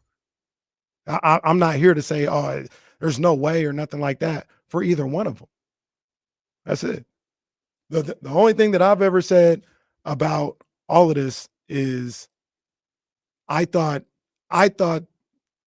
he went too far. I thought Drake was Kendrick with the pedo stuff, the PDF stuff. And he did it in the battle, Catch whatever is part of the record. the battle or whatever was the battle. But I do believe, I don't believe record labels. Record labels have shown us for the entire of our existence to do shady things. And I don't know, like you say, they do. You say like, this is the one time Drake is going to, so you're going to tell me they stopped now? The one time they're negotiating, they stopped doing shady things? They've done shady things forever. All of them. They do shady things now. I think there are certain things that you can't do with certain artists. When you talk about shady things, you're talking about the birth of New Edition. Mm-hmm. You're talking about Johnny Gill having to put out 50 albums for RCA before he can get off that label and go make money. Mm-hmm. You're talking about Kelly Clarkson winning an American Idol and being this goofy pop star. And then when that label, when that deal finally runs out and she's made $6.50 after being an international star because of that show, she goes on to have the most success she has in the music industry because she can finally make the music with. That's what we're talking about. You can't do that stuff with Drake. So you don't. There are artists who build labels, whether they be labels or groups. And I don't think labels exist anymore. We're talking about conglomerates. Mm-hmm. Drake, again, I don't know who Drake, Taylor, Bad Bunny, and Beyonce. That's it. Mm-hmm. The record label stuff that we know that we absolutely know still exists today doesn't work with those artists. Every artist I just named has just come off a multi-billion-dollar tour. You can't fake that stuff. You can't fake it. But what I'm saying is we got to go. Okay. We got to go. Okay. I'd rather talk about the sorry ass Kings than this goddamn lawsuit. Trista Krick at the top of the 2:00 hour on Sacramento Sports Leader, ESPN 1320.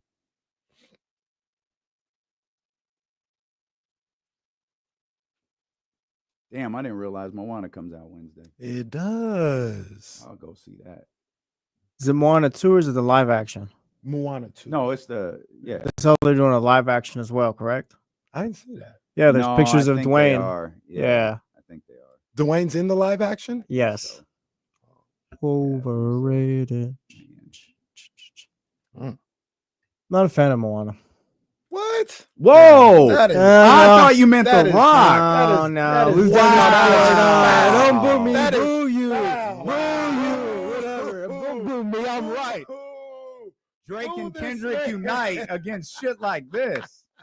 I guess I'm J. Cole. This man. Wow. I didn't like it. What do you want me to do? I saw a tweet last night where somebody said J. Cole is the only person in history. What did they say? J. Cole's the only person in history that gets shitted on for being a good human. Mm-hmm. Mm-hmm. All right, with J. Cole. Kamara's in here. Appreciate you, Kamara. Appreciate you, dog. Oh, always Kamara.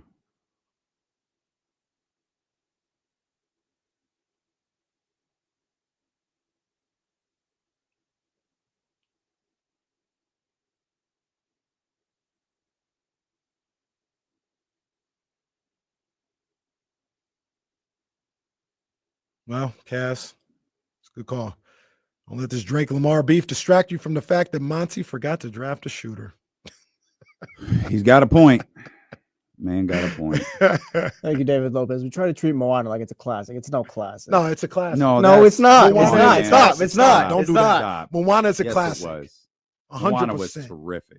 100%. It's no Lilo and Stitch. Lilo and Stitch is a classic. Nah, it's way better than Lilo. Stop. No, what are you talking about at this point?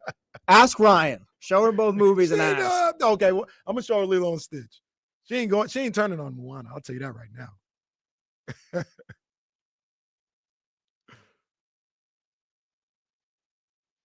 Moana's not a legacy movie. Stop it. You guys are crazy.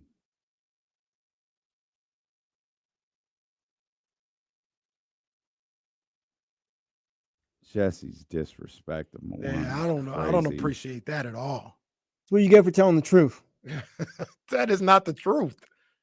Don't disrespect Moana. Moana's okay. It's not a classic. Great movies in recent No, memory, that was and it is a a great classic. movie. It is a yeah, classic. you're bugging on this. No, one. I'm It's not. an instant Yeah, you're classic. bugging. Now I'm gonna look up all the other Disney movies that I've seen. Like it's like Soul is better than off the top of my head. Soul is better than Moana. Soul is fantastic. Yes. Soul is fantastic. Soul is fantastic. Yeah, Soul is up there. Um, They actually haven't missed lately, to be honest with you. Disney is it Disney Pixar? Is that what it? Yeah, they feels like It's all in the the last same five, app. 5 to 10 years they hadn't missed. Man, they put out some monsters. I was just looking that there's scenarios where playoff spots can be clinched this weekend. Kansas City can clinch one, Buffalo can clinch one, and Detroit can clinch one. Variety of things have to happen. I was getting my hair cut this morning. Very fresh. I see you. Yeah, Somebody my at Sac State, they Carter- was loving it too. yeah, that was Yeah. funny. Yeah. Not everybody at Sac State was loving me, but shout out to Brody who complimented the hairline. Yeah, my man put in work today. I told him too. I ain't got nowhere to go. I got nothing to do. I just didn't want to wait till December 6th to get my hair cut. Like I didn't want to wait that long. Yeah. So it was just like a little timing cut. That's all it was. Like, man, I need to schedule something to do. Like I gotta be outside. But they always have Fox on sports. Okay. And your boy was on. Paul Pierce? Cowherd. Oh, wow. Okay. And he said the most Colin Cowherd thing I've ever heard him say. This dude with a straight face looked at his homie, his partner, and was like, what's so great about Thursday, because people don't watch football the way you and I watch football. America's going to get the opportunity to see how good Detroit is for the first time. They're going to get an opportunity to see how good the Detroit Lions are on Thursday. And I'm staring at the Cowherd TV. said this to the guy. All right, man. This man thinks he discovered how good the Detroit Lions, the team that was in the NFC Championship last year, the proverbial favorite starting the season to get back. Colin Cowherd says we don't watch football like him and his little homie do. Lions five primetime games this season. Yeah, but Thursday, America gets to see. They were on the first Sunday night game of the season. I know, Kenny, but Thursday, America gets to see. Colin Cowherd ran its course about 10 years ago. About 10. I really hope one day I can hustle people the way he does. I really hope one day. That was I just stared Colin at the Cowherd TV. wants our competition. I salute, man. He getting his money and everything.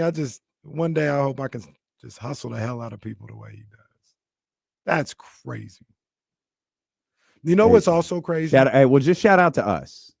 Shout out because to we'll learn. Yeah, We'll shout learn. out to everybody Yeah. listening. Shout out Yeah, to we'll learn. America. Yeah. Because we'll get to see how good the Lions are for the first time. What was Jesse, the- wait till they tune into the Celtics for the first time. What was the new movie Casey told us about that's actually been out for a while? Crazy Rich Asians. Yeah. New movie alert. That's Colin Coward's new movie alert right there. Oh man. But so this, what's Watch going, out for that 23 in LA. He's gonna be the one. Zabo. You know what's gonna kind of frustrate me a little bit? I shouldn't say frustrate me, maybe not frustrate me, but I'm gonna have a side eye towards it. Is we're gonna see all these numbers for the second game of the day.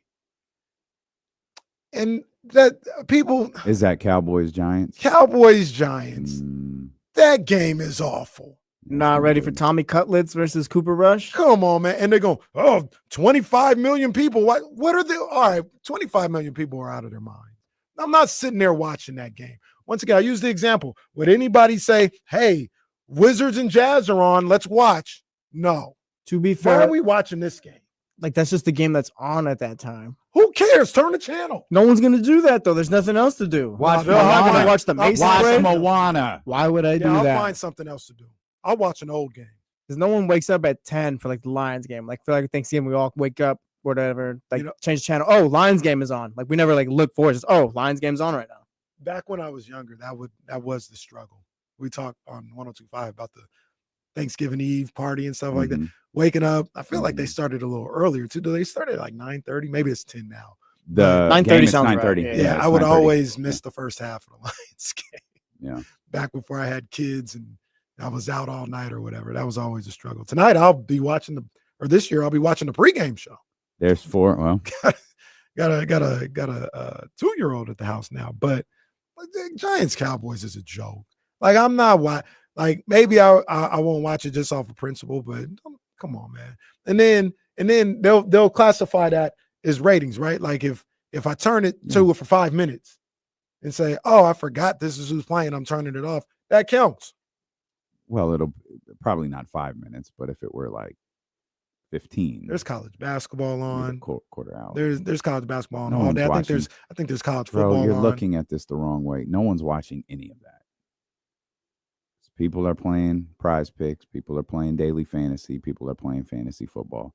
That's why this stuff is going to be on. For sure. Cooper Rush, more or less 12 completions. Come on, man. Come on. Less, by the way. 12. But, What's the but Tyreek Hill number? A half a what was it? A half a catch? half a catch. Half for a catch on for Prize that Picks. Thursday night game. Yeah, speaking of prize picks, I won yesterday. Shout out to Okay. me. You know what I mean? Got a Well- nice little dub on Well, that. speaking bean of money. prize picks, we ain't getting no jokes off yesterday. Nah, Anybody man. catch that? Hey, the last 2 games. We didn't make. Oh, I didn't. Yeah, I didn't play over the I weekend for didn't me. make any jokes yesterday. I didn't place any lineup yesterday. Hey, man. Oh boy, in Indiana, He might be coming out of the whole thing, man. Tyrese, he's starting the last 2 games, played well. ain't gonna fool me though. I'm gonna take the less the next time I lay a lineup. But yeah, 34 yesterday. 34, and I think he had 12 assists as well. Yeah, 9 Balling in threes. a big win over the Pelicans. But yeah, got a dub. And like my man mentioned, not KIFM, but That's Prize it? Picks. Oh. Prize Picks is giving a free play Mhm. on Thanksgiving Day. Mhm. Tyreek Hill, half a yard Yeah. for your Thanksgiving lineup. Well, you could put them in there right now, but if you want to do like a specific Thanksgiving lineup, they're giving you Tyreek Hill half a yard for their game against the Packers. Remember, use the promo code KIFM. You could win $50 instantly with your first $5 lineup. That's promo code KIFM to get $50 with your first $5 lineup. Prize Picks, run your game. Must be present in certain states. Visit prizepicks.com for more information. Look at some of this stuff here. Just glance at some of this stuff. Yeah, that Tyreek is out there. Y'all better get it. You got a couple of days to do it. Tua Tagovailoa, they got at 1.5 touchdown passes. Definitely not nervous for that game. This is That's one the of the one, ones, right? Jesse. That's the one, right? This is the one. I'm low-key like literally just counting down. Like as soon as 4 o'clock hits, like all right, we're closer to Thursday, 5:30. This is one of them ones, man. This is the one that we always talk about with the Dolphins in recent years. This is the ones they don't seem to win At all. Like it's literally like remember how like we before the Kings Beam Team won it, I guess, or whatever. Like these games, like all right, Kings win this one. Like they're here and stuff like that. Just kind of Charlie Brown with the football. It's been the Dolphins for like the last 10 years. Well, I will say this though. I understand how you feel as a Dolphins fan. I don't expect them to win this game. It's a short week. You're going on the road. Like if you don't win this game, I'm not necessarily looking at this as same old Dolphins. Like this isn't a game you're supposed to win. They're underdogs, but you got to show something. And it's not season over if they lose either. They've kind of won enough to where it's like you can't lose any more than this one. Like you have to be the Niners and Texans after that and win out. But we'll see what happens. They're playing their best football this season so far. Tua is looking like he's Alabama Tua again. Definitely will be tuned in for that game. Unlike Cowboys, what's their names? The Giants. What do you think is a higher number, the Cowboys game or the Dolphins Packers? Cowboys. I think so too. People are ridiculous. Like I'll play my prize picks. I ain't gotta watch the game. We should sue Jerry Jones for bumping up the streaming numbers for Cowboys games. That's a good call. That game is awful. You got two horrible teams, two journeyman, borderline worldly quarterbacks. Dude, throw Trey Lance out there. It's time. that Throw would be Trey the one. Lance. Yeah, I'll let watch Trey that. Lance play football for once. Trey Lance plays, I'm tapped in. You throw out there Cooper Rush and DeVito, Tommy DeVito, Tommy Cutlets. Please, bro. I'm watching Texas A&M and Colorado basketball. Kidding me? It's sad too, because I'm like, what could the NBA do that would help? And it's just like, I don't think there's a game they could throw out there that would do anything. They could throw on airtime. I might go to the movies. I don't want to watch any of this except the night game. Lions, Bears. I think the Lions are going to run them out the gym. I'll watch that game. That game's okay. It's gonna be Bears at least have Caleb nailing. Williams. I get to Well, see yeah, I him, like you know Caleb. what I mean? Yeah, I like see what they Caleb. can do. So yeah, I'll tap it. Didn't Detroit lose last Thanksgiving? Yeah, to the Packers. Jordan Love. That's right. Yep. I'm gonna go see Wicked. I'm gonna try to get that in before I love the play. I saw the play on Broadway. I thought it was terrific. I don't know when I'm going. I really want to see that. Movies haven't really made a comeback since the pandemic. I didn't know He kind of stayed streaming. See, and they stuff blew like it. that. Like let me pay $30 on my TV for it, and I'll do it. I'll watch all the movies. I don't like the actual act of getting up and going to a movie theater. Let me watch at home with my popcorn, my soda, my tequila, and my chocolate, and let me watch the game. I understand. What if they let you bring your tequila? Well, they be selling it to That's Bring the a bottle of thing. You wine. sell That's it there, true. but it's too much money. Yeah. I Let me bring my bottle of wine and I do it. $100 movie trip at that point. I understand. Facts. I understand your feelings on that one. But as we talk about corporations and stuff, a lot of people be out of jobs. I got you. Well, So no, I wonder because I think some people actually like going to the theater. That too. I like being That at too. home. Yeah. I like going to the movies, but I feel like they're not just putting the good movies out there. I can just wait 2 weeks because you guys are gonna put it on streaming anyways. And some they do that. Like it's Mhm. pretty crazy. Like the it'll drop on a DSP. It'll be $30, Yeah. but you could watch it 2 or 3 weeks after it came out. But I want to see Wicked now. See, and then I know people saying it. Wicked Part 1. Like I didn't know during all the hype that it was just the first part. I didn't know that either. Like when's the second one? I want to see the whole movie. Hopefully it doesn't go the way of The Last Airbender. They gave me part 1 of that and never came back. The last what? The Last Airbender. It's a Nickelodeon type It was thing, a cartoon and then they made a real life. Did you see that? The Yeah, real life yeah. version of it? I never saw the It's- movie, but yeah, It's really cartoon, like the series, the cartoon series is actually pretty dope. And then they did a good job with the real life version. And it was supposed to be like a 6-series thing. First one came out, did really well, like it wasn't sales. They just never went back to it. It's like, all right, don't do that with Wicked. I don't think they did. I think they already made it. Oh, okay. I could be wrong. Okay. Could be wrong. There are better experts out there. Mr. Tapia asked me, do you go to the movies by yourself? Yeah. That's fire. It don't bother me. That's a great way to Hey, go. give me a Very small nice. popcorn, give me a little icy. I'm set. I'll go to the movies by myself. I'll go eat dinner by myself. It don't Nobody bother asking a me bit. questions about the movie. We're all good. Nah, I'm that is something I'm a little old school with. I understand everything you're saying, and especially with kids and stuff like that. Like, yeah, like Mhm. just put it on my Netflix. Mhm. But I am old school. I wish I could go to the movies more. I wish I had had time to go to the Yeah, movie that's the theaters other a thing. little It's a bit more. long ass movie. Going by yourself is a little weird at first, but once you get over the fact like it's fine or whatever, it's the best. You guys go eat by yourself? Yeah. Not Like, really, go- not yet. No. Go to Denny's? Well, no. I barely go to I'm restaurants. gonna go someplace that I actually want to eat. What's wrong with Denny's? I'm not gonna go. Come on, man, stop it. You don't like IHOP either? Not really. We hit Denny's in Miami actually last week. I mean, there's nothing wrong with it. It's just not. If I'm gonna go eat, that's not where I'm gonna go. If I'm gonna eat something like Denny's or IHOP, I'm just gonna eat at home. IHOP better than Denny's. That's facts. Okay. And I like Denny's. I don't know. IHOP's got some good French toast. If I'm leaving to go eat, I'm gonna stop someplace I want to eat. You get or the I'm re- gonna be really hungry like I was last night when we and that spot was dope. What was it, Vito's? Shout out Vito's across the street from Ace of Spades. Yeah, man. I was like, hey, I told Casey when we got there, I don't know where that pizza smell is coming from, but we need to go over there. It's like, it's over there. So we go over there after doing our thing with Tinashe. And I'm like, I don't know why I can't eat any of this. Like, it's pizza. Like, what am I gonna do here? You pick the right Denny's too. You get a meal in the show. Sometimes Denny's is popping. Yeah. Oh yeah, you go to one in the hood. Yeah, you can. I used to live in the Denny's right next to Sac State by our Shout apartments. out, that's a good one. Shout out to Sherry's too, by the way. All my people, used to go to Sherry's after the club. Sherry's mom. What's up, TK? TK, what up though? What's that label on that crew neck you get there? Huh? What's that looking like?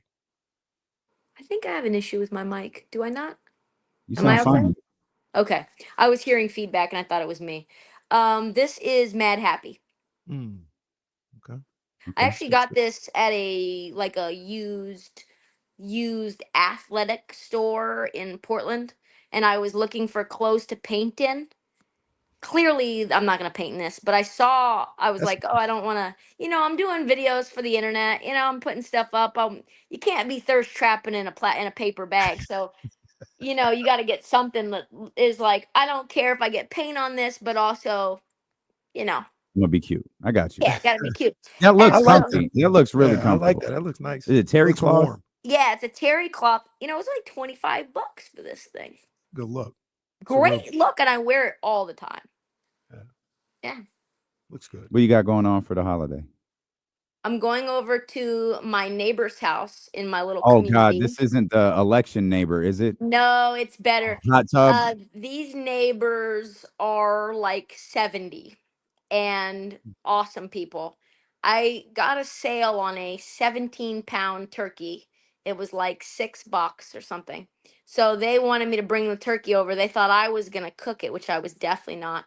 Then the turkey is so big that it's going to take 5 days to thaw. So now we can't cook that turkey. So they're buying like another turkey, like a 12-pound or an 11-pound turkey. So now I've got a 17-pound turkey I have to take back. I don't know what to do with. I'm going to make the mac and cheese because you guys know it's good. Make the mashed potatoes, maybe make some rolls. That's a little ambitious, like homemade rolls. And then they're going to do the veggies, green beans, broccoli, turkey, and then their little brownie dessert thing, which I'm very suspicious on. So I'm going to probably buy little cupcakes for them to have as well. You think there might be a little green in the brownie?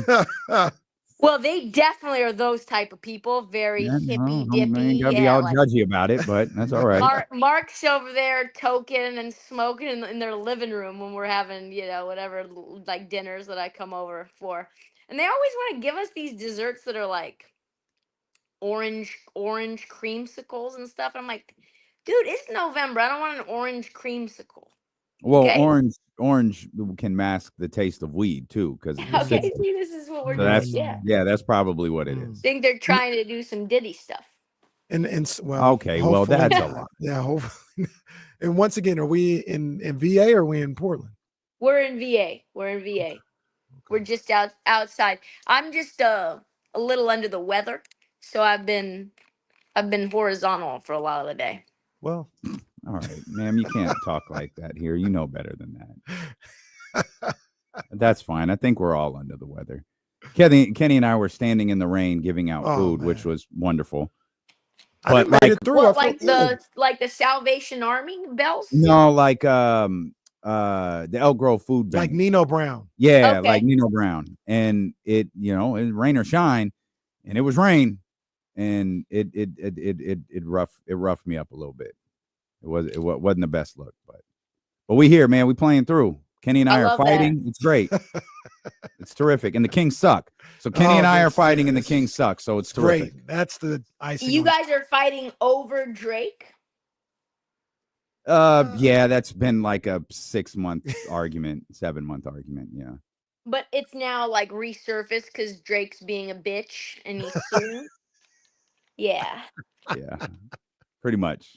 Yeah, that's the long and the short. Did you see, by the way, speaking of kind of being a bitch, did you see that Bruno Mars is suing Miley Cyrus for her Flowers song?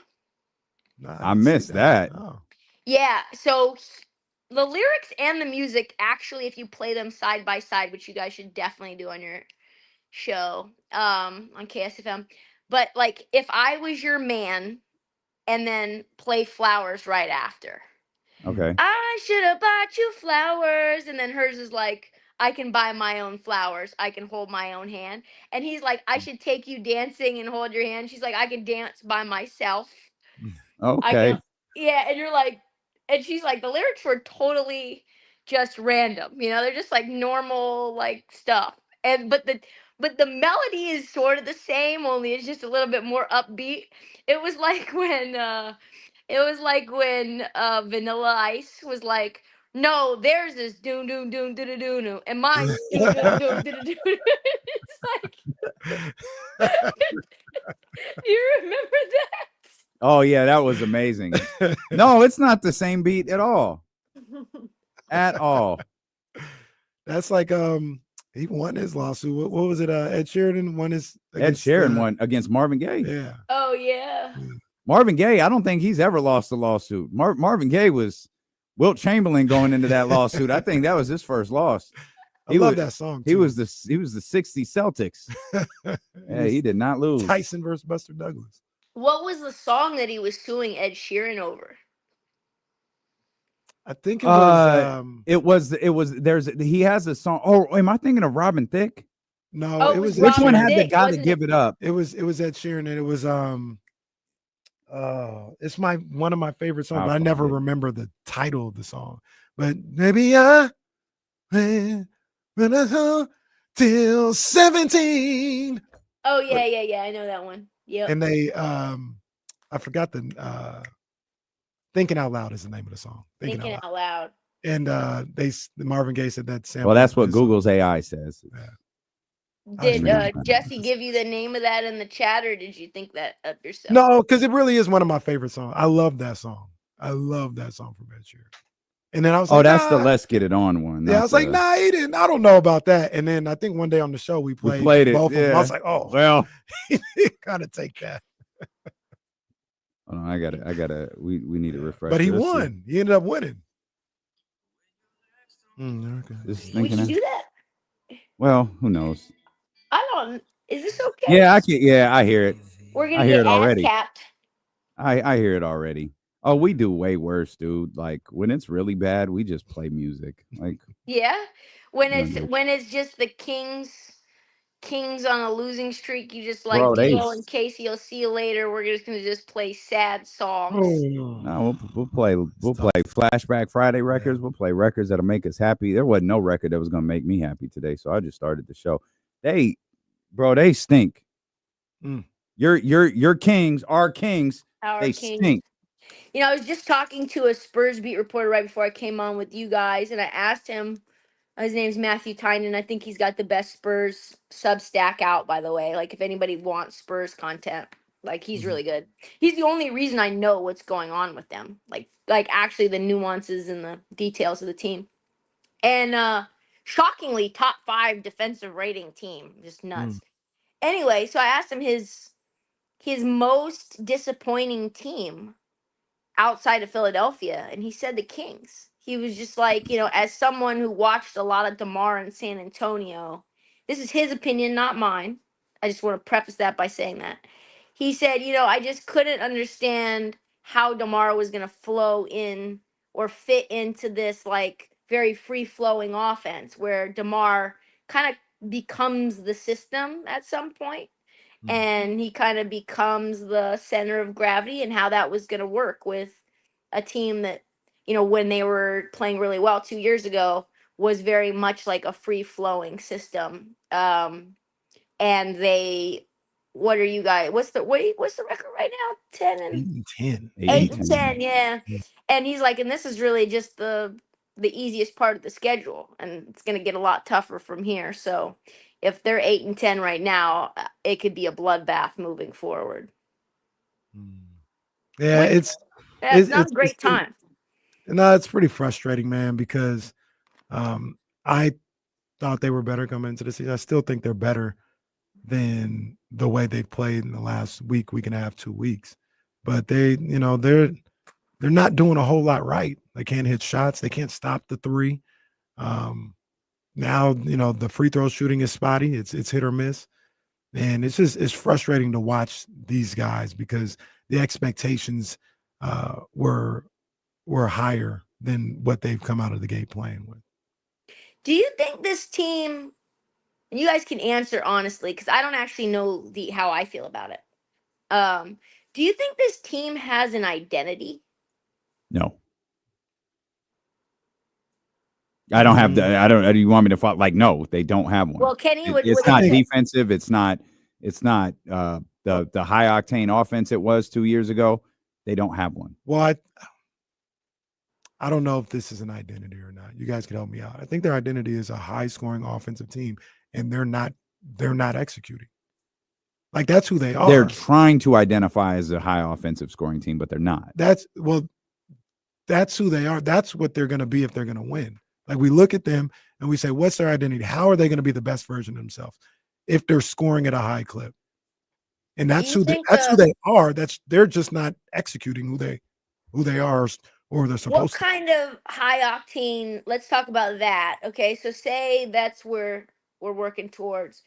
What kind of high octane offense are you talking about? Are you talking about threes and lays and dunks? Are you talking about easy twos, mid range? Are you talking about lots of back cuts, creating space like you're seeing with a team like Cleveland? What kind of offense is generating these easy looks? If you were to say, Kenny, because obviously me and Damian, I don't think that's our perspective, but like, if that's what they're going to be, in what way are they going to be that? And do they have the horses to be that?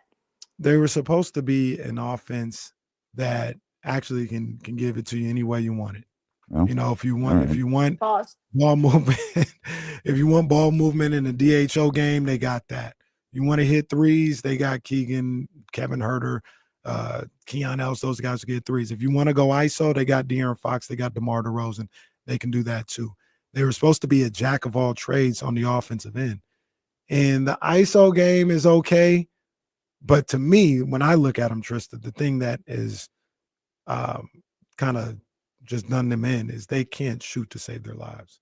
Yeah. They cannot shoot. And these are guys that they're not Craig Hodges out there, but they've been better in their career than what they are right now. And I kind of bring it down to like Trey Lyles, Kevin Herter, and Keegan Murray. And they're absolutely anemic shooting the ball right now. Anemic. And that's kind of the one aspect of their offense that hasn't shown up. And who knows if it ever will, but DeMar is scoring, De'Aaron's scoring, they're doing ISO stuff. Sabonis is still doing what he's doing, dribble handoff wise and all this other stuff. They just can't shoot.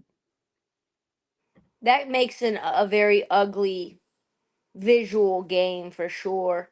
I'm out. I've been out. I continue to be out on Kevin Herter. Well, playoffs. You just nicknamed me Mike Brown then.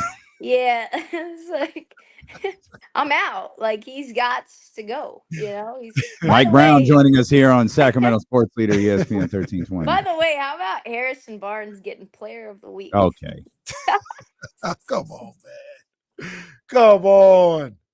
How about that? 8.7 rebounds a game for a week. Insane.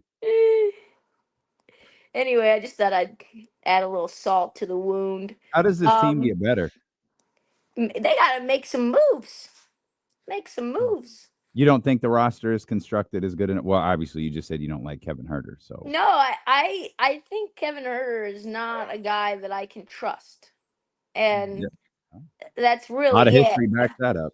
Yeah, and I don't know if it's a change of scenery thing. I don't know that needs to happen, or if it's a role thing, if it's a confidence thing, if it's a mechanical thing.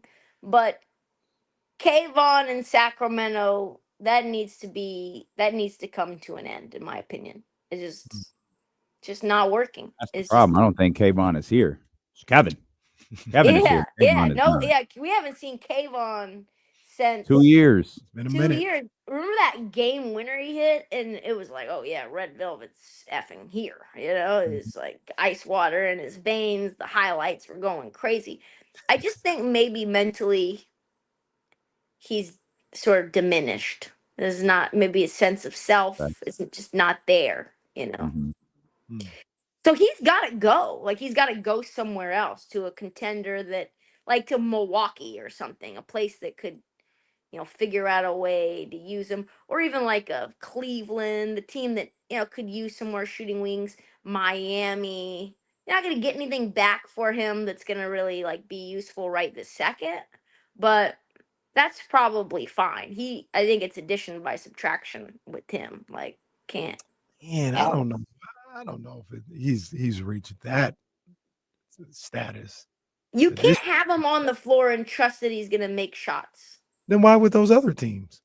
Why would they trade for him? Because because I think it's we're trying to win too. You know what I mean? Like, we want to be good too.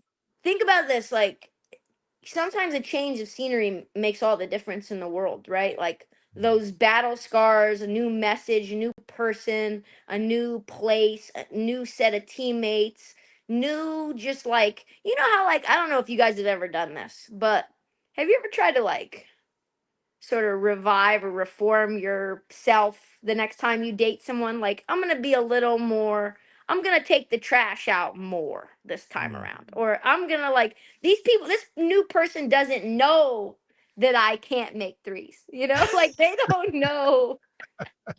But the difference is what my habits are, But the difference, TK, is if you don't take the trash out in front of the 29 other teams in the league, they're going to know you don't take the trash out.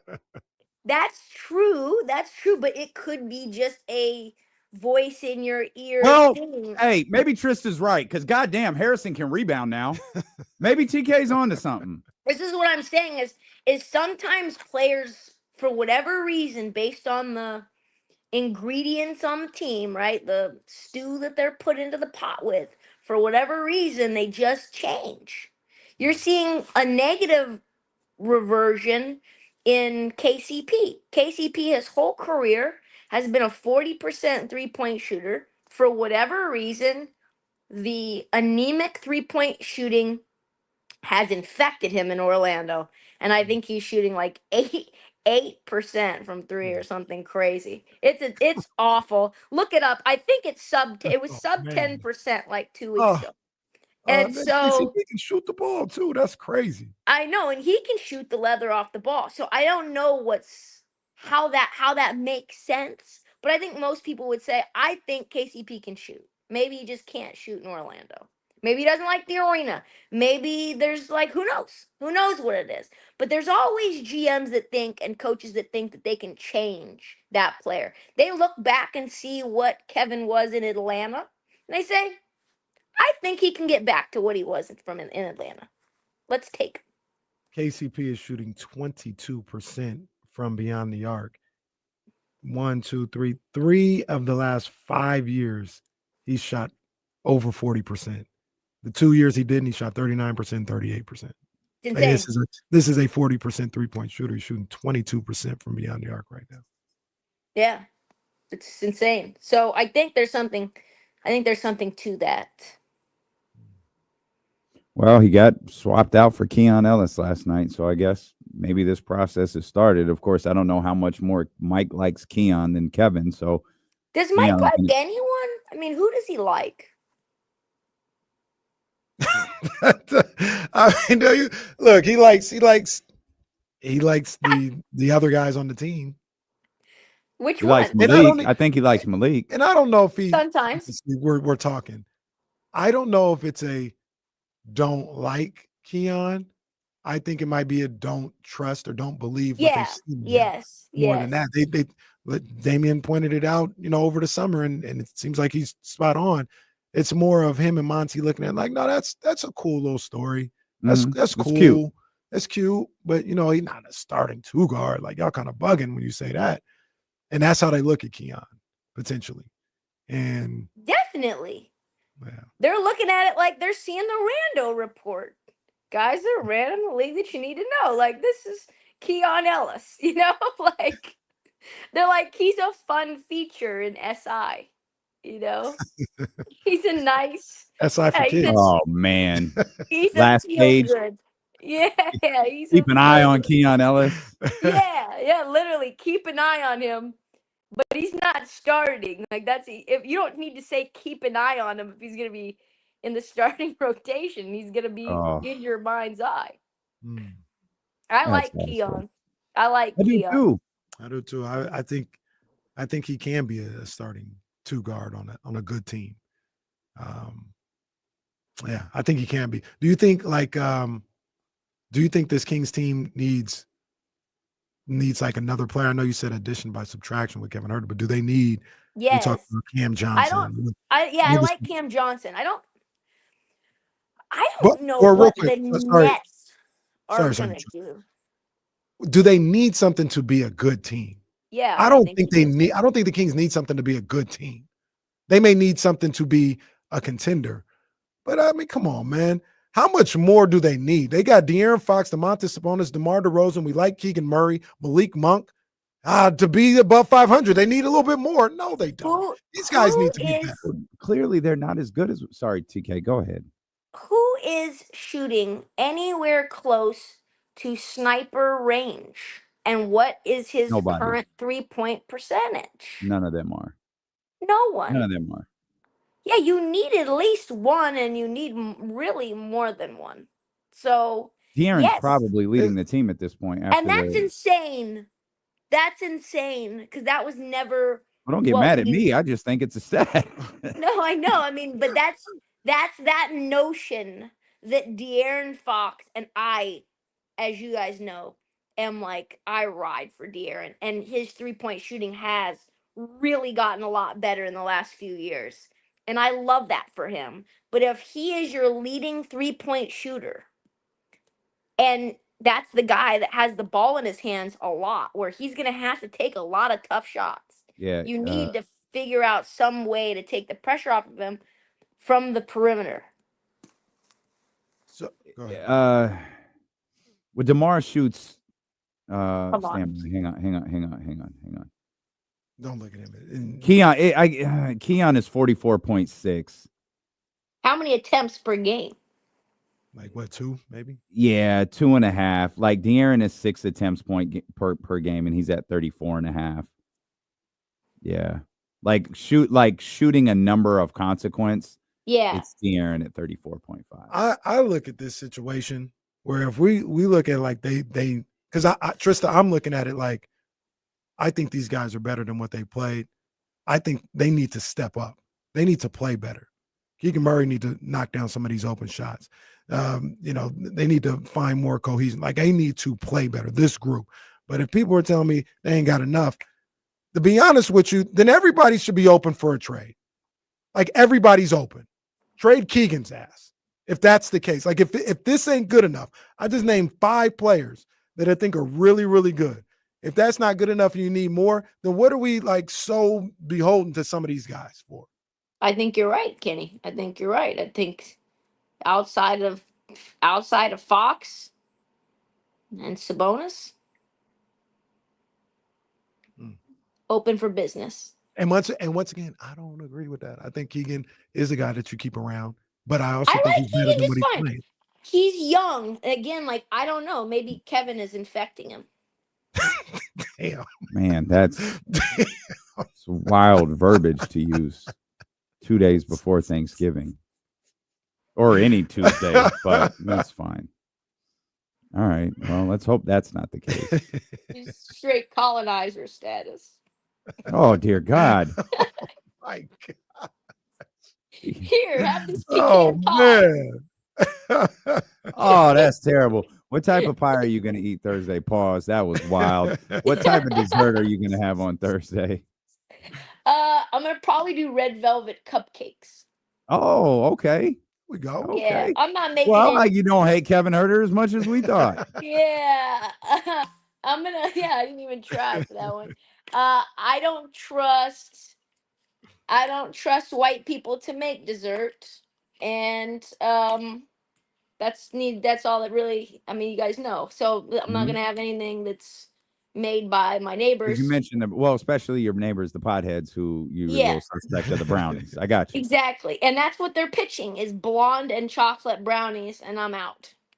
So and the This creamsicle. is please tell me this isn't an interracial couple and this is just some sort of weird thing they're trying to get you into again. No, they're two hippies from like the guy that lives here. He's like a former general contractor. He used to do all the homes remodeling in Holland Hills where I live, and he's now retired. His wife is a botanist, so she used to work at the like national botanical garden. So they're very very hippie. He's the one smoking doobies in the living room, and he's like making balsa wood planes that actually like take off and all that kind of stuff. So no, both extremely white but hippies. But I don't trust them to make pecan You pie. don't They're like well, meet the Fockers. pecan pie is gross.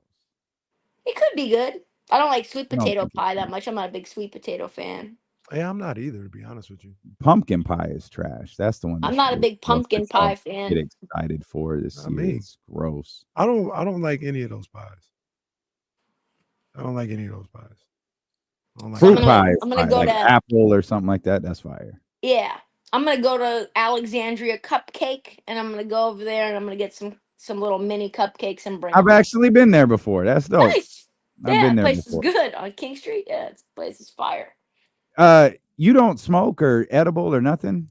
No. Okay. I'm like my body.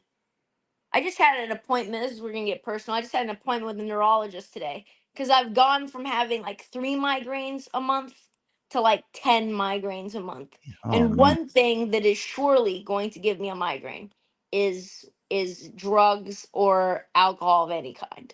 So Hmm. it's all just water. He's given me a new protocol. I can't have any caffeine at all, not even tea. Wow. I can't medicate, no Diet Coke, no Coke Zero. As you guys know, how much I F with the Coke Zero. So that is Yep. out the door. I have to only treat my migraines with my prescribed migraine medicine. So Excedrin migraines Is it- also out the door. I was going to say a lot of migraine medicine has caffeine in it. Correct. And what Is it else did he helping? say? Huh? Is it helping? It's just today. We started Oh, today. man, So this okay, is Yes, this you is went there.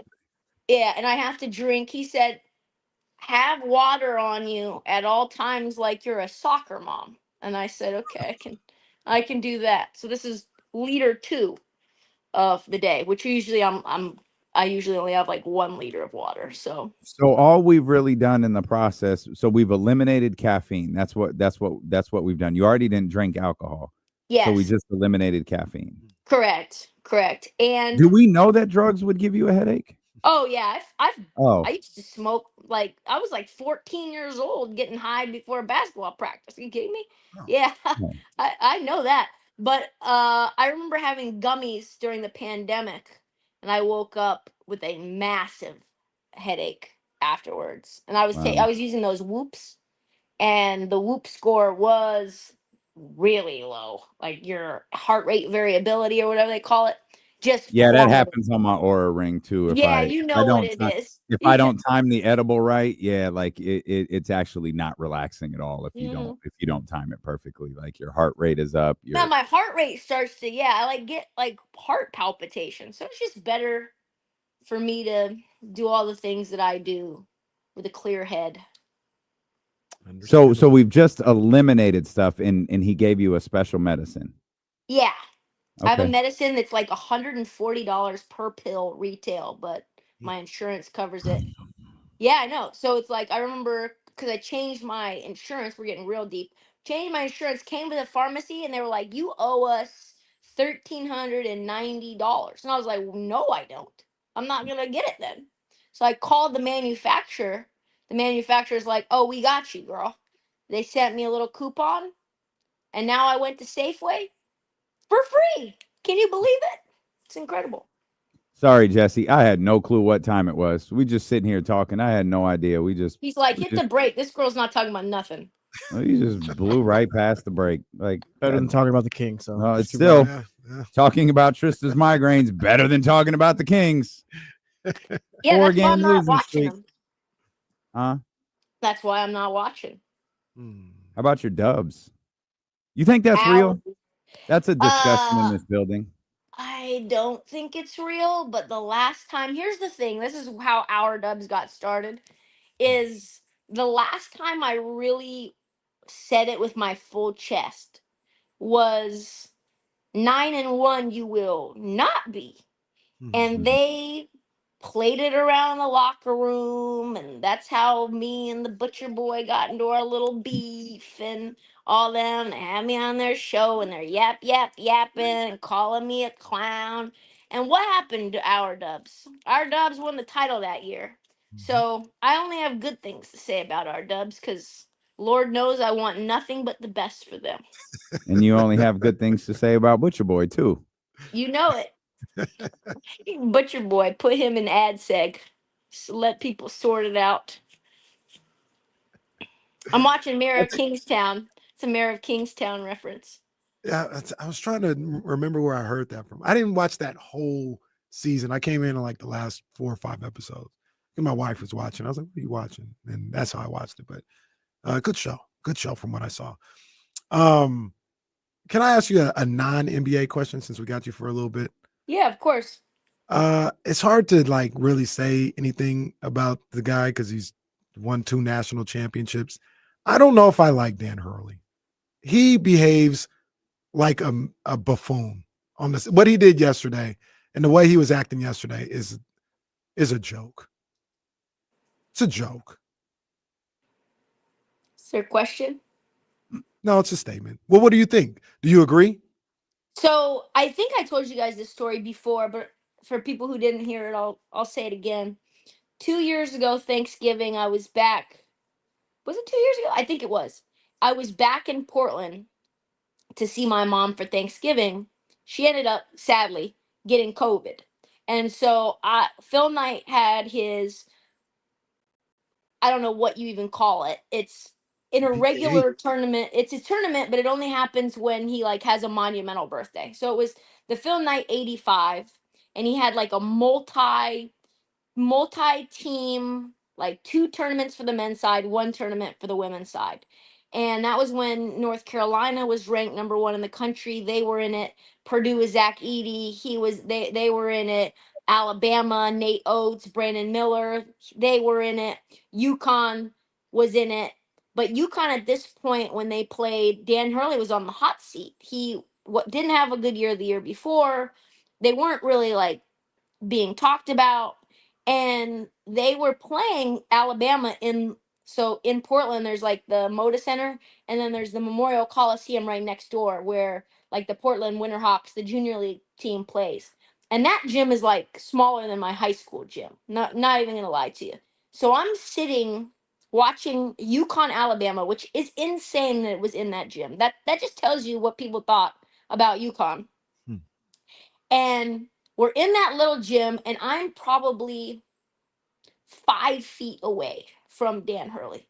Like the gym is so small that his chair and like the sort of like chairs for the players were like maybe 2 steps from the front row of like the bleachers or whatever. So I'm sitting next to this woman, and Dan Hurley is losing his mind about every loose ball, every single possession. He is tripping. He calls over the ref, right? Calls over the ref by name, knows him, and then mother F's him to his face with his finger in his face, pointing like this multiple times, like use a bitch, kind of like that, right? And I look over at this woman, I'm like, he is a madman. This guy, and I don't really at this point know a lot about Dan Hurley past the Hurley legacy, right?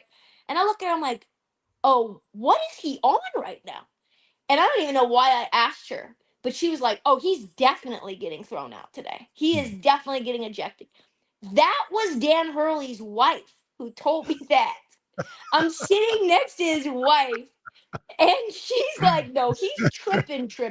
She's making calls. She's calling, I think, like the PR department. I don't know what, because she's trying to alert them. This guy is right on the edge. He's on the precipice of being like kicked out of this hole. He's physically putting his hands on these refs. Nate Oates, calm as can be, just like in his little red polo.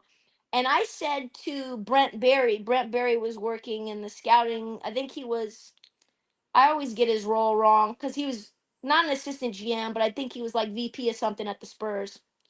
And I said to him, what do you think of that them? And he said, well, either they're going, and I think it was so right. He's like, either they're going to tune him out by Christmas or they're going to win the whole thing.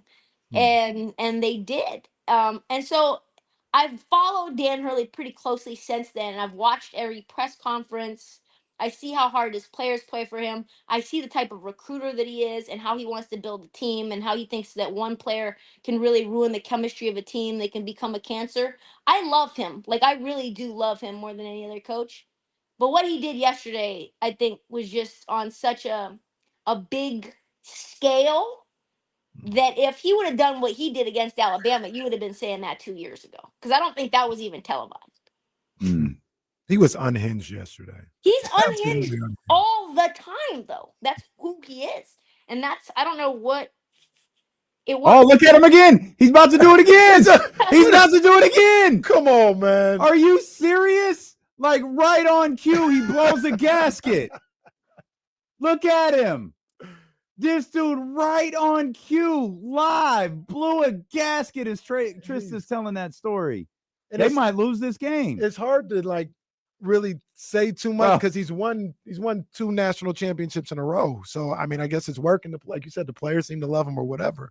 But he just looks crazy. That was an egregious foul his boy got away with. Did you see when they won by 40 the other day? And he was like, that second half was just the most disgusting basketball I've ever seen. When we got up by 26. This dude is screaming at everybody in sight. Yes. We need a Hurley cam. I think Allstate or State Farm or one of these insurance companies could literally just have a camera sponsored by them to follow the train wreck, the car wreck that is Dan Hurley against the refs. Did you see when he pushed his own player during the NCAA tournament last year, and he like literally pushed him like, go get him, and he didn't even know he was doing it.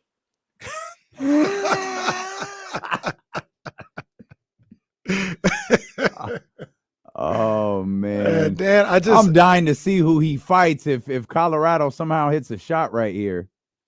The other thing that I don't want to say I don't like him because I don't think that much about Dan Hurley. I just see when he has these outbursts, I'm like, this is ridiculous. Is the thing that frustrates me is he's allowed publicly to behave this way without any kind of recourse. Like nobody talks about Dan Hurley. Feels like me and Trysta had the first conversation about Dan Hurley just now. And I'm just going to use an example. It's a different sport, but like if Prime acted like this, like they'd be on his head, regardless if he won or not. They talk about, they talk about how much they didn't like the way Bob Knight behaved. And this guy does the same thing. Bob Knight won too. Oh, my man hit him with the LeBron. One stop, guys. One stop, guys. One stop. Colorado's up 73-72. One stop, guys. One stop. They don't feel like the same UConn team. I will say that. I was texting somebody who loves college basketball too yesterday, and when they were playing Memphis, it's just these tournaments, these Feast Week tournaments are where UConn usually thrives. And last year they didn't look good because Donovan Clingan was hurt early to start the year, so you didn't really know what they were. But UConn can't really shoot right now. You except for like guys like Alex Caravan, who are your forwards and your bigs like Sampson, they don't have guards that can get you a three. So I'm very concerned because I think what you're seeing, Kenny, and you're commenting on is is what Dan Hurley is like when he's not winning. Like he's always this way, but I don't think people put up with it nearly as much as they do when you're blowing teams out by 40 and you're like, when we went up by 26, these guys played like dog meat. And it's like, oh, that's hilarious. You know? Like they're obviously performing. When they're losing to Memphis and Colorado, we've got real problems if you're gonna call the ref a loser. Well, you got the Lakers rub too from that whole fiasco last off season or whatever it was. Being this way in the NBA. I think JJ You see Redick Mike did the got fined same for as what he Dan did. Hurley. He's lucky that's all he got. Say that again, TK. JJ Redick though operates very similarly No, to you're right. Dan Hurley. Yeah, you're right. Yeah, Mike is lucky he only got fined. Yeah, Mike got a Sean hefty fine Cunningham's, for attempting to murder an official the other day. I saw Sean Cunningham's feed of that, and Mike, I think he chest bumped him. I thought it looked like on the TV he did. I ain't trying to snitch, but well, it's too late. Fine has been levied. UConn final possession, 3 miss, batted around. Let me get the Hurley cam. Time expired. Let me get the Hurley Get it cam. on Come on, get yeah, the camera. yeah, it's over. Oh. No, he got to talk to them first before he talk to the ref. Yeah, he gonna shake hands first. Yeah, he's and then let's shaking see what he hands. does Everything's here. fine. Maybe he's gonna beat up a Buffalo. We'll see. Number Poor 2, kids are distraught. And he's about to. Yeah, no. Oh, yeah. They know they're distraught because they know they're about to get cussed out. Oh, they're definitely getting cussed Oh, out. they probably they gotta swim home from Maui. Dan Hurley gonna be like the coach in Varsity Blues. I will not let you guys make my year like this. You will not do this to my legacy. This reminds me of when North Carolina 2 years ago was the #1 overall team ranked, and you could tell based on that Feast Week non-con, nope, they are not what everybody says they are, and that might be just UConn. Might not be. But we got to get all these replays in so we can't see Dan yelling at everybody in sight. Hey, have a great holiday, TK. Enjoy your whatever it winds up being. Enjoy the cupcakes. I know those are fire. Yes. But watch out for the brownies. You guys too. I appreciate you guys are definitely one of the top things that I can look back and say I'm truly thankful for, as is the Chatty House. So, like you guys will be one of the blessings that I count on that day. We appreciate TK. you, We TK. thankful for you too, girl. All right. We'll see you next week. See y'all. Trysta Krick. Man, Trysta with no Coke Zero is crazy. Yeah, man. I think that's my life. I think that my doctor's gonna tell me, hey, bro, you need to chill with the caffeine. You get migraines? I get bad headaches, bro. Like bad, like paralyzing headaches. They just kind of come on by themselves. Mm-hmm. Yeah. That's too bad. We'll come back. We got Jason Jones joining us. There will probably be a fight when Jason Jones joins us. I'm not fighting. I don't know. Yeah, you are. I'm not fighting. Yeah, you Hey, are. man, how about John Harbaugh? What a call from John Harbaugh yesterday at the end of the second quarter, man. We'll talk about that, and then we'll get back to the Kings. And I got some thoughts on De'Aaron Fox I want to share with you as well. Sacramento sports leader, ESPN 1320. If that works. That wasn't my plan. I just looked up and it was 2:30. My bad. There's no plan to this show, bro. I've been long trying to make this the FX of radio shows. Did you say the FX of radio shows? Bro, enough of the whole button-up stuff. Let us cuss and stuff like that. Let us do come on. It's The time. FX of radio. I only dump 2 words on this show, and that's it, pretty much. FX be they be meant some anything go. Let me fix radio. FX be letting anything go.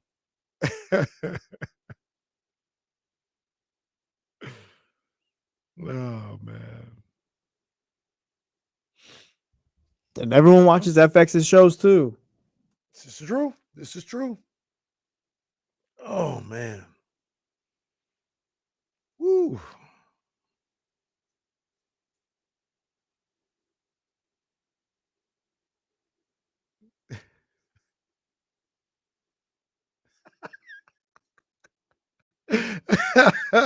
I got 2 words for you.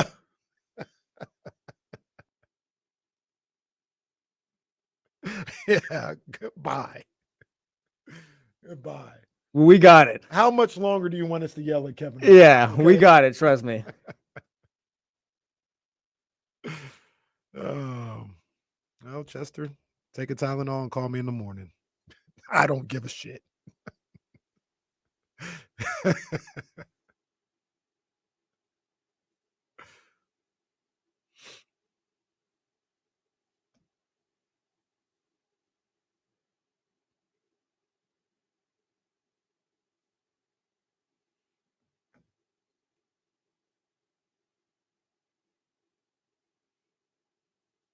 Wow.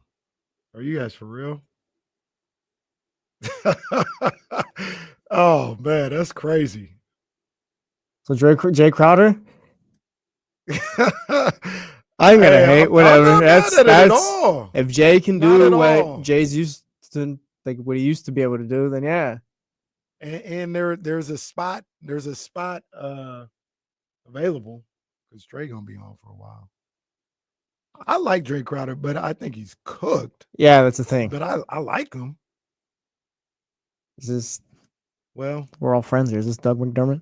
we're gonna have to see. Hold on. Wait, do we get Chatty House? I don't know because Shams. I'm assuming this is Shams who reported. This is what I've seen. The tweet has been deleted, so maybe he's got to work some things. I don't know.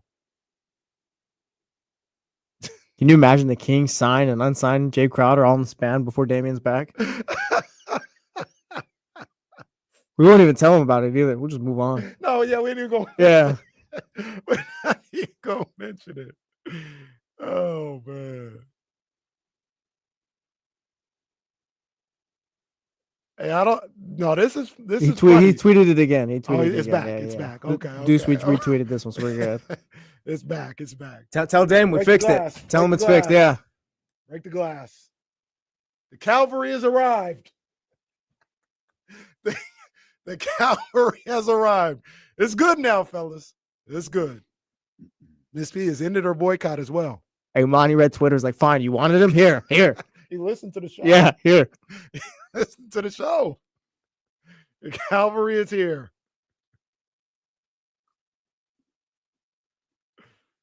Oh man.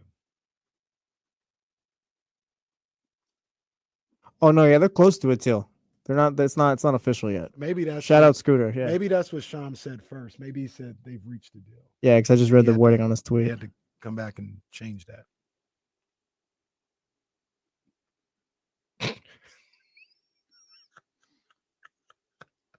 Well, Vibes are back. I ain't gonna turn my nose up at it. Hell no. Shams Charania tweeted during the commercial break that Jae Crowder is close to a deal with the Sacramento Kings. That's a name a handful of people, including our James Ham, have mentioned a time or two over the last month or so. And it appears that Monte McNair, Mike Brown, the Sacramento Kings are working towards a deal to bring Jae Crowder to Sacramento. So Jae Crowder, if you can knock down the three when it's past you, then we're all good, bro. I'm just gonna assume, and maybe I shouldn't, but I'm assuming he'll shoot it better than 20-something%.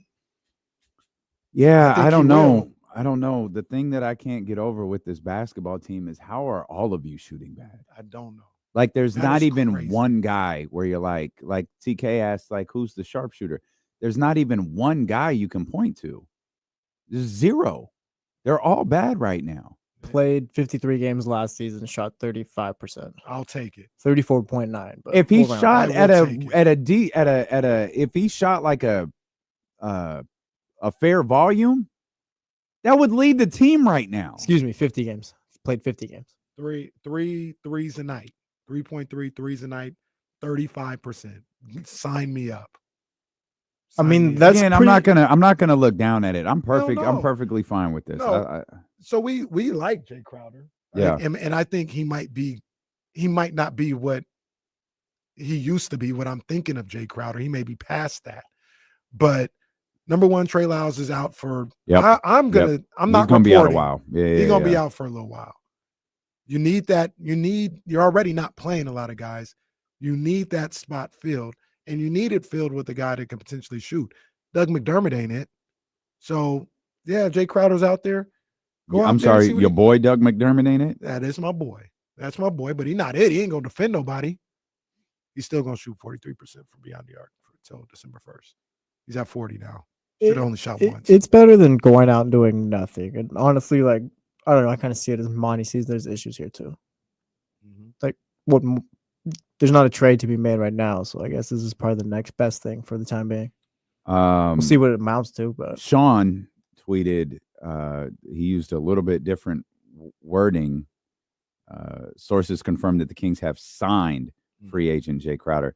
Again, verbiage is like may not have been final. Like right. Shams isn't tweeting that unless Jae Crowder is signing with the Kings, exactly. Right? And so Sean from Shams to Sean tweeted, sources confirmed that the Kings have signed free agent Jae Crowder. Crowder had been in Sacramento during the offseason to work with players in town. He now brings championship experience and toughness to a team sorely needing it. So that's from Sean Cunningham right there. Jae Crowder on the way, on the heels of the Trey Lyles injury. Once again, I'm not even going to sugarcoat it. I like the deal. I like Jae Crowder. Maybe my idea of Jae Crowder isn't what he actually is at this point, but I'd like to find James is here. Wait, that's gotta be James. That's gotta be James. James is here. James, what? I know why you're here. Jae Crowder, you've been talking about him for last couple of months. He's finally, in fact, a member of the Sacramento Kings. Yeah, my sources are confirming that the Kings are super close to a deal. Look, you got to do something. The Trey Lyles injury probably might cost him quite a bit of time, like it did last time. And I think the Kings are very thin at the 3-4. This is a tough guy. This is a guy with championship, credentials. A guy who comes in and instantly becomes a big voice in the room. And I think it's interesting. We don't know how much tread Jae Crowder has on the tires here. But this is a veteran piece. Kings have, just so people know, their roster has been at 14 players. And so they actually have the ability to add a player without waiving anyone. They can go up to 15 here. And I don't know if he'll get a full guarantee or what, but I definitely like the idea of Jae Crowder. And, they need somebody like this really, really bad at this point. Real quick, sorry, Sean did change the verbiage of his tweet. Got you. I'm looking at Trey Lyles last year, who had a calf strain last year. He missed about a month. I think it happened the last week of training, last week of preseason. He didn't come back until November 22nd. The season started on October 25th. So he had a calf strain last year. Who knows if it's the same level or not, but I'm just thinking about the last time he got hurt. He missed about a month last year with a calf strain. What did Trey hurt this offseason? Groin. Oh, the groin. That's right. That damn James. I didn't even mean to.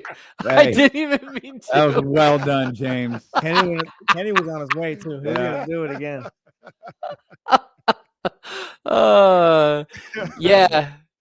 Look, this injury to Trey, it cost him a bunch of time last year, and you could see him coming off the court last night, said, it's my calf. And we went back and watched it a couple of times. I was sitting next to Sean, and we couldn't see it. There was a moment where it looked like somebody may have kicked him in the back of the leg, but it was the wrong leg. So it looked like it was knee-to-knee contact, and that was the initial thought, that maybe he had got a bruised knee or something. But then as soon as he starts limping off, he starts talking about his calf, and it's a right calf. It wasn't the left calf that looked like he might have got kicked in the back of the leg. So I'm going to guess it doesn't matter. Either way, the Kings needed another player for the front court. And again, at 33 or whatever Jae Crowder is, I don't know how much he's got in the tank, but there are worse options out there. Jae Crowder, 34. I thought he was a little older. He still should be able to bring something to the table. Hopefully, but he's been kind of a middling player the last two stints he's had. Like I said earlier, maybe I like the idea of Jae Crowder more than who he actually is at this point, but I'm interested to see what he could do here. Yeah, I mean, look what Mike Brown had to do last night when Trey Lyles went out of the game. And this isn't a dig at Isaac Jones. I think Isaac Jones has a future in the NBA, but Isaac Jones has played like a handful of G League games and some preseason games, and he was an undrafted free agent during the draft this year. And then that's not even going back to like his college career and how he got into the college game. This is a team that lacks depth on the front line, and you need somebody that gives you some sort of variable. And I guess the hope is that Jae Crowder, who is a career 34.8% shooter from three, but realistically over the last like 5 or 6 years has been a much better shooter than that, but that he still has his legs and he can still hit a shot, because this Kings team just can't seem to be able to hit a 3-point shot at all.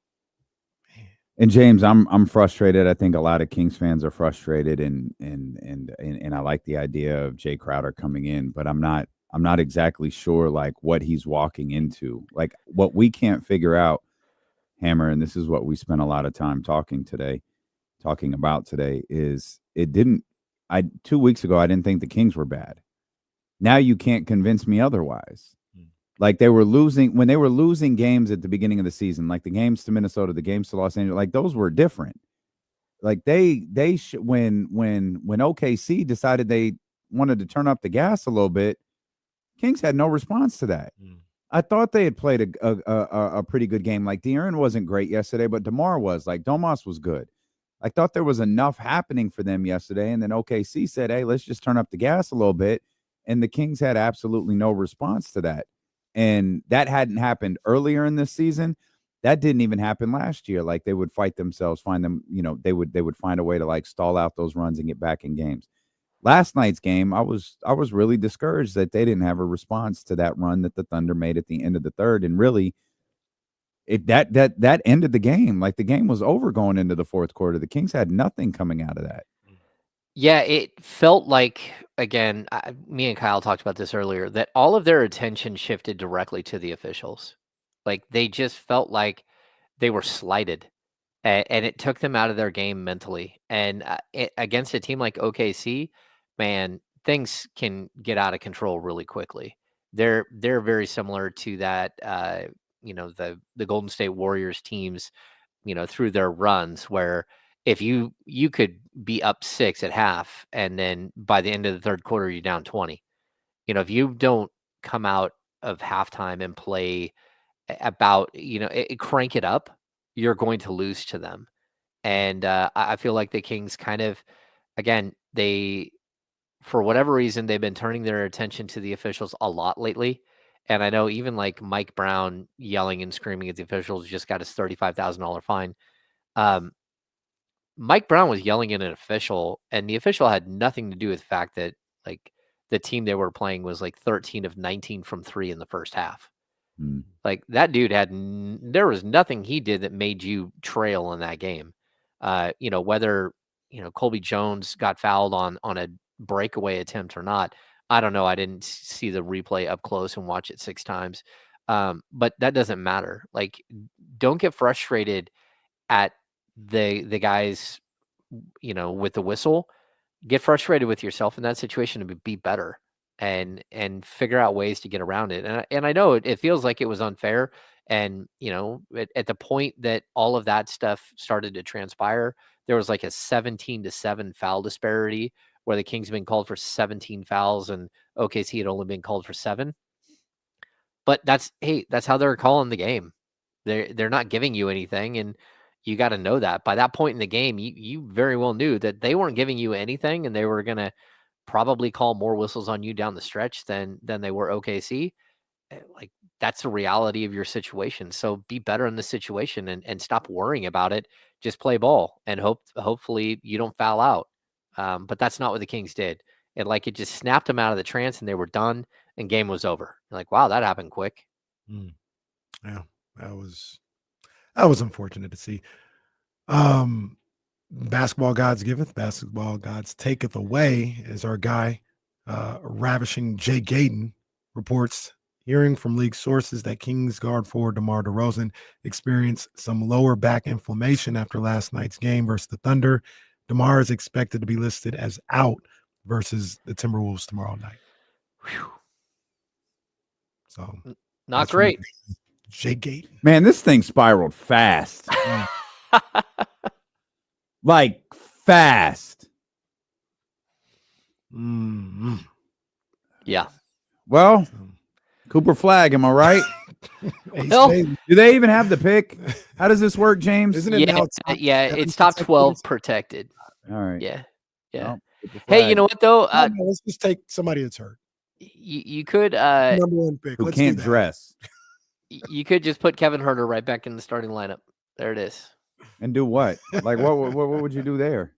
Oh, I know what you mean. DeMar's out. You got to put. Well, someone has to start. You can't Somebody's put got to four start. guys. Well, welcome back, Kev. The one Welcome game, back, Kev. Hey, bud. one maybe game shoot once or hiatus. Twice. Oh, brother. Has tough Mike times. Brown broken Kevin Huerter? Did Mike Brown break Kevin Huerter, or did Kevin Huerter just break himself?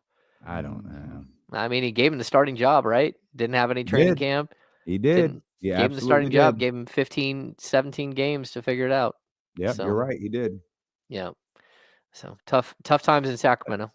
And that's where it comes down to, like we've been talking about for the last couple of days, man. These guys got to execute.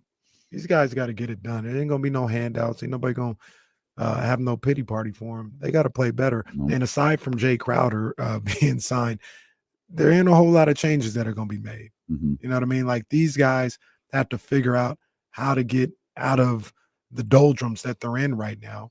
And ain't nobody gonna come save them. Ain't nobody gonna take sympathy on them. When I talk about like the other teams in the league, nobody gonna feel sorry for them.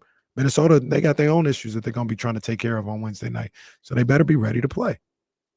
No, I agree. And hey, I really like Keon Ellis in the starting lineup. I hope that he doesn't do something like the Twin Towers with Alex Len and Domantas Sabonis like he did last time they played in Minnesota. Well, it went really well last time, James. Yeah. It went awesome. I'm hoping that that's not what happens, but I like the Keegan Murray, Keon Ellis, two defenders in your starting lineup, two really, and for that matter, De'Aaron Fox has been playing great defensively too. Mm-hmm. So like three really, really strong defenders in your starting lineup. I like that. So yeah, I'm fine with. I mean, it works. Put Keegan at 2, Kevin at 4, Keon at 2, Kevin at 4, because Logan Norton's Malik Monk, who might be the greatest basketball player to ever live, given the way that they play when he's out. May tell the story. James, thanks for checking in and giving your thoughts on Jae Crowder, man. We appreciate you, my friend. sounds good. See you guys tomorrow. All right. Kings Insider, James Ham Insiders tomorrow at 10 a.m. here on ESPN 1320. Jae Crowder, I guess soon to be the newest member of the Sacramento Kings, according to James, Sean, and of course Sham Sharani. His DeMar back situation is a little frustrating. You know what really sucks, man, is I didn't think he was okay until last night. Yeah, I thought I agreed with you when you said it on the show that he looks a little off. He looked great last night. Looked great. Yeah, the Jae Crowder news was cool up until it came with the side of DeMar's out.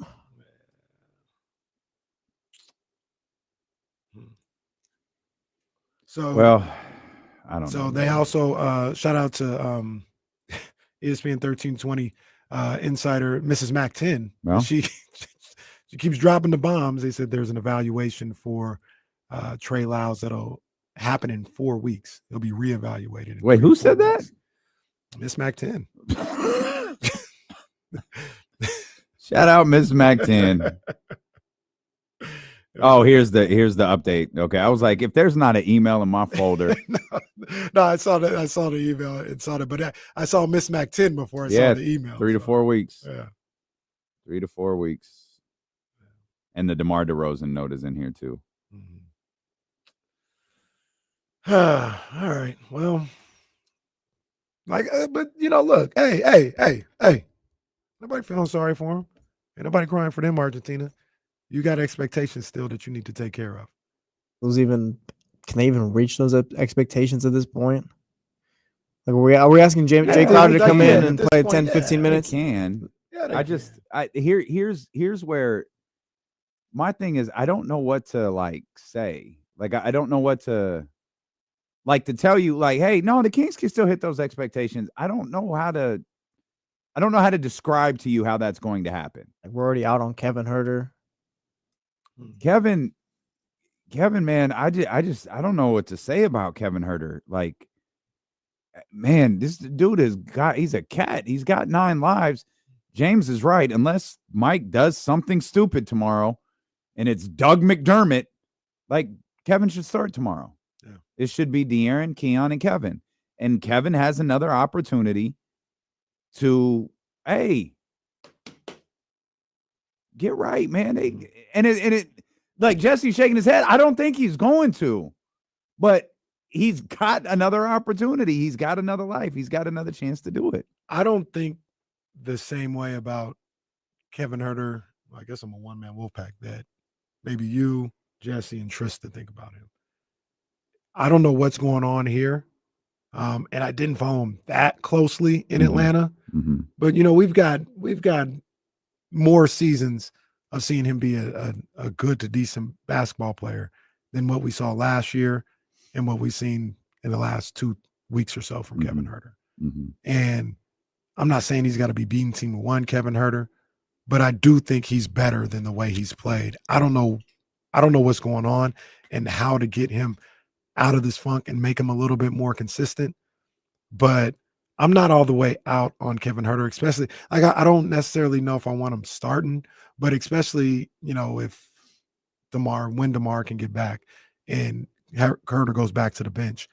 I think he can be a better basketball player than what he's shown. I think it is in him to be better. But being fair, we haven't seen it enough. This is crazy, bro. This is crazy. Looking at yesterday, it was the first game he came off the bench. He scored 0 points. I'm going to move backwards. Mm. I'm going to move backwards to that Clippers game, the first one at the Golden One Center. Okay. That's where I'm going to go to. Mm-hmm. 0. These are obviously point totals. 0, 11, 0, 9, 18, 4, 22, 2, 17, 4, 11. That's the motto. What do you do with that? Yeah, like what? Like if you're Mike, like what do you even? If you're this whole effing coaching staff, what do you even do with that? He was averaging up until that point, because I know we did it. Mm-hmm. These were his numbers: 2, 14, 18, 14, 10, inactive, 11. Up until then, and I'll get the exact number. I feel like it was 11.5. We said he is right in the middle of 1 and 2, year 1 and year 2. He's right in the middle. The man is he's back down to like 9 points per game now. 9.8. He's put up goose eggs twice. And being right in the middle of season 1 and season 2, in my opinion, I guess, I think you felt the same way. It was perfectly fine. We didn't necessarily absolutely. need you it was to perfectly be fine. First year Kevin Herter. Would have been awesome. Yeah, it would have been great. But if you were better than last year, yep, and a little bit lower than that year before, yep, be great. Everything was cool. We thought the team was good at that point. Everything that we saw, we're like, no, they're good. They're battling. Yeah. They're doing good. And then, like you said, he just completely got crazy. Then you ask, what do you do with that? You put him on the bench. You can't have your starting 2 guard being that inconsistent. The killer is if Mike had just given him one more game, he wouldn't have got moved to the bench, and and then you could have done whatever when DeMar came back. Mm-hmm. And obviously Mike didn't know. I'm not trying to be critical of Mike in this situation. I'm just wondering, like, Kevin is a basketball player where I legitimately wonder where his head is at. Like 0 for 2 yesterday and did nothing else. Nothing said. And go watch it. Go to NBA.com, however they do that thing, and pull the Kevin Herter minutes. Mm-hmm. Like strong Sacramento King Harrison Barnes vibes, where you just feel like he's not there. Yeah. Not San Antonio Spurs Harrison Barnes. That guy's a legend. NBA. Guy's a legend. But Kings HB, no, you don't see it. Yeah, and now I don't know how you get to him. I don't know how he. Well, I got an idea of how he gets out of this. Is you kind of lean lean in on the hustle aspect of it. But Yeah. we'll see what he does. We'll see what he does. And it is so frustrating with him because he was doing that stuff early in the season. We talked about how active he was on the defensive end, and he was anticipating things and making a difference out there. So he has shown that he can do that, but what happened to it? Maybe he got too wrapped up again in his shot, and he needs a reset every now and then. Like, his shot's not the only thing and the only way that you can. But I thought he was showing that. I thought he was showing but that then he this wasn't, year. right? And I agree. He was. And then he wasn't. He had games like yesterday where you didn't even know he was there. And I don't know. I don't know if it's just a reset. I have no idea. Mark Spears tweeted the note about DeMar DeRozan's lower back inflammation. Bobby Marks quote tweeted it with, before this season, DeRozan had played 92% of his regular season games since he entered the league in 2009-2010. This is his fourth missed game this year. Gee, thanks, Bobby. Real nice friend of the show, Bobby Marks. I think you know a guy. That ain't fire. That ain't fire. Damn. Just kind of points to the depth, though. Like, they're just not ready for anything. Yeah. Not the best, man. Not the best at all. But Jae Crowder's on the way. I like Jae Crowder as a fill-in for Trey Lyles. Trey Lyles out 3 to 4 weeks, for those who didn't hear that. DeMar DeRozan going to be listed as out tomorrow. That doesn't mean he can't be upgraded tomorrow. Right. But my guess is that's not going to be the case, especially given he didn't look right for the couple of games. I thought he looked terrific last night, but clearly, what the hell do I know? He may have looked terrific, but clearly he didn't feel terrific. Mm-hmm. It's going to be a bumpy road, man. It's going to be a bumpy road. Who knew that the Kings beating the Warriors in the play-in game was the peak of our powers. And now the Warriors have gained more powers. Right. Well, the funny thing is hearing, and look, once again, I think he'll be fine there, but people are starting to get frustrated with Buddy Hield in the Bay Area. Well, guys, it was inevitable. They're having video breakdowns of his last. No, we've lived it. Good luck to our friends in the Bay Area. We'll come back. Man. I have some thoughts on De'Aaron Fox. Maybe we'll throw those at Jason Jones and see what he thinks about those. Jason Jones will join us. There'll probably be an argument somewhere. I might just leave. Steeler and KC here on Sacramento Sports Leader, ESPN 1320. The hell happened to Tommy DeVito? He's not 100% to play. This is an outrage.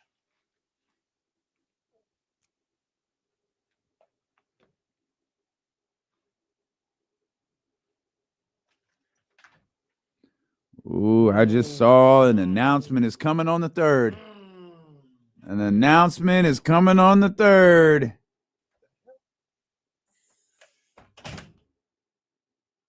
Yeah, buddy.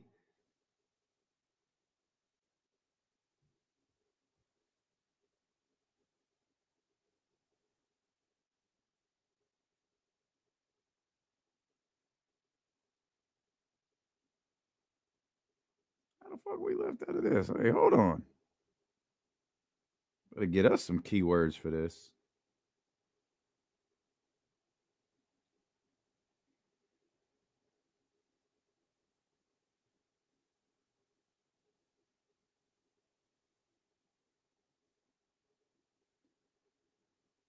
Hang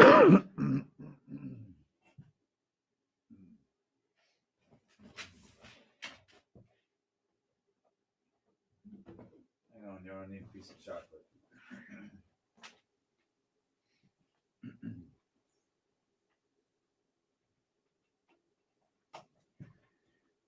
Oh man. It's not a excuse me, JT Money. It's not a D-Lo and Casey announcement. It's not a D-Lo. It's a concert announcement. Going to drop on 7 a.m. on Tuesday.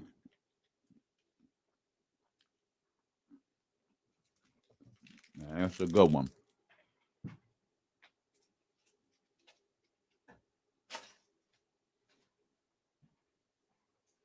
Both.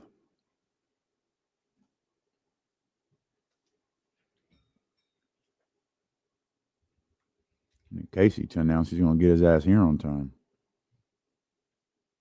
Oh, well,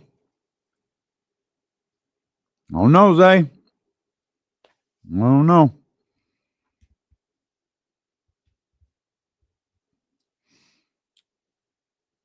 Skin Clinic followed us. I had these pictures. I gotta get these pictures posted.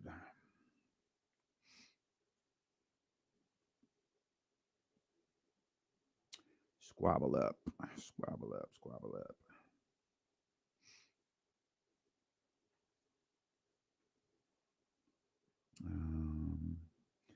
Text my man Kevin.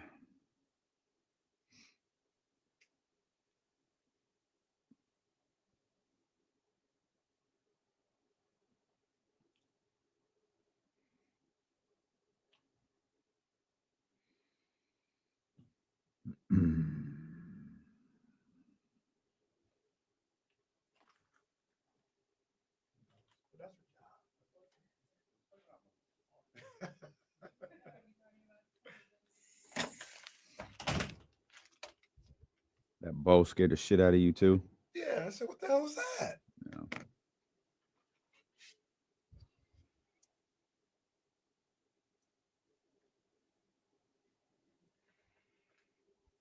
It's very nice, very festive. I just didn't expect it. Shout out to Sadilo, hipping your boy to what was going on. It's a Moto One joint, man, on a nice little deal, man. Oh, nice. Yeah. Nice. Real nice deal. Yeah, they got some good ones over there. It's a good brand.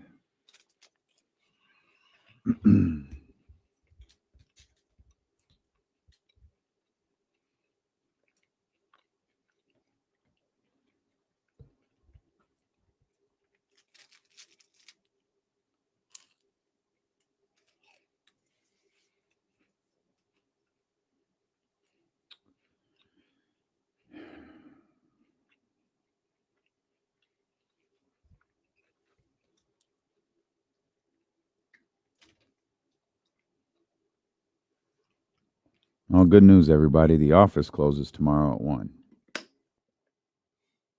Okay. Saw that. Yep. Excited. Big time. As soon as 1 o'clock hits, we'll just drop our headphones and walk out. Yeah.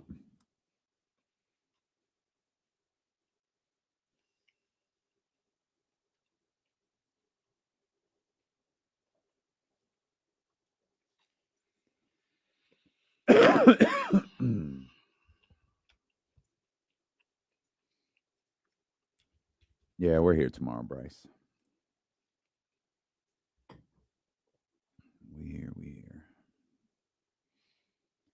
We're here for the people.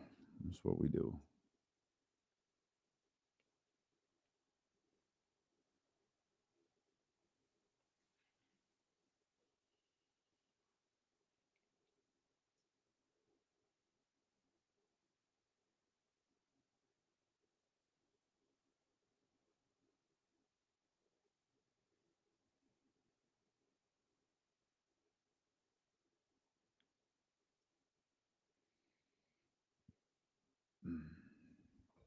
Got another minute. I'm gonna flip over to KSFM right quick.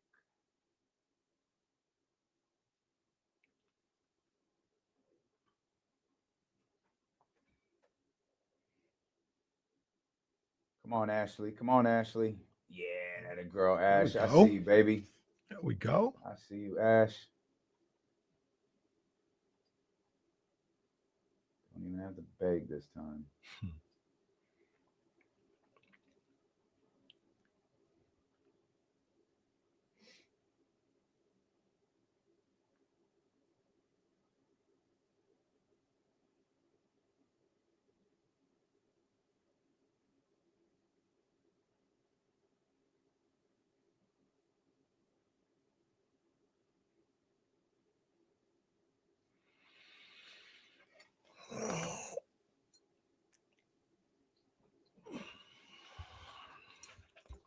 Big Za. Almost killed myself trying to talk. I got it. I'm a professional. We're here. We made it down the home stretch. The Kings. Well, no, You're Kings, stressing us nothing. out. No, none of that. I was going to tell everyone Sky River Casino, December 6th. We just came back to Sky River Casino. Yeah. Remind you, December 6th, the biggest live show we have ever done is taking place. We want you to be with us. 12 to 4, D'Lo and Casey live. This is a Friday, by the way. Friday, December 6th.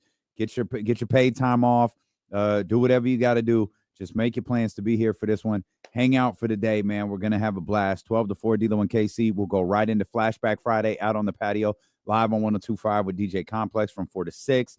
And then our crew from the Wake Up Call, Are You Smarter Than Kevin, takes over for trivia night from 6 to 9. There's going to be great food. There's going to be wine. There's going to be drinks pouring all day, man. We are going to have an amazing time December 6th. Make your plans to be with us. Yeah. Maybe we could get somebody to come see us in person. Come on, man. I don't know. Come on, December 6th. Maybe. Come on. Sounds intriguing. Yeah, sounds interesting. Maybe we could get the professor to come out and join us. Professor to pull him up. Professor will go to the humidor too. Yeah. He liked the humidor. I'll probably want to cigar. I got my Swerve shirt on today, so. Okay. Well, that's a good look. You can't come in the premises with that hat on. I promise you that. Why not? Can I go to court with it? It's illegal. Well, there was a lot of speculation that your favorite track was going to be Dodger Blue. That's what the internet was saying. Definitely not my favorite song title, but I like the song. Kenny sent me Dodger Blue off the rip. He was like, "Man, this is my jam. I ain't even listened to it yet." What's this guy talking about? He was like, "Man, I can't believe he actually made a song after my favorite baseball team." Kenny went straight to song 6. Let's guy, see what this is all about. This guy, man, I'm telling you, he just be he was saying like, anything, skip, Dodger Blue on repeat. He says absolutely anything. Really good song, though. It's a great song. Really good song. I don't think there's a bad song on there. The only one I don't really get into is Gloria at the end, but that just might be because I know the album gonna start over again, and Whacked Out Murals is so fire. I just want to get back to it. Yeah, that I like every track on there. Yeah, it's hard work. Let Lil Wayne down. How many times in a row? Because I think I text you probably like 11, and you said you hadn't done nothing but listen to it. Yeah, my whole day got thrown off. I'm about to just go have a regular. I'm like, hold up, what happened? Because remember, Cube had dropped the night before, so I'm like, right, that's your boy. Yeah, and I'm like, I gotta listen to Cube, and I'm like, my man Kim just stepped all over Cube's release. I mean, Ab-Soul's album was good a couple of weeks ago. Tyler, Freddie Gibbs had a good project. Nobody cares now. Nope. Poor Jack Harlow. Poor Jack Harlow dropped his much anticipated single. No one cared. It's like, all right. Yeah, it's like, okay, so it is what it is. Yeah, really dope project. I'm trying to figure out what my favorite song is, though. I don't know. I think Luther might be up there. They was talking. Luther's fire. My girl, everybody likes Luther. Yeah, Luther fire. Luther, Complex and I were talking. He's like, Luther's probably like Love. And I thought it was more like Poetic Justice. That's the vibe I get is Poetic Justice. Without you know who, but it was Poetic Justice. Yeah, I get a Poetic Justice. I think we know a single is coming. They want to drop 2, and Squabble Up is 1. That obviously the video's already dropped for it, but I think they're trying to figure out, do they drop it with Luther, or do they drop it with the TV joint, the Mustard joint? TV Off. Yeah, TV Off. But they're the records are so similar. Mm-hmm. Yeah, like my kids are running around screaming Mustard. Oh, everybody was doing that all weekend. The memes all weekend. Mustard. That was fire. Mm-hmm. Look, Jay feeling good. Look how happy Jay is right now. His Dodgers are world champions. His boy Kendrick just dropped the album, man. The Lakers what about 4 or 5 games over 500? Yeah. Yeah, I'm not really pleased with them. I'm not really pleased with them, but hey, I'll take it. The 10-6. The Raiders continue to lose. That's part of the plan. So that's just like the Niners. So yeah, hey, we the same. Wow, where did that come from? I'm trying to show you love and say you can get Shador. There was no need to remind me they were losing. I know they're losing. That's a good thing. You don't want them winning right now. You want them to lose and get your quarterback. The Cowboys that do me a solid on Thanksgiving and do the JOB and let on Thanksgiving and let the Giants win. I don't need the Giants being in the mix for a quarterback. Did I see correctly that the Oh man, I thought I saw correctly that the Ravens win put the Raiders at 2. Did I see that correctly? I haven't checked. I'm just, I thought I saw somebody say that last night. I mean, all I know is that I need Carolina. Well, I really need the Giants to go out there and go like on a 3-game winning streak or something. It's not going to happen. I just need that. I need them to securely get that number 1 pick. Because it's probably would be Desmond Ritter this on Friday. Wow. Oh, that's right. It's Friday. It's Black Friday. Yeah. Amazon Prime. Put the Raiders on Black Friday. Ha ha, marketing. Ha ha ha. Yeah, the Raiders are the second worst. They got the second worst record in the. All I know is that whenever that Cowboys Giants game comes on, that's time for a smoke break. Yeah, come on, man. Nobody trying to ruin their day seeing that. Yeah, I really don't need to see Cooper Rush dealing with an injury against Tommy DeVito. My bad. Tommy DeVito, who's hurt. I I think Drew Lock is the backup, the guy they're talking about. Either way, no one wants to watch that. Why would you ruin? People got the day off from work. Why would you want to watch that? Like you might as well just go to. I'd rather just go to work than have to watch that game. Jason gonna be writing articles instead of watching that. I'm like, there's got to be something to write about today because I can't watch this. I choose to work. I'm gonna call the job and be like, "Hey, y'all, can y'all give me something to do, please?"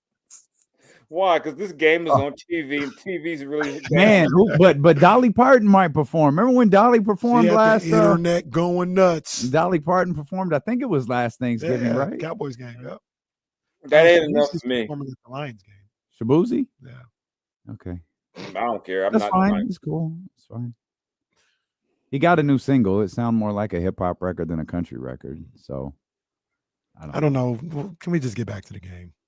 This isn't the Super Bowl or the conference championship. I don't need the concerts on Thanksgiving. Thank you. Isn't Beyonce gonna be on Christmas? She is. Now they can keep that. Christmas. They can keep that one there. Yeah. Everybody else, y'all calm down. In Houston. Yeah, I mean, it's Baltimore, Houston, and Baltimore. Yeah, that is a good game. Yeah. Mm-hmm. It's like on the Thanksgiving Day games, like the Cowboys and the Lions are never both good at the same time. It feels like there's always one that's just terrible, and we don't want them on. Now we don't mind the Lions, but now it's like, oh, get the Cowboys off the television, please. Are you one of the people that believe they should stop the tradition and rotate? I don't have a problem with Lions Cowboys on things. It's whatever. It's not the. They're not going to make Jerry Jones mad and do that anyway. You ever seen time when they do that though? Like, I think the compromise was adding a third game. Yeah, I don't think they'll ever change that. I don't have a problem with it either. It's I mean, at least given how they look, we're guaranteed at least 3 hours where none of us have to watch TV. Get your dinner done and everything. Meal, whatever, if you got to go, it's a good time, to go for a walk, get some fitness in. Yeah. Like I said, smoke break, drink, whatever you need to do. But, I'm pretty sure during that game is going to be the prime time to do it. If you don't want to wait till Friday night or Friday, whatever time of the day, they're going to, if you're going to have a Black Friday sale, at least give me a good game. Well, maybe the Raiders will give them a good game like they did. Last year around Christmas they did that.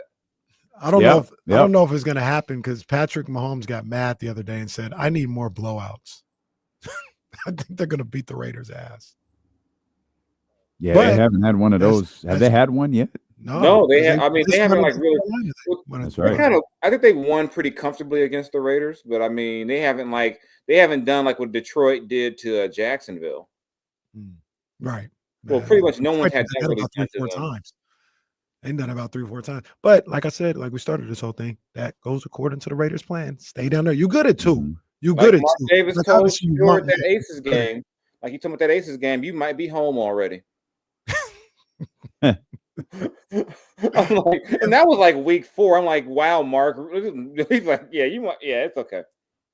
If they get Shador, that's my boy. I definitely. You're a Raider fan? No, I ain't a Raider fan. But you love all of Jason's I want to see him win. He gets like Jason's team adjacent. He's like, I don't like the Raiders, but I'm a big Aces fan. You know, Dude, yeah, that is my team. You know, Aces I don't is my like team. the Dodgers. I just like their team store.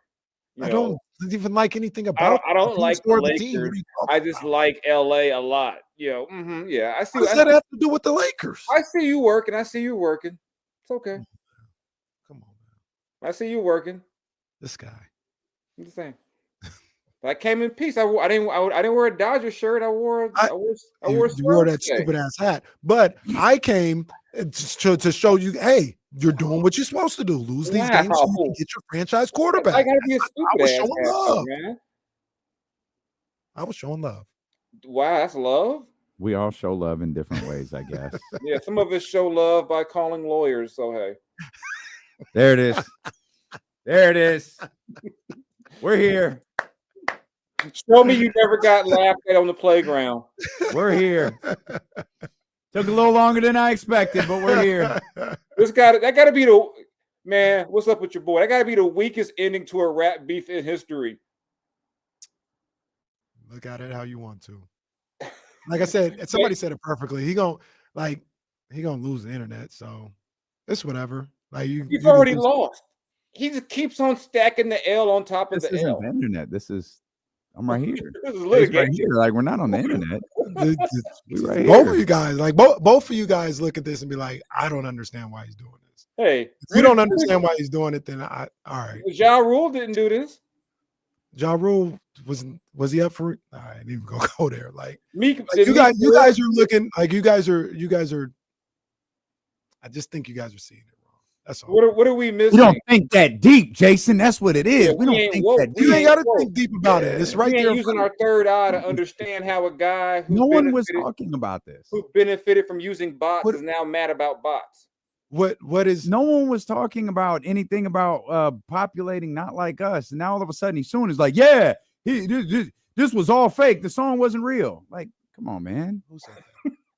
They made false accusations about That's me. literally. He said I'm he not said it doing was this all with you fake? again. I told you. He said I'm it all not doing fake. The this with song you wasn't again. real. He said the song was inflated. That's not He what you said just said. He said they inflate. What's inflated mean? The inflated is different than saying the song wasn't real. Okay. He's saying the success literally of a the different song was thing. not real. That's what he said. He said what? He said the success of the song was not real. Exactly what he said. He basically said, because I lost, it's because they cheated. This That's is very exactly what- literally. That's not And even, see that, and that's what I'm talking about. Like we don't even have the conversation because he ain't here's the talking about thing. I lost. He's talking about they're trying to drive down my value, and I'm in a contract negotiation. That's what the basis of this is.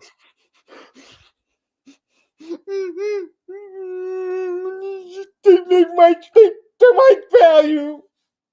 All right, like I said, hey, No, like I said, no one drives down. No I one knew Jay drives was down gonna your be value. good Hey, today. What drives down your here's what drives down your value. Calling out a man every day for 2 weeks, having your boy calling him out and getting your ass whooped by that same guy you called out. You made fun of his size 7 shoe and he put that shoe you know where. That's what drives your value down. value to who? To everybody. To you, To the consumer. okay. Does Isn't that that what this is about? the value to what he's making on the next contract? Here's the thing. But that's all based on the consumer.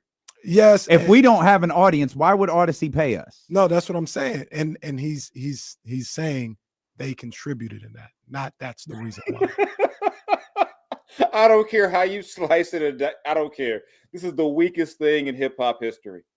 I ain't never seen a I mean beef. that's fine. This is- Like this is- I'm this not is even terrible. I'm not even here to necessarily disagree about the hip hop portion of it, but I mean the guy he out here trying to make 800 M's. Ain't trying to pay him 4. So it's whatever. Like I said, he's gonna lose the internet. He's gonna lose the public opinion. That little man I made fun of made me lose money. Now I gotta go do a now. He ain't losing no money. He got a concert in Australia in February. He doing fine. Y'all don't. He got a concert in Australia. Jason don't. He don't like Drake. He don't like Drake. So They ain't nothing to do that's with me. what- You don't like Kendrick. The difference is we acknowledge we don't like Drake. That's a lie. Because I do Okay. like Kendrick. No, you don't. I don't know why you said just because I don't not like us That's why I don't like Kendrick.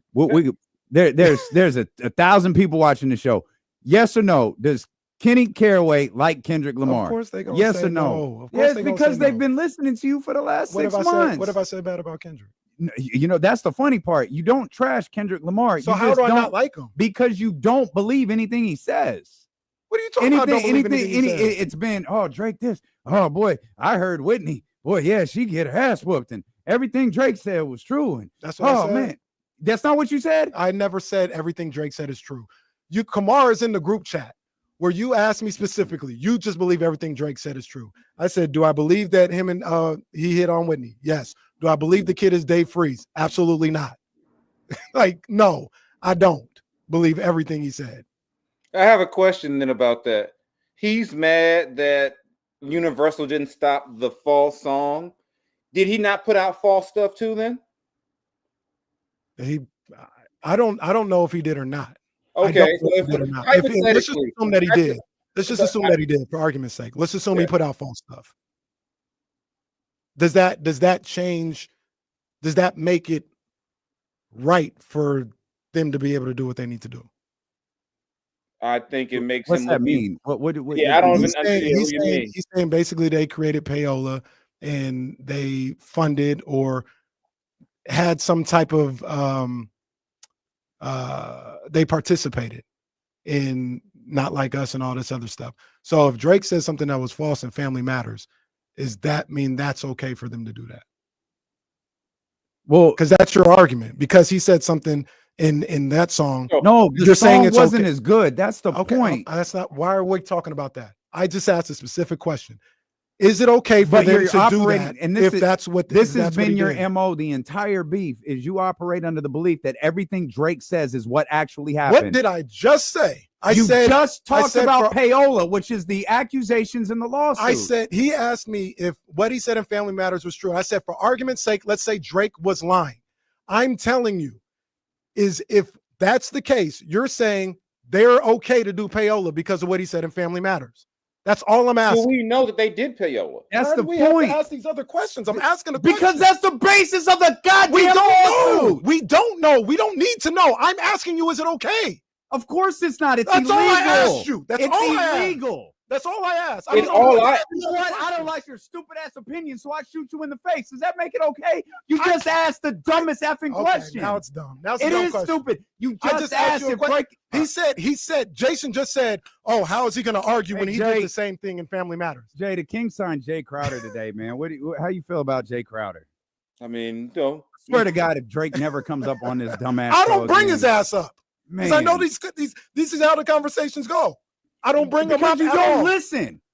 I just asked Jason a question. You just asked a question that makes no sense. It's based on nothing that has anything to do with what we're talking about. Okay. Payola is illegal. You know that. You work in the industry. You probably don't know it, but you signed a piece of paper when you signed your contract that said you wouldn't participate in it.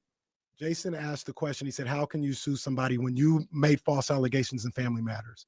And I asked him, is it because he did that in Family Matters? Is it okay for it to happen? Adding the payola part to it?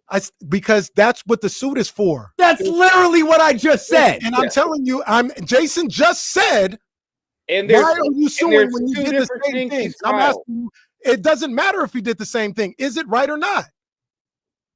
That's literally what I said. So why are we bringing up Family Matters?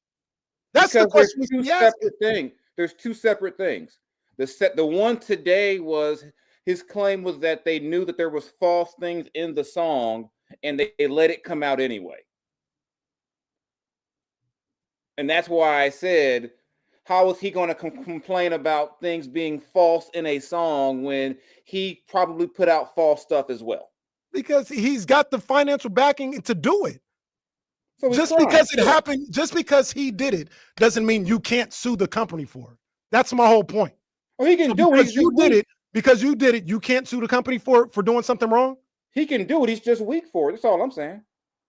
And he's just proving that's Kendrick's fine. point. That's again. fine. I'm just asking you. They're not really related. Just because he did it doesn't mean he can't sue for it. And that's what you said that started all this. You said, how are you going to do that when you did it in Family Matters? I just find it interesting. King signed Jae Crowder. What do you think about Jae Crowder, Jason Jones? What year is Jae Crowder in now? What, year 12? Well, 13? he's 34. I He's a think little younger than I 13 thought he years. was. 13 years. Sounds about right. I mean, Kings are it's without Trey Lyles for 3 to 4 weeks. They're without DeMar, we know, on Wednesday. and this is all happening the week that Harrison Barnes wins Western Oh, Conference Player of the Week. Cooking. 8.7 rebounds, Jason. Cooking. What was it? 22 points? 22, which is fine. He could do that. I just know, but 8.7 rebounds, Jay. Yeah. What's just crazy for the Kings right now is that 2 years ago they had like the most injury-free season ever I've ever seen it from a basketball team, and it's like they've regressed beyond the other way now. Well, DeMar has been the most injury-free player probably in the league in the last 10 years. Yeah, this is. I mean, some stuff is just so weird you can't even like explain it. Like all of a sudden, all this is happening now. All right. But hey, maybe you get it out the way now, and guys, you get Malik back, and it's just Sometimes it's just dumb luck with this stuff, and they're just in a stretch right now where I mean, when's the last time it felt like they had the whole team, and the whole team was functioning and healthy and rolling? Phoenix, the first Phoenix game. That's when That's Malik right, got for hurt in half. that game. Yeah. Oh, Yeah. I mean, you're right. The first it's one. been a minute. Yeah, it's been a minute. But it's still only 18 games in. I know you don't want to be 8-10, but it's teams are going to start like the Warriors are starting to come back to earth a little bit. Things will start to balance themselves out. Then boom, at some point, you hopefully you get healthy and you haven't fallen. You haven't fallen too far. I mean, I think they're still going to right now. They're as of now they're going to still be okay for the most part. I mean, you could be Philly. Well, sometimes it feels like 8-10 in the Western Conference is Philly. You know what I mean? Yeah. Like you're not in the East where you got time to really like jump back into this thing. Well, I think they will, but you got to start turning this thing around relatively soon. So you're gonna you don't want to get you don't want to get in that space where you're chasing 500 like in January. Mm-hmm. You got time now to try to maybe get try to go on a quick little winning streak, win 5 or 6, something like that. Get yourself in a decent position. You don't want to be 16-22 in January or something like that. That's where you don't want to be, where you're chasing, and then you're pretty much saying, okay, we're going to be a playing team. A playing team, if we're lucky, you get in that space. Mm-hmm. But hey, you got to, if your 2 stars are healthy, you got, and you got enough to be at least compete. I know losing at home to Brooklyn don't feel good, but then Brooklyn went down and beat the Warriors too. So maybe Brooklyn might be a little bit better than we realize, but still, yeah. I mean, I think sometimes it's the way you lose too. Mm-hmm. And that it just feels like the getting down big or blowing that type of stuff is just kind of losing at home too. Like they're getting roughed up at the Golden One Center, which was something. Exactly. That was the thing that last year. We can't do this. It's weird because normally, especially teams when some of your better players are young, they normally play better at home. Yeah. It's just weird that you get all these. Because the way the schedule always goes for them, they get a bunch of home games around this time. They get a whole bunch of them. Mm-hmm.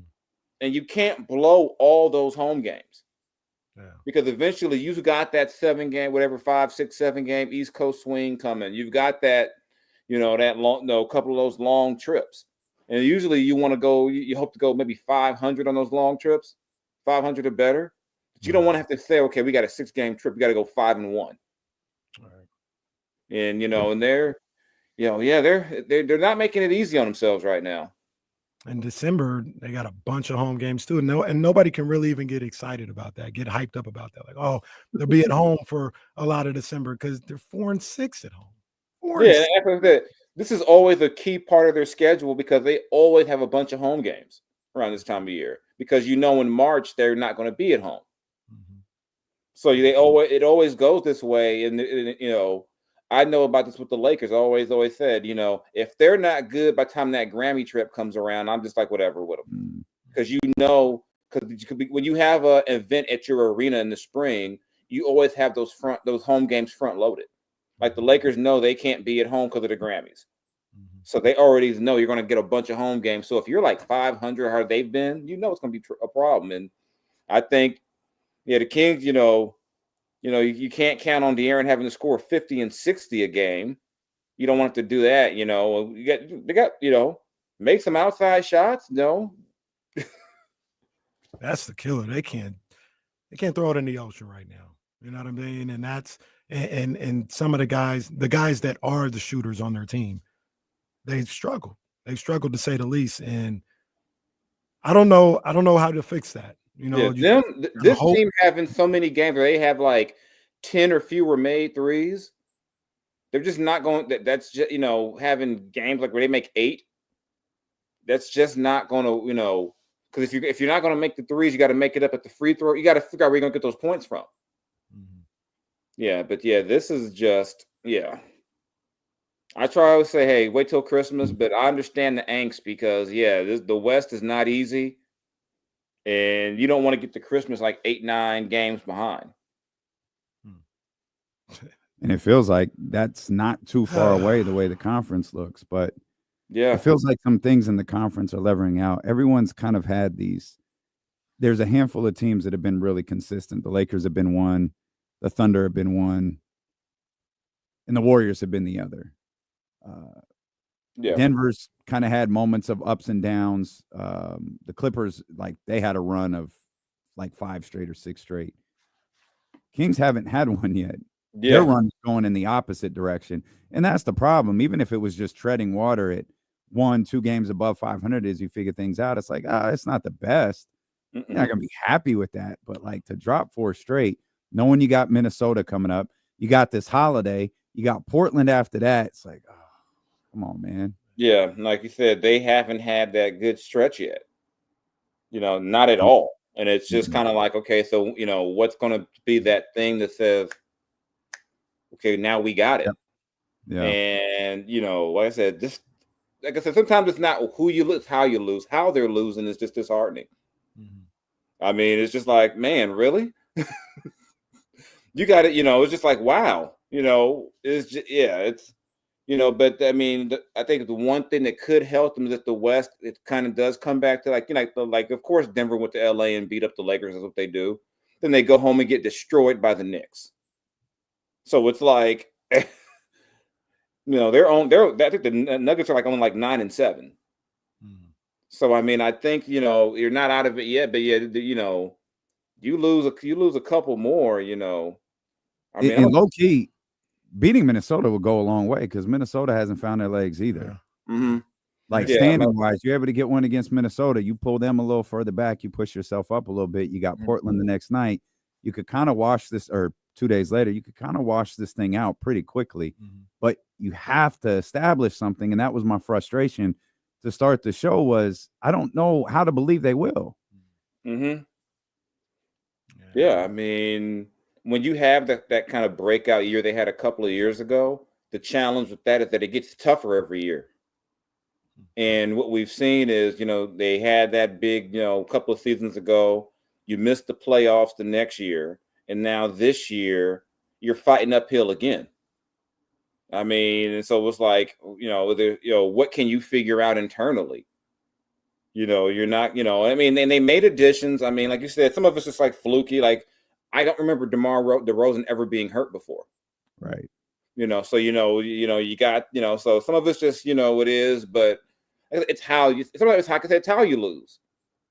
And, like that, losing that game at home to Brooklyn, it's just like, and then, like you said, all I know is that if they don't beat Minnesota and they somehow lose to Portland, I have to check on you guys. I have to drive up there and make sure you guys are okay.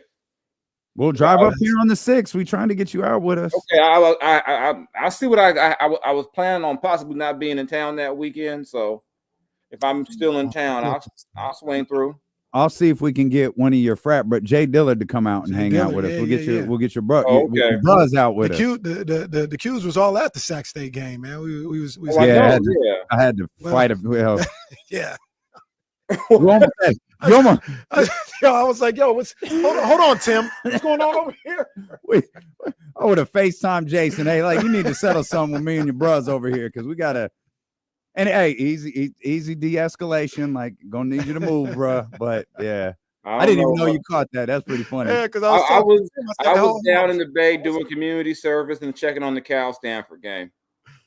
Well, your boys was at the Sac State game trying to Well, get into their own community service. Oh, see, now I got to see. I don't know what you're talking about. We were giving out turkeys. I don't know what you're talking about. I was giving out turkeys this weekend. That's why this man won Man of the Year. I was giving out turkeys.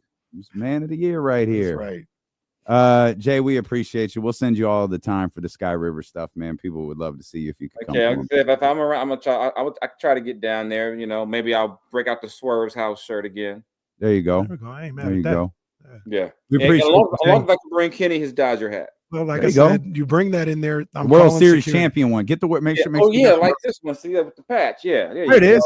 Yeah. Like I said, you bring that, I'm calling security. It's just I'm just letting you You know. don't you already have one? I'll get him. No, I'll I get never him. have, never will. I'll get Stop. him. I'll get People him. believe you. I'll get him the new Nike shocks that Dot had on in those the fire. squabble. Oh up. yeah, Those are yeah. fire. I'll wear a Royals hat with that. I won't wear a Dodgers hat, but those Nike shots are fire. The You ones gotta he get had on you the an pocket were Indiana hat. fire. You gotta get you an Indiana hat, man. You gotta get that Freddie Gibbs, man. No. Shout out Freddie Gibbs. Gangsta Gibbs on the airwaves. Have a great holiday, Jay. All right, y'all. Take care. We appreciate you, Jason Jones, right there. He's seen a lot of Kings basketball, so he knows when things are going awry. Man, come on. I'm happy about the Jae Crowder signing. Like, I'm not trying to like I like it. I'm all for it. Trey Lyles new sucks, so I'm glad they got some reinforcements in. Mm-hmm. It just I don't know, it's man. Combined with the DeMar stuff that we kind of didn't see coming. We thought Not he was at good. all. It was like, Yeah. okay, feeling good again. You couldn't have told me DeMar wasn't going to play 74, 75 games this year. Like, he's already in danger of not hitting that. Damn.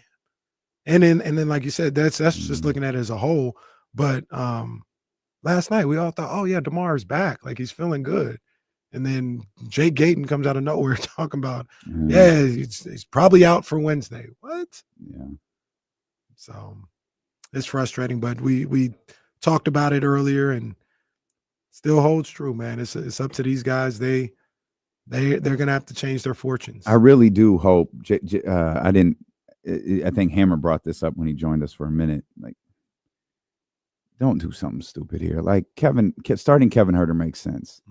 Let it be De'Aaron, Keon, Kevin, and Keegan and Domas. That's perfectly fine. Don't put Alex Don't and put Doug Domas. McDermott. Yeah, don't do that again. Doug McDermott has started 2 basketball games this year. Doug McDermott has started 2 basketball games this year. That's crazy. That man was at home 3 months ago. Don't do that, Mike. Just look, start Kevin and pray. That's just kind of what we got to do. Start Kevin and pray he hits a shot. Or hits a couple. And man, what can he do to get back to his ways? And that weren't even that long Just ago, because we said he was playing good at the beginning of the season. We said Just he was playing shoot, good at shoot, drive, everything else. deflect, block shots, rebound. Hell, if Harrison can rebound, you can. Put it on a shirt. I'm gonna stop making fun. Put it on a shirt. We're not even making fun of him. We just couldn't believe it. Kinda. We couldn't believe it. He didn't do this here. That man would average 0.5 rebounds in a week in Sacramento, averages 8.7 in San Antonio. A team with Victor Wembanyama on it, even though he didn't play most of the week. Goodness gracious. We are, in fact, here tomorrow. Yes, indeed. So, I don't know. I guess we'll hand out sports turkeys or something. We got Bucks Heat after the show, so don't go anywhere. Bucks Heat right now? Bucks Heat. Okay. The Bucks Let's are go. Eastern Conference powerhouses. Nah, well, hey, the Bucks Can might either of be- these teams catch the little Celtics? Tune in at Wow. ESPN 1320 at 4 o'clock to watch this game. All right, and that time is now. We'll see you guys tomorrow at 10 a.m. on the Insiders on ESPN 1320. Vamos Bucks. Oh, man. Well, Photo Harrison didn't just do that with Mike. He did that with a couple of guys. Though maybe he hated playing for Luke, man. I don't know. Hold on, man. I think the birthday girl pulled up on me. Okay. We'll keep the stream up. Yeah, let's see if she talks. Let's see if she talks. Hey, Mama. Happy birthday.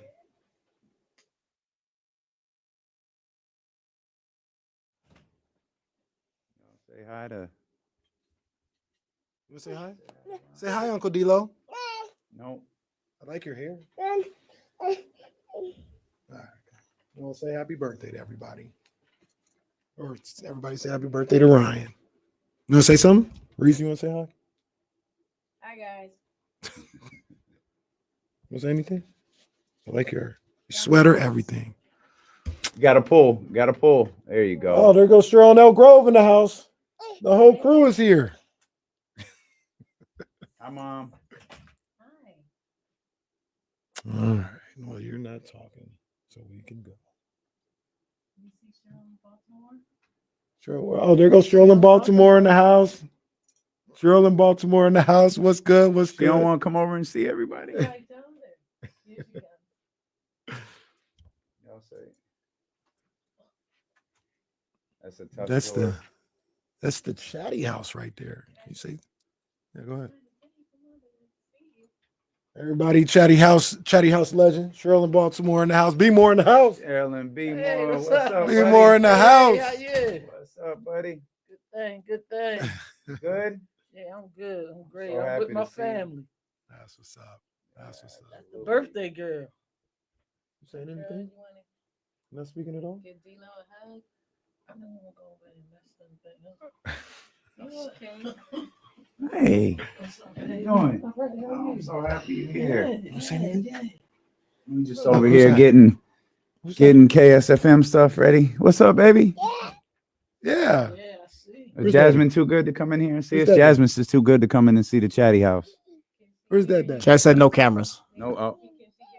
Yeah, she can hear me. She knows I'm talking shit. Where's that? So how you been?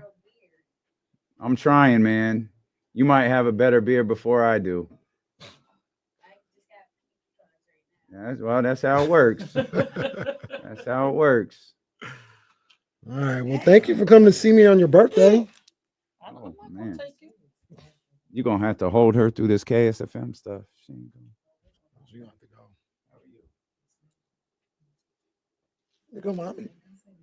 Ain't nothing. What the essentials ain't nothing. Y'all stop it.